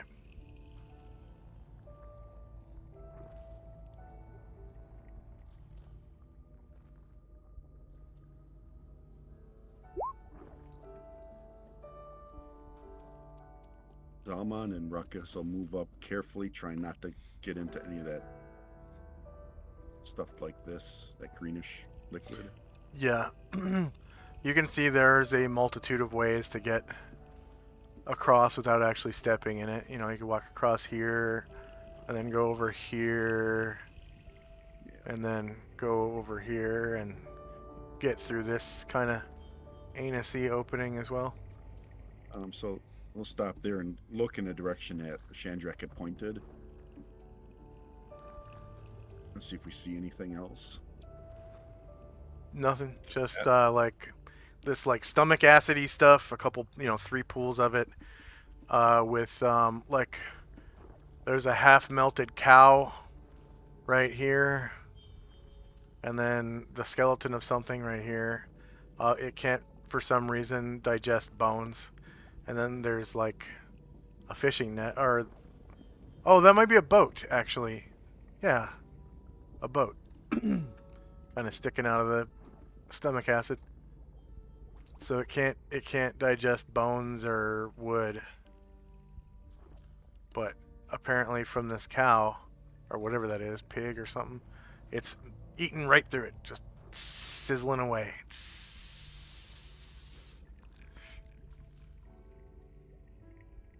And then that'll be it for us. All right, Shandrak.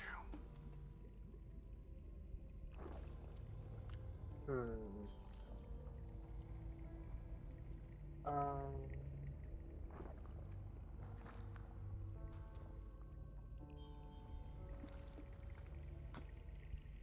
Jack goes into his backpack and he pulls out his He has a couple potions of acid resistance.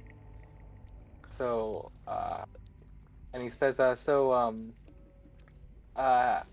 this might take a while, but we should like we can apply a little bit of this to each of us, and we'll have a couple hours where this stuff shouldn't hurt us. I think. Okay. How many people are there right now? How many people? Yeah. 1, 2, 3, 4, 5, 6, 7, 8, 9, 10 people in amount. 1, 2, 3, 4, 5, 6. How much how much do you think it would how much application would it take for the ruckus?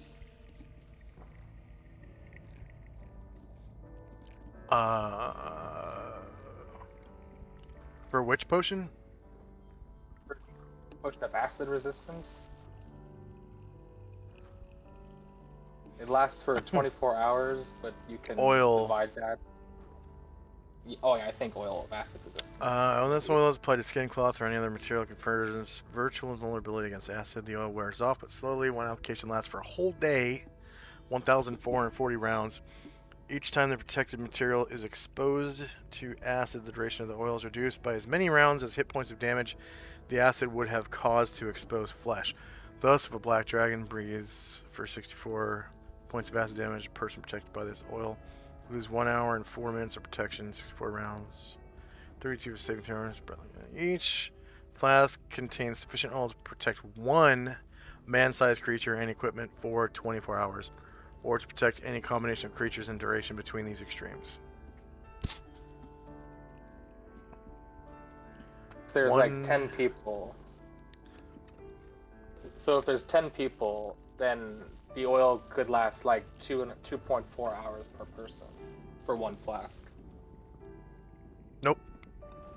No? You only have enough to cover one man-sized creature and his equipment for 24 hours. So, but I think it says in the details that you can subdivide that in the time, so that you can be like, instead of one man for 24 hours, it can be like 2 for 12 hours, or etc. Oh, okay. So the clause, or to protect any combination of creatures and duration between these extremes. So, more people would be less time that would it last for. So if we have 10 people, it could potentially be 2.4 hours per person, if we can apply it to everybody. Yep, 2.4 hours. The Mandrake will call everybody around him Slash and pull out arm, his oils. 60. Well, that's not including the wolf, though. Yeah, I got that's for one vial. I have a second one. I thought I was asking how much do you think it would take to cover the wolf?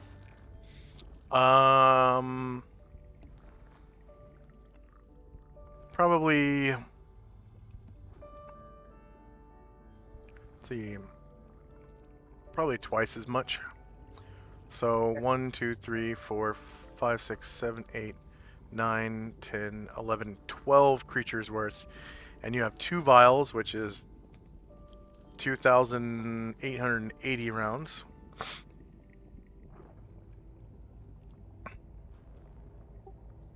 creatures worth? Huh? I mean, to. I'm sorry. You said two. You said you're creatures using worth for using roughness? both potions. Yep. Okay. Well, in that case, then I could just. Yeah, I can just use the one, and then everybody would have 2 hours. Yeah. 24. Yep.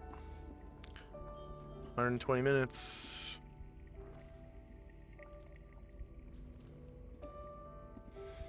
So, oil of acid resistance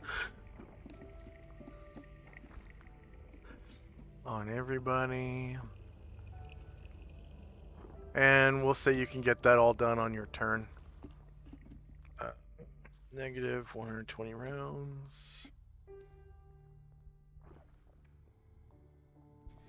Alright. Anything else for Shandrak's company? Alright, Fenmar. Fire the walk up.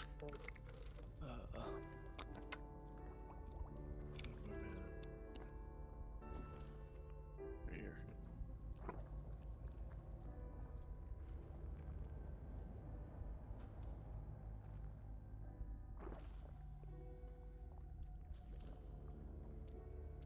Okay. And end of round, regeneration. Are we still in combat, or No. no? I'm gonna move in a little bit further then. Does anybody need healing out of combat? Alright, so you feel the Tarask start to move now. I think it's been 7 rounds. Yeah. You feel it start to move, and the room kind of shifts a little bit. Nobody gets dripped with acid or anything, but the room shifts a little bit.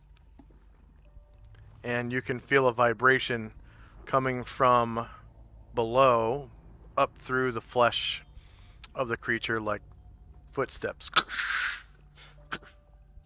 Like Yo, that. Corlana just farted.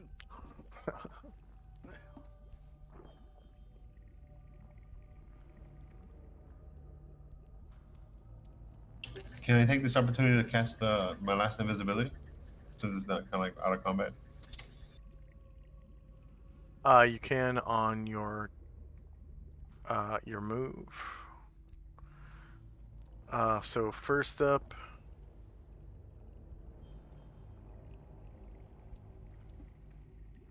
oh wait, no, I'm sorry. It's end of this round. Hold monster will, yeah. All right. Sorry. So there's one more round left. Fenmar, your strength of stone is gone. Oh, yeah. So go ahead and put your strength back to what it was before.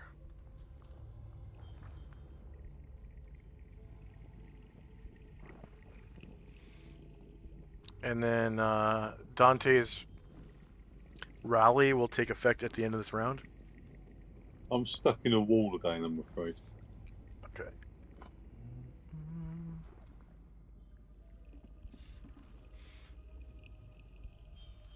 Thank you. Yep. And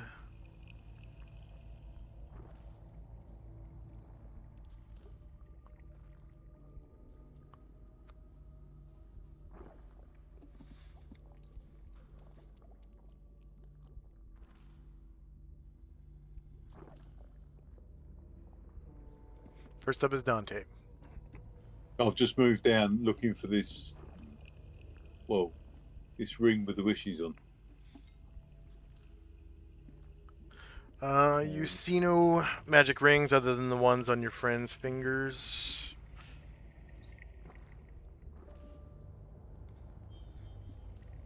Okay. That's it for me this round. Okay.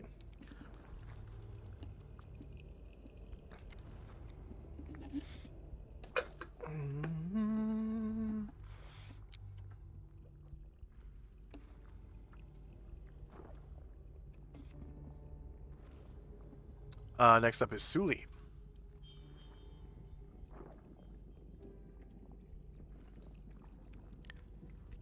I will cast invisibility and then glide up.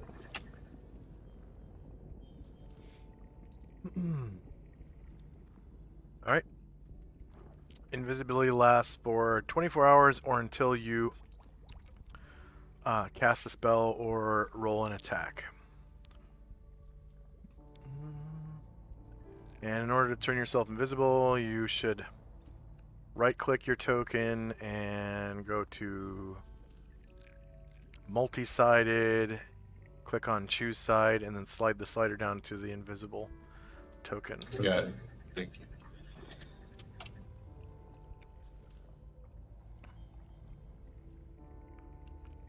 And you fly, so you can, and you're out of combat, so your movement is doubled when you're out of combat.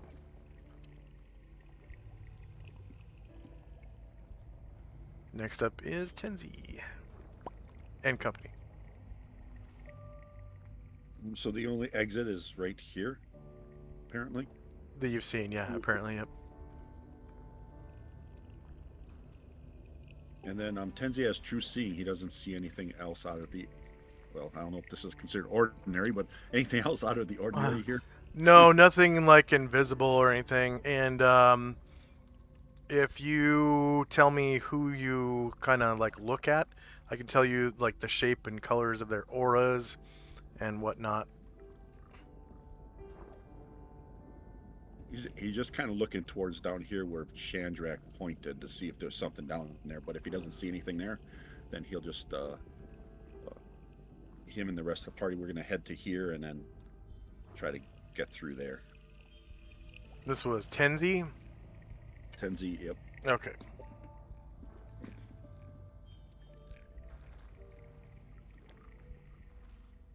Chandrak and company. Will get down on one knee, put his hand on the ground, and cast Hold Monster again onto the Tarrasque.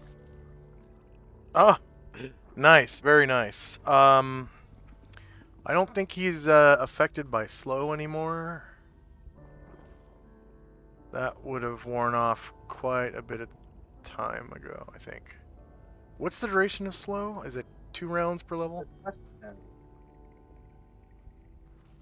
I should never have deleted that. It is 3 plus 1 round per level, so that would be 14 rounds. And I think it would have 1 round left. So yeah, I'll give him a -4 to his saving throw. 7, right?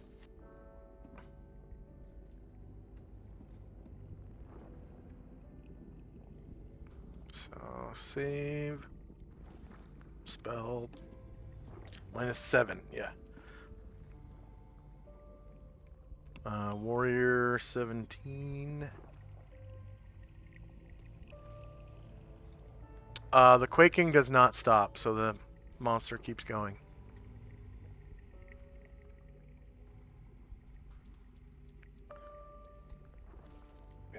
My other guys will move up too.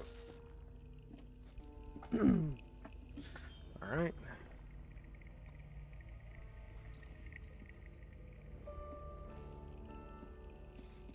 Fenmar.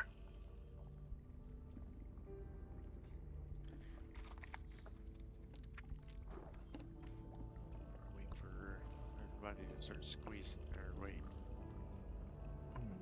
Yeah, I'm gonna wait for everybody to start squeezing through.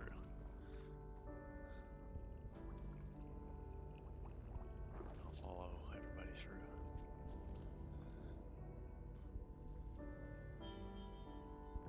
Okay, end of round.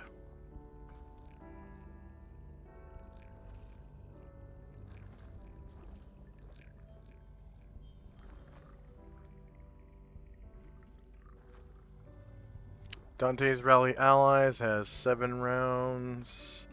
So 6 rounds left at the end of this round.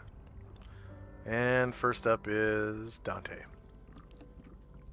I want to cast Detect Magic, if I may.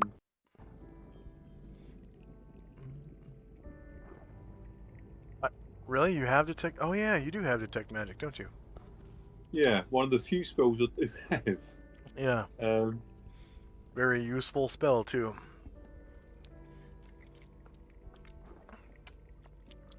And then what direction are you gonna? Sort of quite centrally, I think, in the chamber. It's got an area of effect, a little area of effect, I think, isn't it? Say again. It's got an area of effect. It has a beam of effect. It's a 10-foot wide beam radiating from the front of your token. And it Right. picks up everything within that 10-foot wide beam. And it goes out like, I think it's a certain distance depending on your level. Okay, this sort of direction then, across these two pits. So you're facing this way then. Diagonally, Yeah. down and left. Diagonal, yeah. Okay, so you sense overwhelming enchantment magic coming from that direction.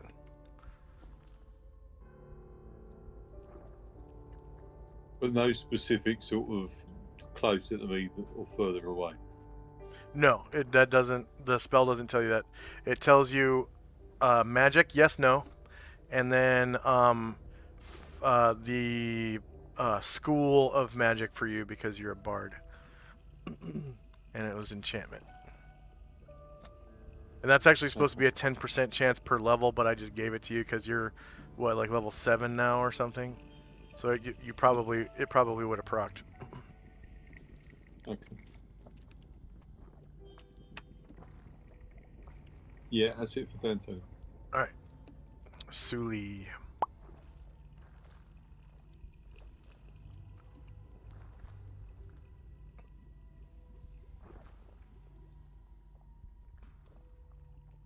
All right, Tenzin Company. We will attempt to move through.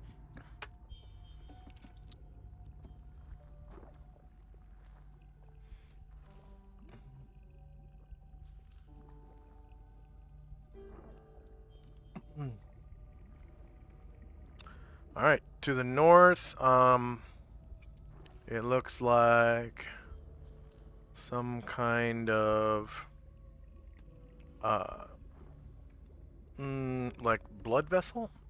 To the west, where Ryer is going, it looks like some kind of endocrine system pathway.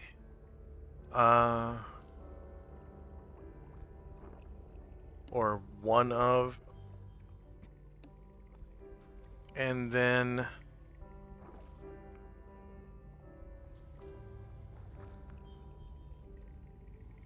to the south, it appears to be more endocrine system. Endocrine. So as you step in with Tenzi, you can see like it looks almost like a tonsil. It's a piece of spongy flesh that has many, like, myriad folds in it. And it's kind of like pulsing. And you can feel the heartbeat now. Boom, boom, boom, boom, boom, boom. And it's going faster and faster. Boom, boom, boom, boom, boom.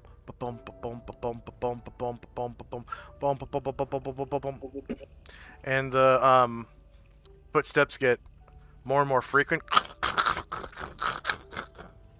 And the floor's getting pretty jostly now. So this flesh in here, it's kind of like jelly.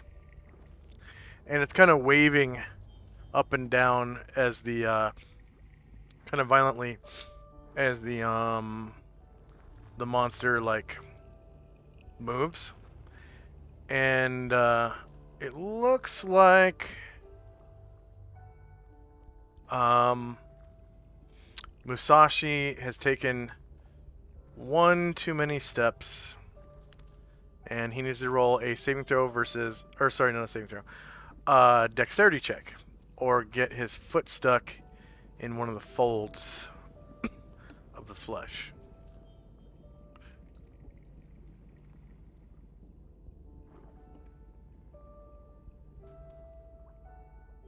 Alright, so he is able to step back, and he is displaces himself out into the hallway. And Ryer isn't in far enough to have to make the same check. Anything else for Shandrak and company? Yes. Hearing the beast, kind of start to make some noise and my spell failed. Shandrak will just, unsheath his sword and take a nice stab into the ground. Alright. Go ahead and roll to hit yourself.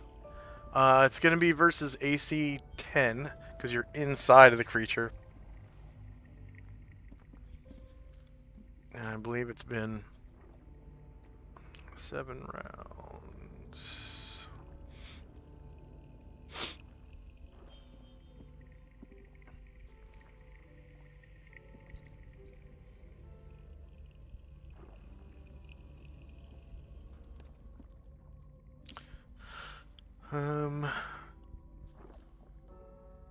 Alright, you cause 14 damage. And suddenly, like, everything shifts again. There's a jerking motion. And you can feel the whole creature kind of vibrate loudly. Everyone needs to roll dexterity or go prone. Fall prone. Oh, sorry about that.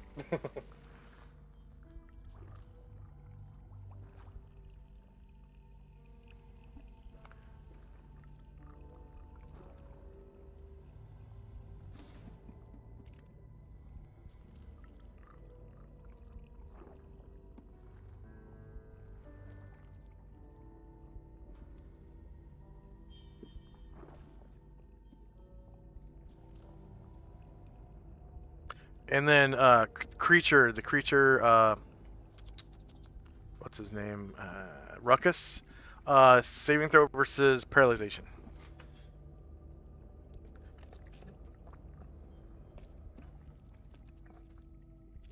And Zalman doesn't have to roll a check, because it's Ruckus's feet.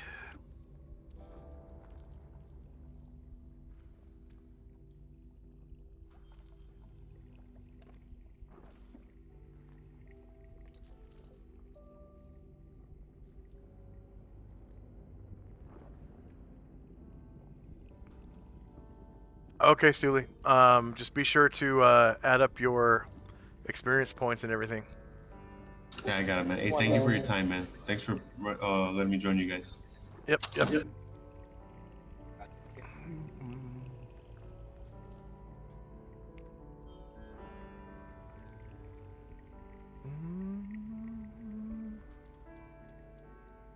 And why don't we end it there?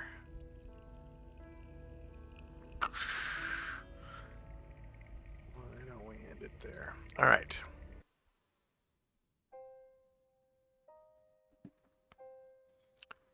So, any level ups?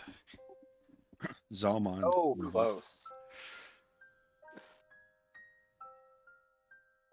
Yeah, Dante's pretty close as well. And I'm sure Sully leveled up, but I think he's already gone. So he'll have to take care of that sometime before the next time he plays. So you said Dante leveled up? No, he's close. Oh, Very close. What? Zalmond did. All right. 3 maximum HP on Zalmond. Nice. I won't level again for probably another 2 months. I was about to join a game with Zalmond where the DM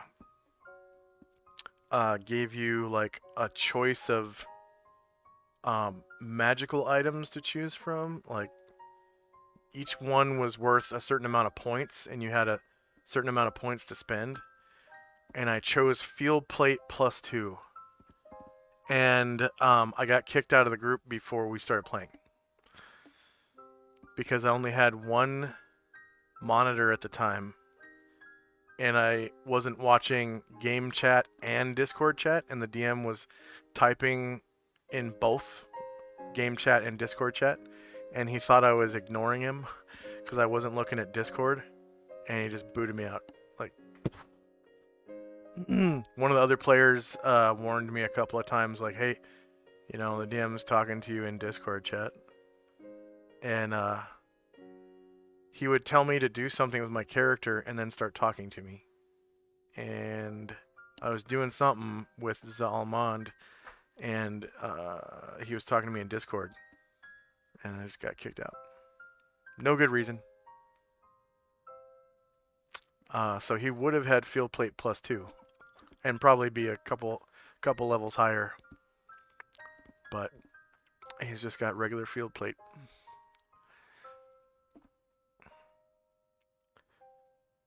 Bonnie's level 7 now. There we go. I don't think level 7 paladins get anything special. Paladin abilities. Nope, not till 9th level. He can cast pre-spells once he gets to 9th level.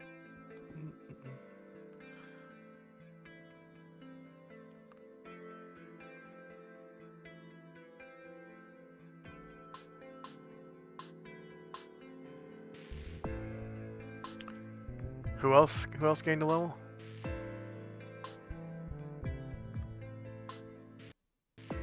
Erdrin's like 3,000 XP from a level. Wow, 3,000.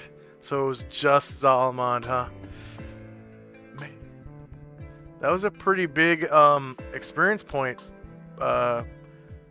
bonus too for the Tarask.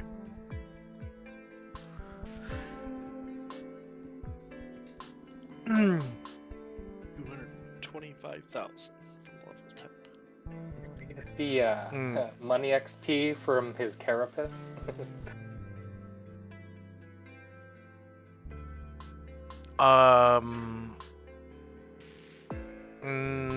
It's supposed to be for like gems and what's it called? Gems and coins, gems, and art. Like the actual treasure.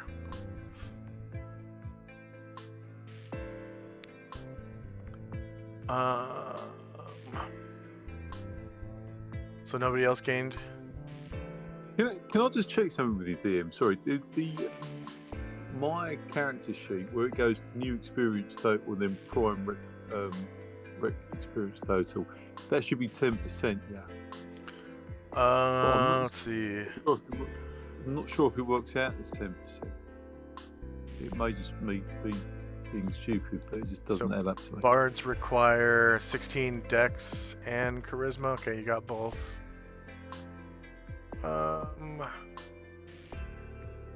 Put in like 100 and see if 110 comes up. Yeah, make sure you have everything in parentheses. Because if you don't, then it only gives 10% to the first thing you have in there. That might be it.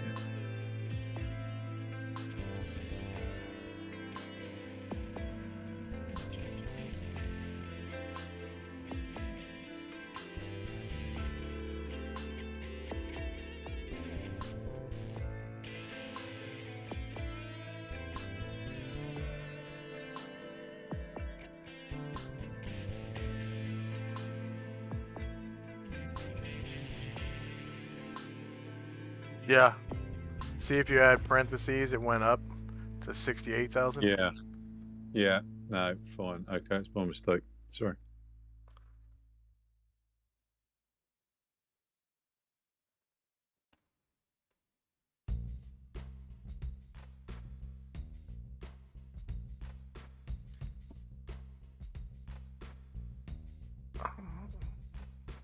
Wow, you got you basically earned 20,000 experience points today. Like just a little less than 20,000. That's really fucking good. Yep, that's 2 weeks worth. Yeah.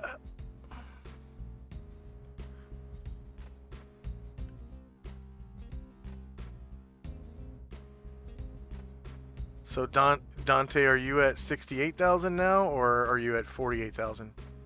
No, 68,000. Okay. So what you do is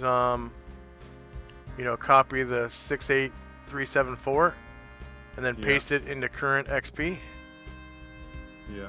and then delete gained XP. Okay.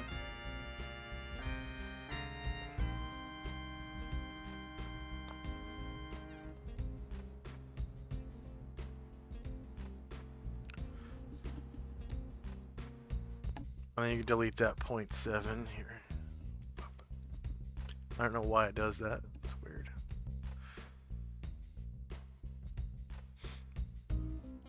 So you're like 1,626 points short of Bard 8. Yeah.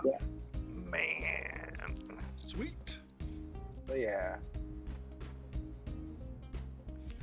Probably going to get that next session, though. Probably Yeah. going to get Bard 8. Can I just ask, that helmet that I picked up when I cast Detect Magic, did that radiate magic?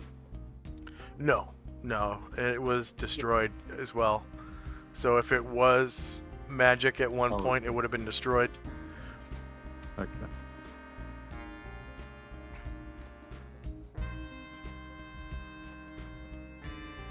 I was 10k away.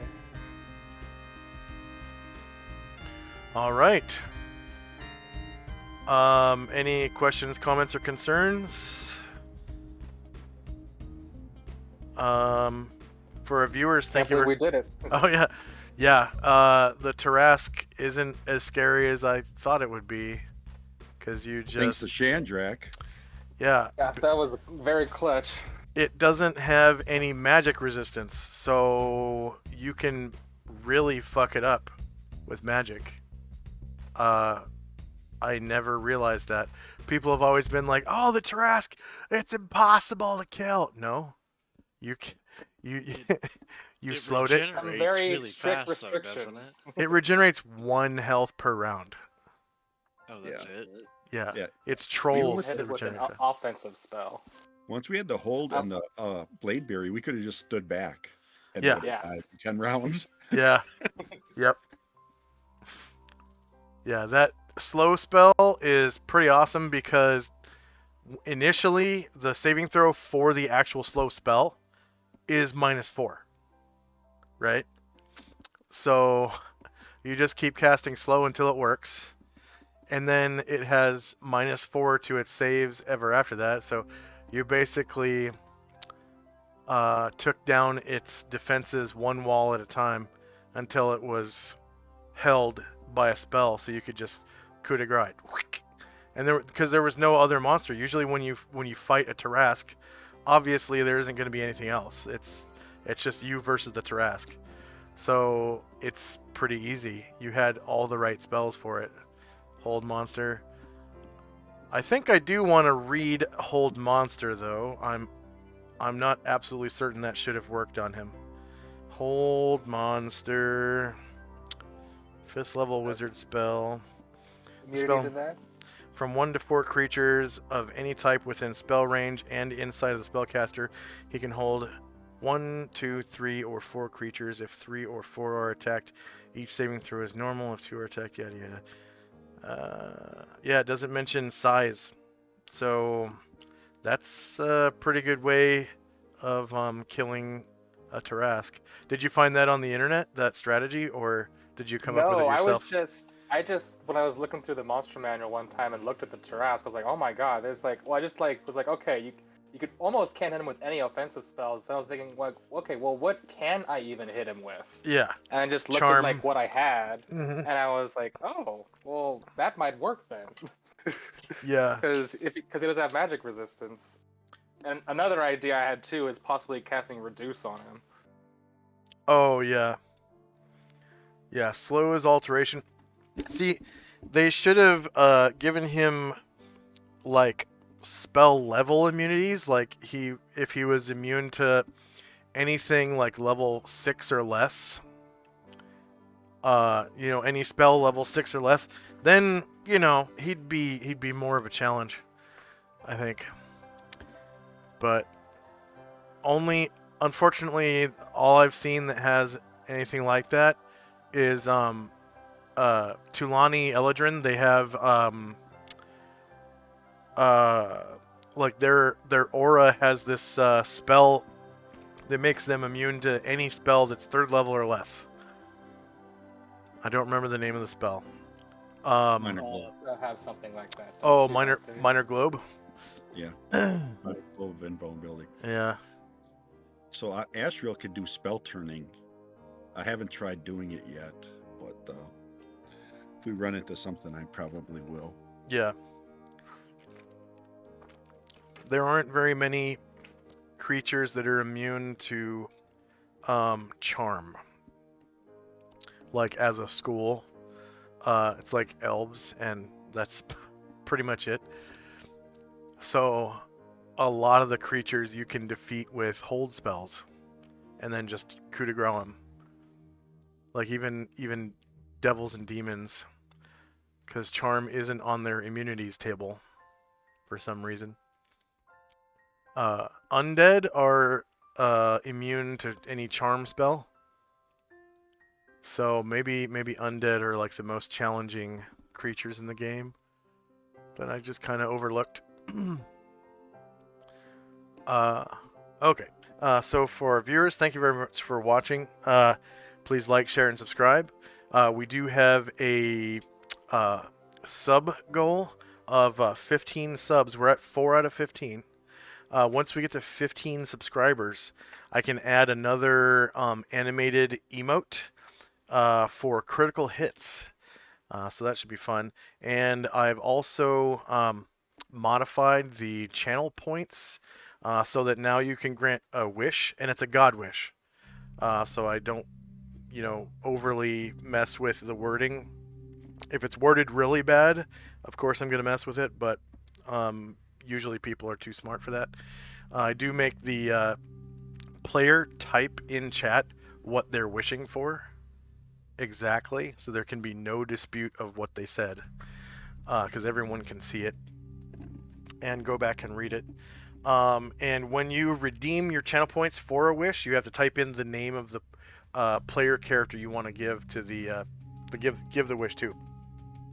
And it doesn't necessarily have to be a player character. It could also be one of the NPC henchmen or a follower or something. You just have to type the name of the character in. And then you can still grant magical items. Each time a magical item gets granted, I raise the price by 1,000 channel points. So it started at 10,000, and we're now at I think 16 or 17,000 for magical item. And then now you can grant heal spells for 5,000 points. And a great way to accelerate your accumulation of channel points is by subbing. Currently, we have 3 levels of subscription, level 1, 2, and 3. Level 1 gets you the most bang for your buck, I think, when it comes to emotes and stuff. Because the other 2 levels, I only have room for 1 emote each, and they're not animated. But level 2 and level 3, of course, will... Oh, Watch Your Pants has 17k, still got to save up. That's enough to redeem an item, if you wanted to. I'm sure you're probably saving for that wish, though, I bet. And yeah, subs help you accumulate points faster. I think normally, if you're not subbed, every treasure chest you open is 50 coins, right? And then if you're subbed at level 1, isn't it 100? I'm not sure who's subbed in chat. Watch Your Pants isn't subbed. Is Thaco Tuesday still here? Oh, and XL was here. Nice. I haven't seen you in a while, XL. Were you here last week?